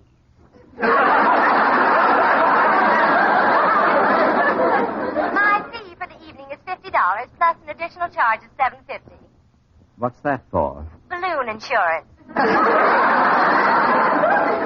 Now, about my costume. Just a minute. Just a minute. You'll have to excuse me now, Miss Leroy. I'll take up this matter of entertainment with some of the other fellows and then make my decision. Oh, then you want me to contact you later? That would be fine. Oh, thank you, Mr. Conklin. Goodbye. Goodbye. Come in. Come in. Oh, good morning, Mr. Conklin. How are you today? Fine, thank you. But I'm at my desk. You're talking to the umbrella stand. Oh, I'm sorry. It's these drops in my eyes. Mr. Conklin, what's the matter with you? What do you mean, what's the matter with me? Your face is so white, and it's all wrinkled. You're looking at the carnation in my buttonhole. Oh, thank goodness. I didn't see how your head could be leaning against your shoulder like that. But this blurry vision should pass in a couple of hours, and then I can type up the notes you need for the PTA meeting tonight. That won't be necessary, Miss Brooks. My new secretary is coming in this morning. Besides, I won't be addressing the PTA members tonight. There's another affair I have to attend. Another affair? Yes, my brother-in-law is getting married next week, and we're giving him a little party. Oh, Henry. Who's the lucky fourth? I mean, who's going to address the PTA meeting if you don't show up? Mr. Stone, the head of the Board of Education, has kindly consented to go in my place. He'll be over this afternoon to pick up my speech. Now, I've got to leave for a while, so I'll appoint Harriet to monitor your first class, and I'd like you to stay here and take charge of my office until the new secretary arrives. Where are you going, Mr. Conklin? We're just chock full of curiosity today, aren't we?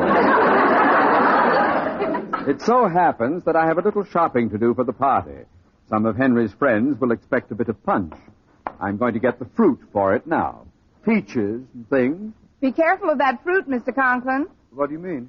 Judging from the way your eyes looked after the last stag, you ran into some very bloodshot peaches.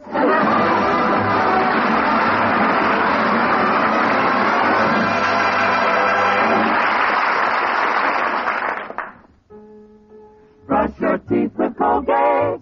Colgate Dental Cream. It cleans your breath. What a toothpaste. While it cleans your teeth. Colgate toothpaste. Cleans your breath. What a toothpaste. While it cleans your teeth. Colgate Dental Cream cleans your breath while it cleans your teeth.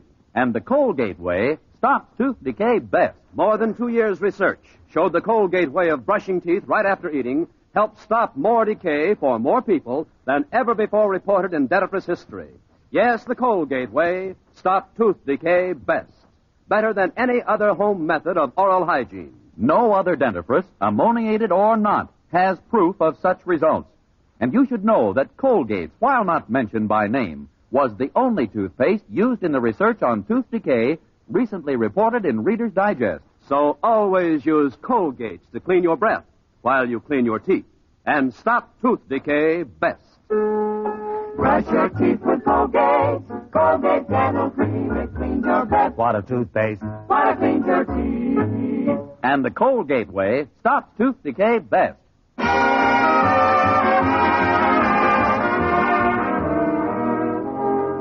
Well, when Mr. Conklin left to go shopping for his brother-in-law's stag party, I sat in his office and waited for A, his new secretary, and B, the effects of my eye drops to wear off. I got a good idea of the progress I was making when I answered a knock on his door. Come in. And what can I do for you, sir? The first thing you can do is take another look. What? Oh, it's a girl. Congratulations. You see, I've had some drops in my eyes, and they're still quite blurry. If you'll just take a seat, Miss... Leroy, Mitzi Leroy. I talked to Mr. Conklin on the phone a little while ago. Of course, he's been expecting you. I'm Miss Brooks. I teach English here. Oh, glad to know you. Where is Mr. Conklin? He should be back in a very short time. He's doing some shopping. Why don't you just make yourself comfortable, Miss Leroy? Oh, well, I guess I might as well. Tell me, Miss Brooks, do you think Mr. Conklin will want to see a sample of my work?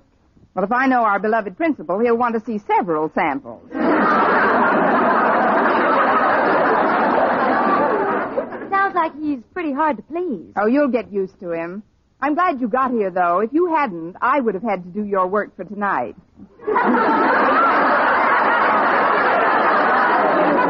You? I might not look it, but I'm pretty efficient. Well, you could have fooled me. What do you do? Teach English on the side? Well, lately that's been just about the size of it. I've had more outside work than I can handle. What do you work with, Miss Brooks? The usual tools of the trade. Some carbon paper and a typewriter. Carbon paper and typewriter? Of course, if it's a rush job, I just grind it out with a notebook and pencil. Now, that's what I call a new wrinkle. How long have you been doing this sort of work? Just this season. Mr. Conklin's had a tough time finding anybody. Oh, he must be pretty particular. He is rather temperamental. But if you don't mind a little shouting now and then, you'll get along fine. Well, I'm used to that. I worked at an Elks convention last night. Oh. There's the bell for another class. Now that you're here, I can run along. Is there anything I can get you before I go? No, thanks. I've got everything I'll need in this bag. I'd certainly like to clinch this job. There's only one way to do it, Miss Leroy. When Mr. Conklin gets back, you'll be all ready to work.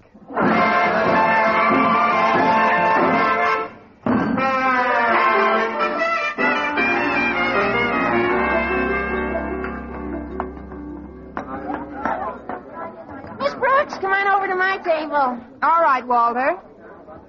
My, the cafeteria's jammed as usual. Yeah, that's why I like to get off in a corner and...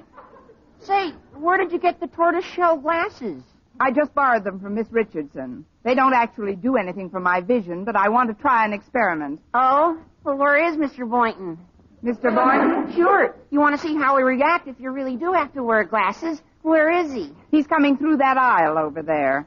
What aisle? The same one you're leaving by. Find it on the table like a good boy. Okay, Miss Brooks. I gotta look for Harriet Conklin anyway. I'll see you in the not-too-distant future. Or the not-too-present present. Oh, pardon me, Miss Brooks. Do you mind if I join you at this table? Not at all, Mr. Boynton. I've been more or less expecting you. Oh, good. Now, I'll just set this tray down. Oh, I certainly had a difficult morning. Some of those kids just flatly refused to learn biology. So do some adults, I know.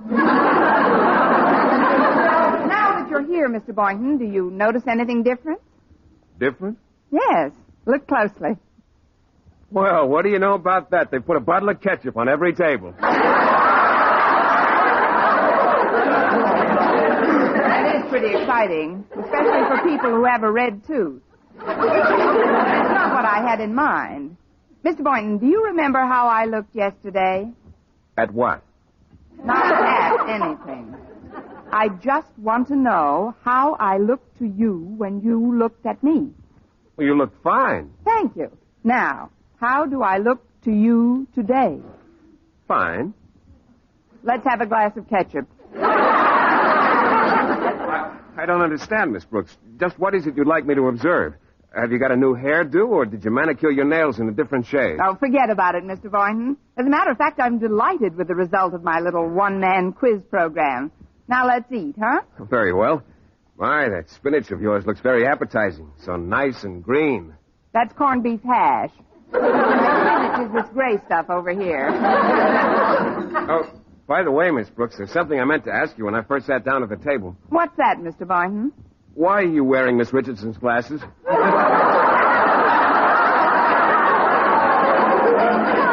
you did notice them. Oh, yes, they're quite becoming. As a matter of fact, they make you look much more mature. Mature? But do you like me that way? Of course, everything benefits with age. I'm not ready for old age benefits. I mean, what about the girl I was? The gay, carefree, youthful girl. Oh, I didn't know you then. That does it. Hand me a blotter. I'm giving these eye drops back to the optometrist. You mean you've been examined for glasses, Miss Brooks? Mr. Conklin insisted, but I still think he's wrong. Excuse me, Mr. Boynton. Miss Brooks, there's something I gotta tell you. What's the trouble, Walter? You look as if you'd seen a ghost. I looked into Mr. Conklin's office for Harriet, and believe me, what I just saw was no ghost.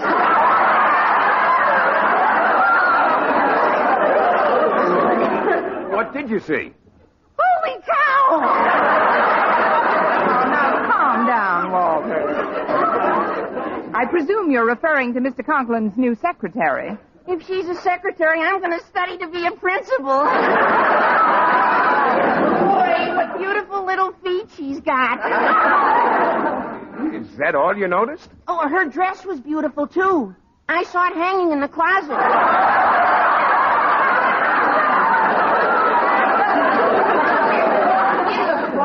Yeah, she's wearing a French bathing suit.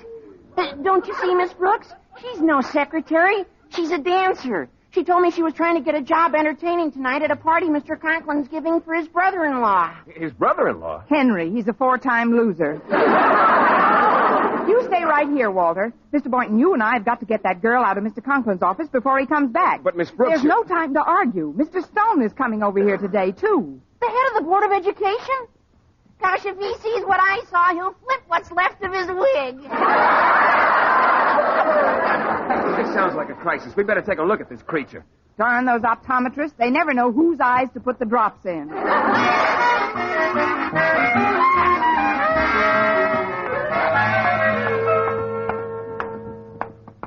We can't just burst into Mr. Conklin's office, Mr. Boynton. He may have returned. You're right, Miss Brooks. I'd better knock. Come in. Well, that doesn't sound like Mr. Conklin. Well, hello. Holy cow! Miss Leroy, what are you doing in that French bathing suit? Blowing up my balloon. I work with several of them. Oh, but there's been a terrible misunderstanding. You've got to leave here at once. Oh, what's the hurry, honey? Don't you think you should introduce me to your friends? No, I don't. That isn't very polite, Miss Brooks. Miss Leroy, my name is Philip Boynton. I teach biology here. What time? Please, Miss Leroy, you ought to put some more clothes on. She'll catch her death of cold that way, don't you think so, Miss Brooks? Yes, but not soon enough. Now, where are your things, Miss Leroy? I'll help you get dressed. Oh, they're on that chair by the desk. But I've got to do an audition for this job tonight. You told me yourself to get ready, Miss Brooks. That's when I thought you were a secretary. Now, will you please put your dress on? Oh, it's too late, Miss Brooks. Mr. Conklin's just coming in the front door. I saw him through the window. Well, it's about time he showed up.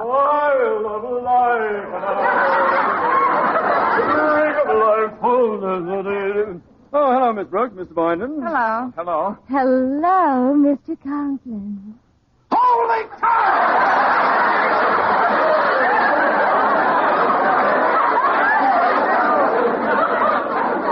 Miss Brooks, I left you in charge of this office. What is this woman doing here in that getup? She's just blowing up her balloon. I'm Missy Leroy, Mr. Conklin. I spoke to you on the phone, don't you remember? The balloon dancer? But how did you get in here? Miss Brooks let me in. She's the one who told me to get ready for my audition. That was when my eyes were still blurred from the drops this morning, Mr. Conklin. I thought You and your lame excuses. Do you realize that Mr. Stone is due here any moment to pick up a speech I wrote for the PTA meeting tonight? But, Mr. Conklin... And do you realize further that the title of that speech is Propriety in Our Schools? Holy smoke!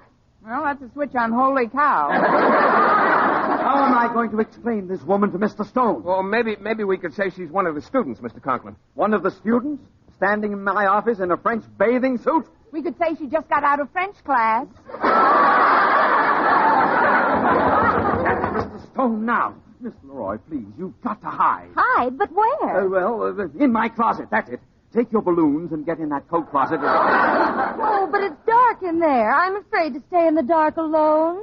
If you want me to, I'll go into the closet with her, Mr. Conklin.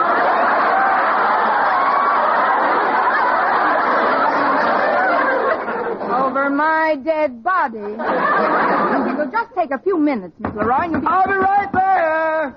Please, Miss Leroy, I'll engage you for tonight's party for any fee you name if you'll just get into that closet and stay there. Oh, well, if it's really a deal, I might as well cooperate. But try and make it snappy, will you? I'm getting a little chilly.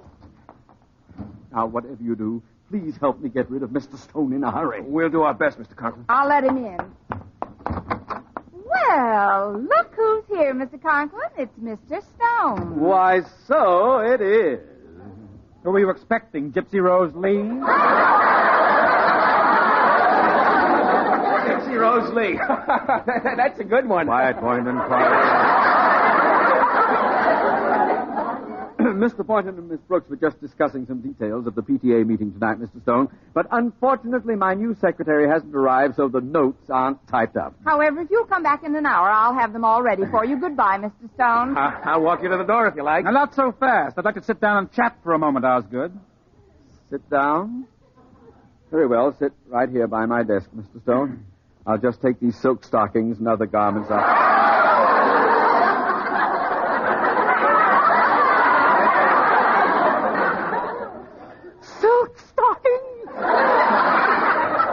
Silk stockings. What is all this feminine apparel doing in your office, Osgood? Feminine apparel? Oh, that must be the stuff you just bought for your wife, Mr. Conklin. Yes, the clothing you were telling us about. None of this is wrapped, and those garments look as if they've just been worn. Well, Mr. Conklin and his wife are both the same size, and somebody's got to try. Now, you finished chatting with Mr. Conklin. I have not finished. Gesundheit. Gesundheit. Gesundheit. Gesundheit. Now, about this speech you've written, Osgood, Now, wait a minute. That's very strange. What's very strange? There were 4 Gesundheits and only 1 sneeze. If all 4 of us said Gesundheit, who sneezed? Well, it was probably just an auditory illusion, Mr. Stone. Sometimes... Gesundheit. Gesundheit. Gesundheit. I pass.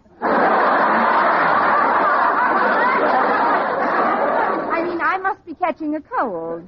That sounded like it came from the coat closet. The coat closet? Oh, please, Mr. Stone. I know it's drafty in there, but who ever heard of a moth sneezing? Yeah, who ever heard of a moth sneezing?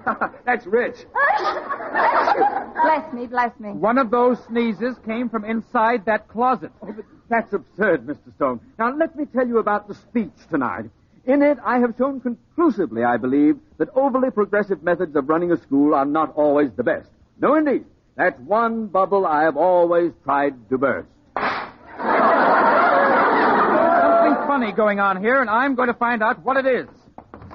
Come out of that closet, whoever you are. Why, hello, Mr. Stone. Holy cow! Walter was right. There goes what's left of his wig.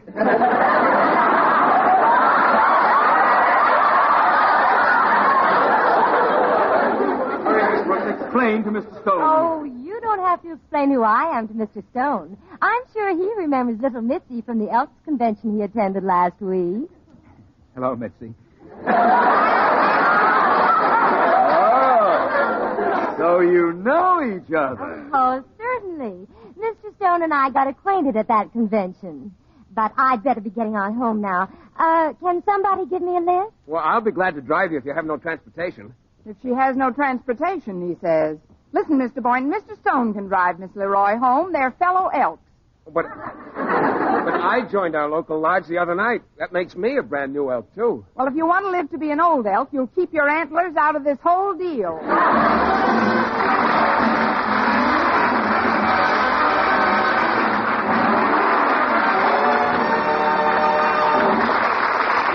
As our Miss Brooks returns in just a moment, but first... Dream girl, beautiful luster cream girl. Tonight? Yes, tonight. Show him how much lovelier your hair can look after a Luster Cream shampoo. Luster Cream, world's finest shampoo. No other shampoo in the world gives you Kay Daumit's magic blend of secret ingredients plus gentle lanolin. Better than a soap, better than a liquid, Luster Cream is a dainty cream shampoo. Leaves hair 3 ways lovelier. Fragrantly clean, free of loose dandruff, glistening with sheen, soft, manageable. Even in hardest water, Luster Cream lathers instantly. No special rinse needed after a Luster Cream shampoo. So gentle, Luster Cream is wonderful even for children's hair. Tonight? Yes, tonight, try Luster Cream shampoo. Dream girl, beautiful luster cream girl. You owe your crowning glory to a luster cream shampoo. And now, once again, here is our Miss Brooks. Well, as soon as I got home after school, I told Mrs. Davis all about the day's events. And when I had finished, she clucked sympathetically. Cluck, cluck, cluck, what a day. But at least you've still got a pleasant evening to look forward to. You've got a date with Mr. Boynton, haven't you? I thought I did, but he just called to tell me he's going to the party Mr. Conklin's giving for his brother-in-law. On top of that, the new secretary never did show up, so I'll be saddled with all that extra work this week. That's too bad, Connie. But I'm particularly sorry to hear that you have no date for tonight. It's just as well, Mrs. Davis. It'll give me a chance to practice. Practice what, Connie? Typing? No, blowing up a balloon without getting too winded to dance. This is Vern Smith reminding you to tune in next week to another Our Miss Brooks show brought to you by Luster Cream Shampoo for soft, glamorous, caressable hair and Colgate Dental Cream to clean your breath while you clean your teeth and help stop tooth decay. Our Miss Brooks, starring Eve Arden, is produced by Larry Burns, written by Al Lewis with the music of Wilbur Hatch. Doctors prove Palmolive soap can bring you a lovelier complexion in 14 days. Yes, 36 leading skin specialists proved in tests on 1,285 different women that Palmolive soap facials, using nothing but Palmolive, brought new complexion beauty to 2 women out of 3. Just wash your face 3 times daily with Palmolive soap, each time for 60 seconds, massaging Palmolive's beauty lather onto your skin. Then rinse and pat dry. So start your Palmolive facials today. Remember, doctors prove Palmolive soap can bring you a lovelier complexion in 14 days. This is CBS, the Columbia Broadcasting System.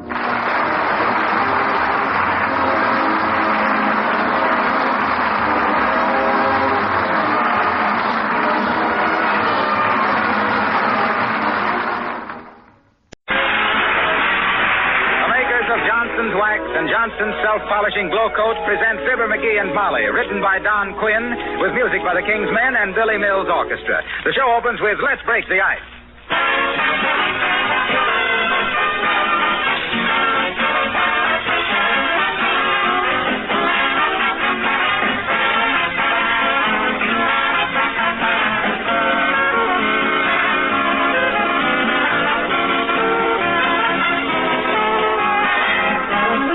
I read an interesting letter from a talented lady who said she and her husband always listen to Fibber, McGee, and Molly on Tuesday nights. Never miss it because it's her husband's favorite radio show.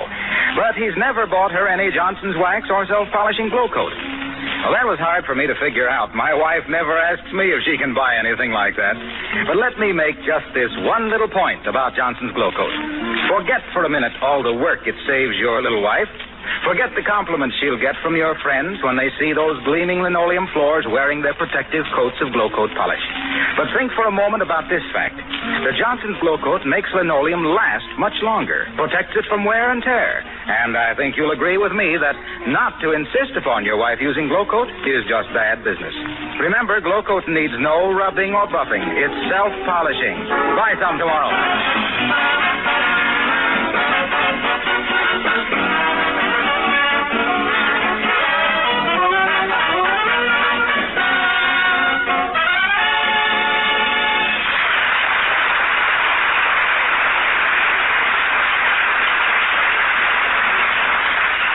Well, there's been quite an argument going on this last week at 79 Wistful Vista. Mrs. McGee says her husband should go see an oculist. Mr. McGee says he'll do no such thing. Oh. So, here sitting in the office of Wistful Vista's leading oculist, we find Fibber, McGee, and Molly.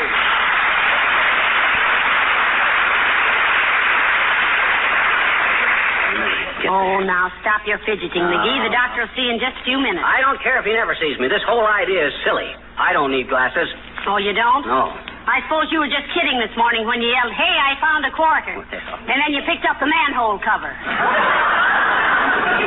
Well, shucks. There's nothing really wrong with my eyes at all. I just strained them a little looking for that comet, that's all. Well, I'm glad to hear you even admit that. Heavenly days, it's no disgrace to wear glasses. Oh, you just say that on account of Uncle Dennis. He doesn't wear glasses. Oh, no? He's worn out most of ours one way and another. Well, you'll admit he carries it like a gentleman. Yeah. He even hiccups with a Harvard accent. Look, Molly, you know very well my eye strain is just a temporary condition. I don't... Right, Doc. Sure is a load off my mind. Oh, hello there, old-timer. Been getting your eyes examined? Yep. As the chemist says, when the dye factory blew up, I come out with flying colors. Well, what did the doctor tell you? Oh, he says I didn't have a thing to worry about, daughter. Says I'll be reading newspapers without glasses when I'm 95. Oh, that's swell, old-timer. I'm glad to hear it. What's the matter with your eyes? Got a twitch in one of them, Johnny. Oh. Nervous? Not till I had my face slapped the third time. They thought you were a masher, eh? Well, as I always says, old-timer, the trouble with flirting is that you're generally flirting with trouble. That's pretty good, Johnny. But that ain't the way I heard it. The way I heard it, which was t'other day while I was sitting in a little booth getting my pants pressed because the garden needed some rain. It always rains when I get my pants pressed, which is why they don't have any women in the Weather Bureau. Yeah, but the way you heard it... Oh, yeah. One feller says to t'other feller, "Hey," says, "I see where a young college feller pole vaulted more than 15 feet to a new world's record last Saturday. Ain't that wonderful?" "Yeah," says t'other feller, "but he never could have done it without that big stick." Well, I guess the doctor will be seeing you in a minute, kids. Well, thanks, Mr. Oldtimer. You say he thought your eyes were all right, huh? Yep. Says I'll be reading newspapers without glasses when I'm 95. Oh. On one condition. What's the condition? Gotta learn to read. So long, sir.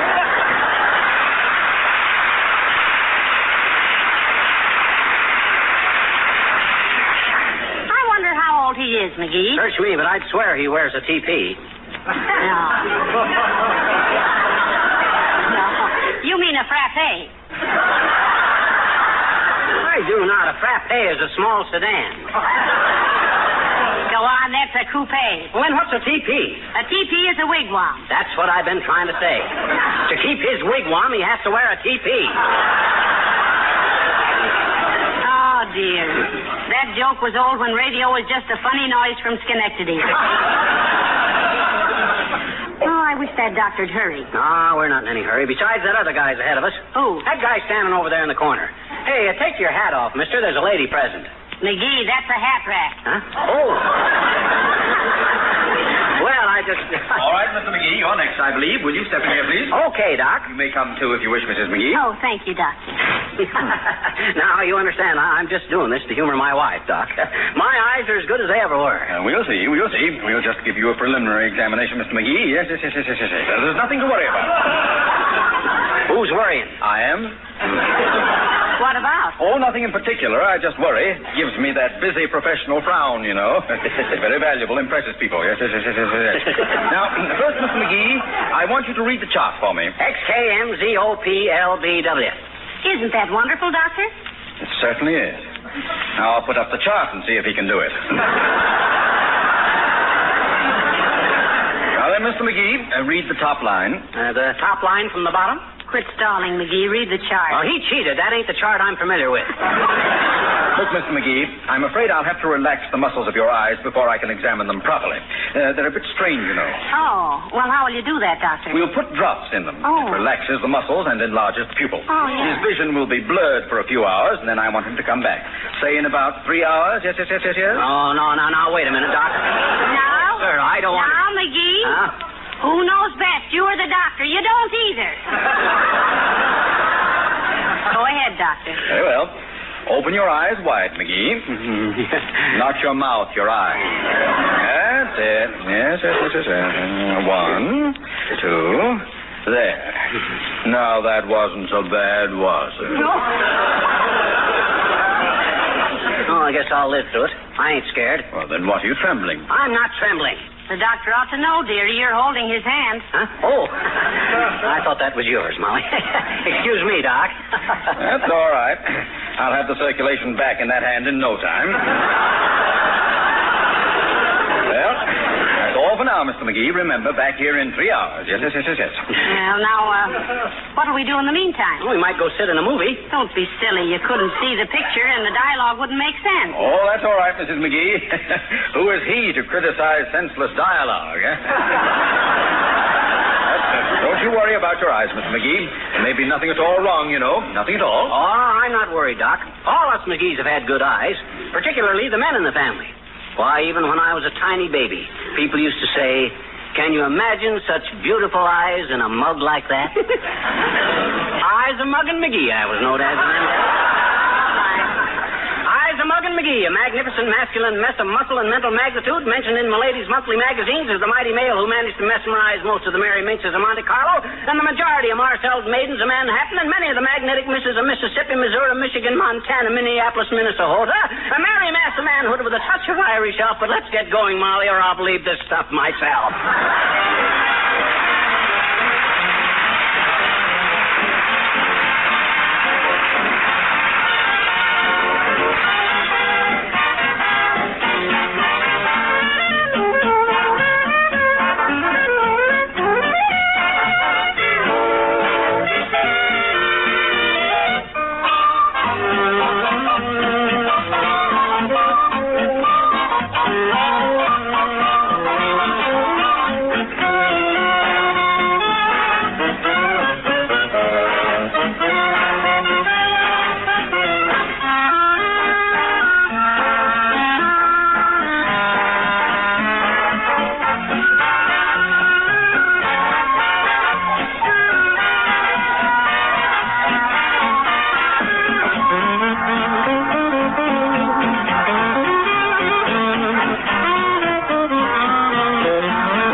This is a swell idea of yours, Molly, stopping in here for a bite to eat instead of sitting in the park. How are your eyes, dearie? Is the medicine wearing off? Oh, sure, I can see better now than I... Whoops! What's the matter? I guess I'm kind of clumsy today. I dropped the top off the ketchup bottle and into the sugar bowl. That was an olive, and you dropped it in the cream pitcher, and there's no ketchup on the table. 70 days, it's a good thing I'm with you, or goodness knows what. Uh-oh. McGee. Huh? There's Mrs. Uppington over at that table behind the post. What's the old war horse eating? A bale of hay all rotten? Let me see. No, she's polishing off a big piece of chocolate chiffon pie. Turn her And down. the next time she tries to tell me about living on Melba toast and skim milk, Oh, how do you do, Mrs. Uppington? Imagine meeting you here. Oh, how do you do, my dear? Good day, Miss McGee. Hi, Uppy. Mrs. Uppington is over there, dearie. I'm Mrs. McGee. You're looking very well for yourself, Abigail, old girl. Thank you, my dear. Though I must do something about my weight. I'm simply gaining ounces, you know. Oh, cut it out, Uppy, cut it out. You got a wonderful figure, Uppy. In fact, I never seen you look handsomer than you do today. You ain't fat. You're just chubby in a cute way. Oh, flatterer. Besides, whatever you do gain a little, Abigail. I always said what this country needs is less hustle and more bustle. And that's a mighty ducky little chapeau you're sporting today, too, Uppy. Miss McGee, I am not wearing a hat. Huh? Oh, I thought that was an airplane. Well, you're always so far ahead of the styles. I thought you had on one of them new off-of-the-head hats. Oh, now you say such sweet things, Miss McGee. I have a tough time doing it, though.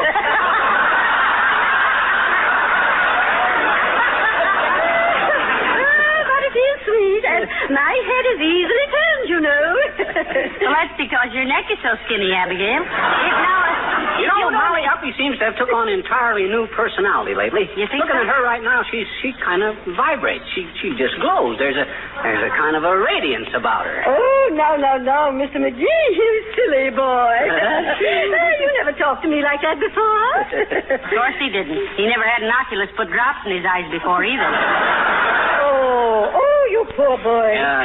Now, doesn't it make everything look horribly distorted? Yes. Oh, you mean all those nice things you... Well, I have never been so insulted. Goodbye, you squirt.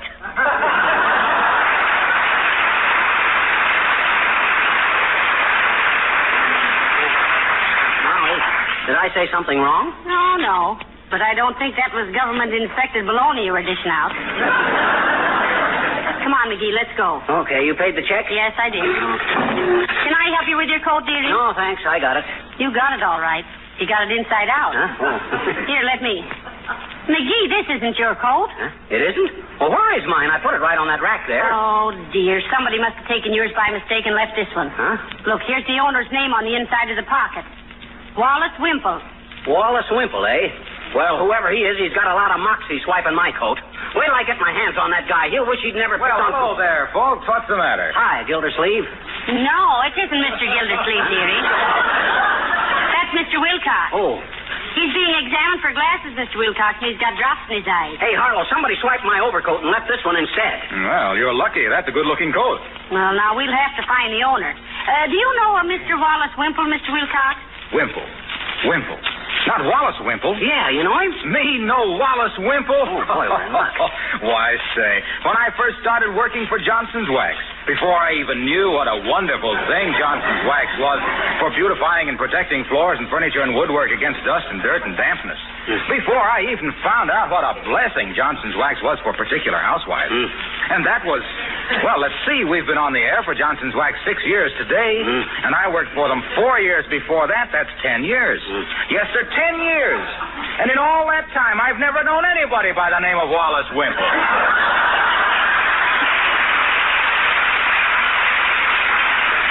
Isn't that amazing? Why, it's unbelievable. Wilcox is your real name, O'Sullivan.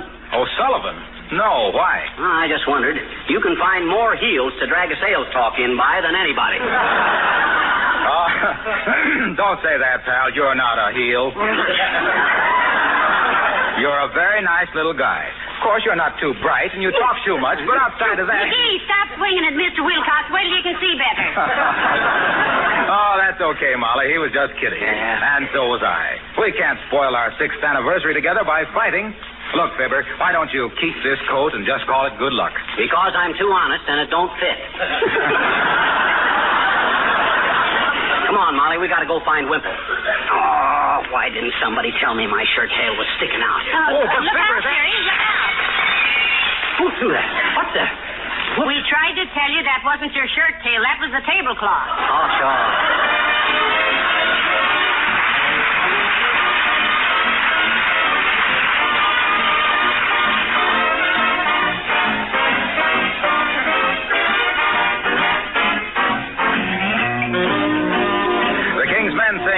away from it all. Gotta go to work on the 8:15. Every day I struggle through the same routine. Every night I go to bed and then get up to start all over again. Let's take a boat to Bermuda. Let's take a plane to St. Paul. Let's ride a kayak to Quincy or Nyack. Let's get away from it all. Let's take a trip in a trailer. No need to come back at all. Let's take a powder to Boston for chowder.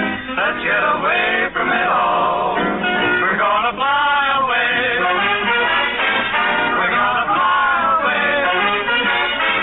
We're gonna shut the door and lock the gate and let the bill collectors wait. Hurry out and celebrate before we get too old to make it. Take a boat to Honolulu. We'll take a clip over China's wall. We'll drop a line to Uncle Willie from a steamer bound for Chile. Let's get away from it all. Buy a ticket down to Rio, or you can take along a Spanish shawl. We'll take a passage on a freighter just across the old equator. Let's get away from it all. We'll look up all your aunts and all your uncles and your cousins, and we'll camp right at their door. They may go broke, but holy smoke, we'll never worry anymore. They'll never miss me at the office. I'm never going back there at all. We'll never be at home when the butcher and the baker and the tailor and the landlord call. We're gonna leave them flat, so baby, grab your hat. Let's get away from it. Let's get away from it all.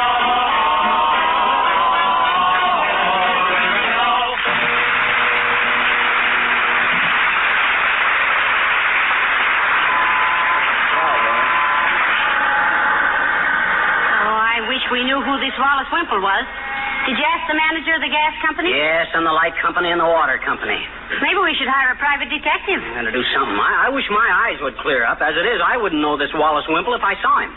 Ow, stag-ratted, Bud. What's the idea of jabbing me with that cigar? Who do you think you are to... Now, McGee. I'll teach him to stand around in front of cigar stores and bump into people. I got a good notion to slap you down, Bud. What do you think of that?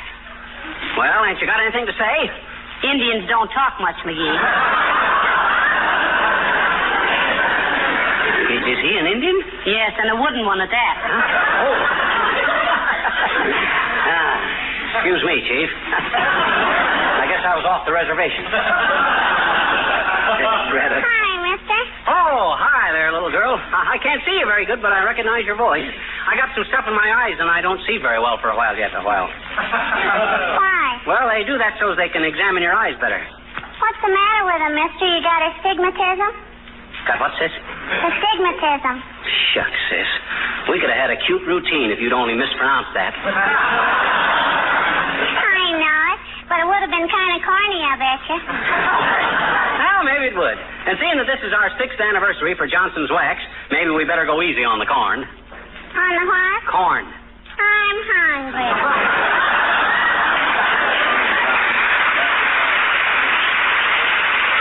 What's the matter with you, sis? You a food hoarder? You save it for a friend? No, but I gotta feed my puppy and my kitty and a turtle. And last Sunday my papa gave me Easter bunnies. Oh, he did, huh? I says he did, huh? He did what? Your father gave you an Easter bunny. Gee, did he? That rabbit, you said he did. I know it. Well, then what... Now, look, sis. Did you ever hear of a guy named Wallace Wimple? Sure. When? Just now. Why, Dad? Because I gotta find him, that's why. And say, by the way, if you ever hear of anyone named Wallace Wimple, come and tell me, will you? And I'll give you a nickel. It's worth 10 cents, I bet you. Oh, okay, 10 cents. You mean you'll give me 10 cents if I tell you how to find him? Do you, please? Yeah, absolutely. Okay. Give me the dime. You know how I can find him? Sure I do, I bet. Oh, boy, oh, boy, oh, boy. Okay, here's 10 cents. What do I do? Look in the telephone book.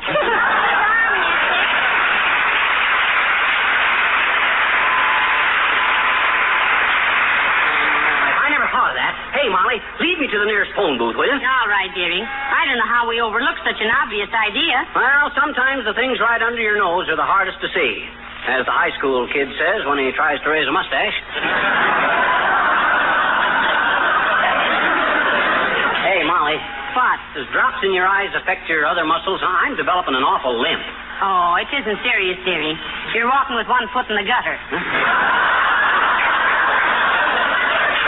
Let's get down to Kramer's drugstore and see if we can... Well. Hello, Mrs. McGee. Hello, Fibber. Hello, Mr. Gildersleeve. Is that you, Throcky?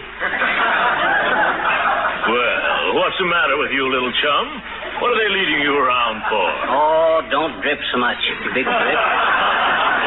You make me sick with all McGee's been to the oculist, Mr. Gildersleeve, and he's got drops in his eyes. Not that it bothers me at the moment, Gildersleeve. You always did look like a big blur to me anyway.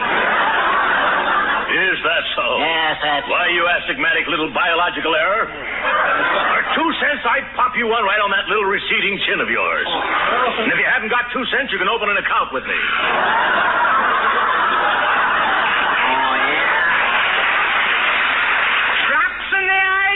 Drops in the eyes, Gildersleeve. I could handle you with one hand tied behind me and juggling 3 Japanese with my feet.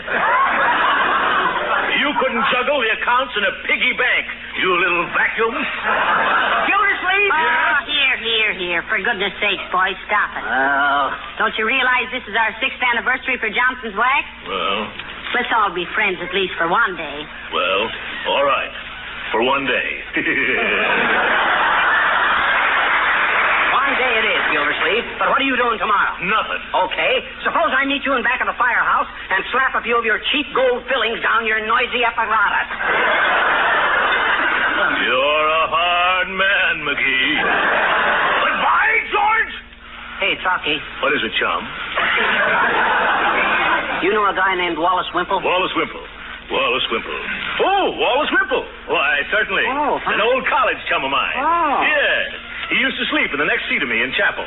For goodness sakes, well, where does he live, Mr. Gildersleeve? Wait a minute. I have it right down here in my address book. Wimple. W. Here's Wilma. Wilma, huh? Wilma's a horse. She's running in the Derby this year. Here it is. Wally Wimple. 1345 Oak Street. And when you see him... Okay. Taxi! Okay, Molly. Let's go. Come on, McGee. Come on, get in quick. No, in the back seat, dearie. Oh. That's it. Thank you, Mr. Gildersleeve. Now, wait a minute, folks. What's this all about? I might... Go tat a tip at you, big mug. I'll see you tomorrow behind the firehouse. Oh!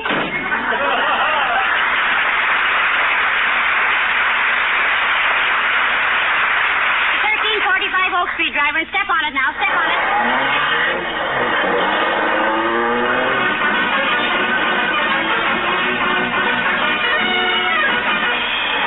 Come on, Molly. Here we are. Watch the step, dearie. Here, take hold of my hand. Now, you let me handle this, Molly. This guy may be a professional crook, and I might have to get tough with him. Well, what if he's a big bruiser? Well, Yes. Hi, Bud. You Wallace Wimple? Yes, I am. You a big guy, Molly? No, he's just a little guy, McGee. Yes, eh? Now, you look here, Wimple. You got a lot of nerve swiping my coat out of that restaurant. I got a notion to kick you around and teach you respect for other people's property. What's the idea of taking my coat? Well, bless my soul, I didn't even know I had taken the wrong one.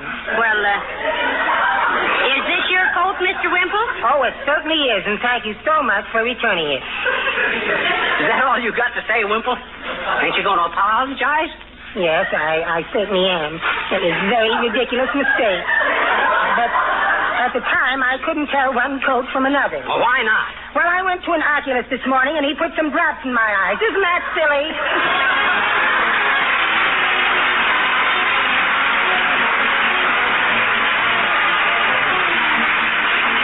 Fibber and Molly will be back in just a moment.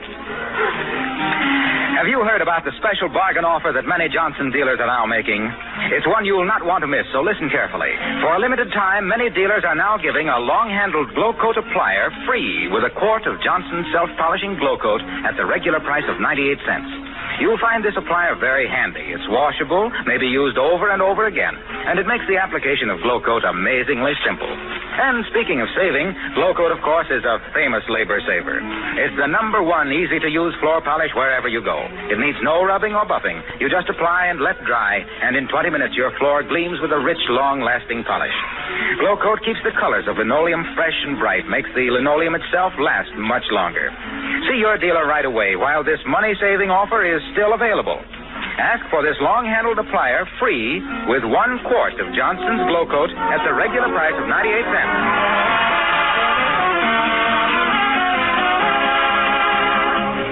Ladies and gentlemen, tonight's program marks the beginning of our 7th year on the air for Johnson's Wax. And the people in both Racine and Wistful Vista want to thank you all for your loyalty and friendship. That's right. If it hadn't been for you folks, why we would... Telegram for Fibber, McGee, and Molly. I'll take it, Wallace. Thanks.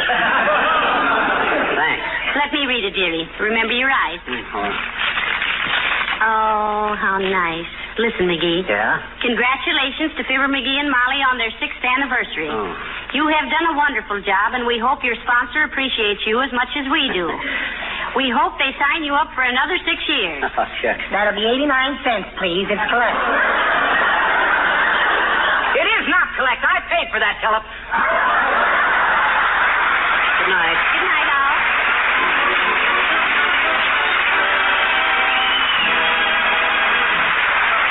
This is Harlow Wilcox, speaking for the makers of Johnson's Wax and Johnson's Self-Polishing Glow Coat, inviting you all to be with us again next Tuesday night. Good night.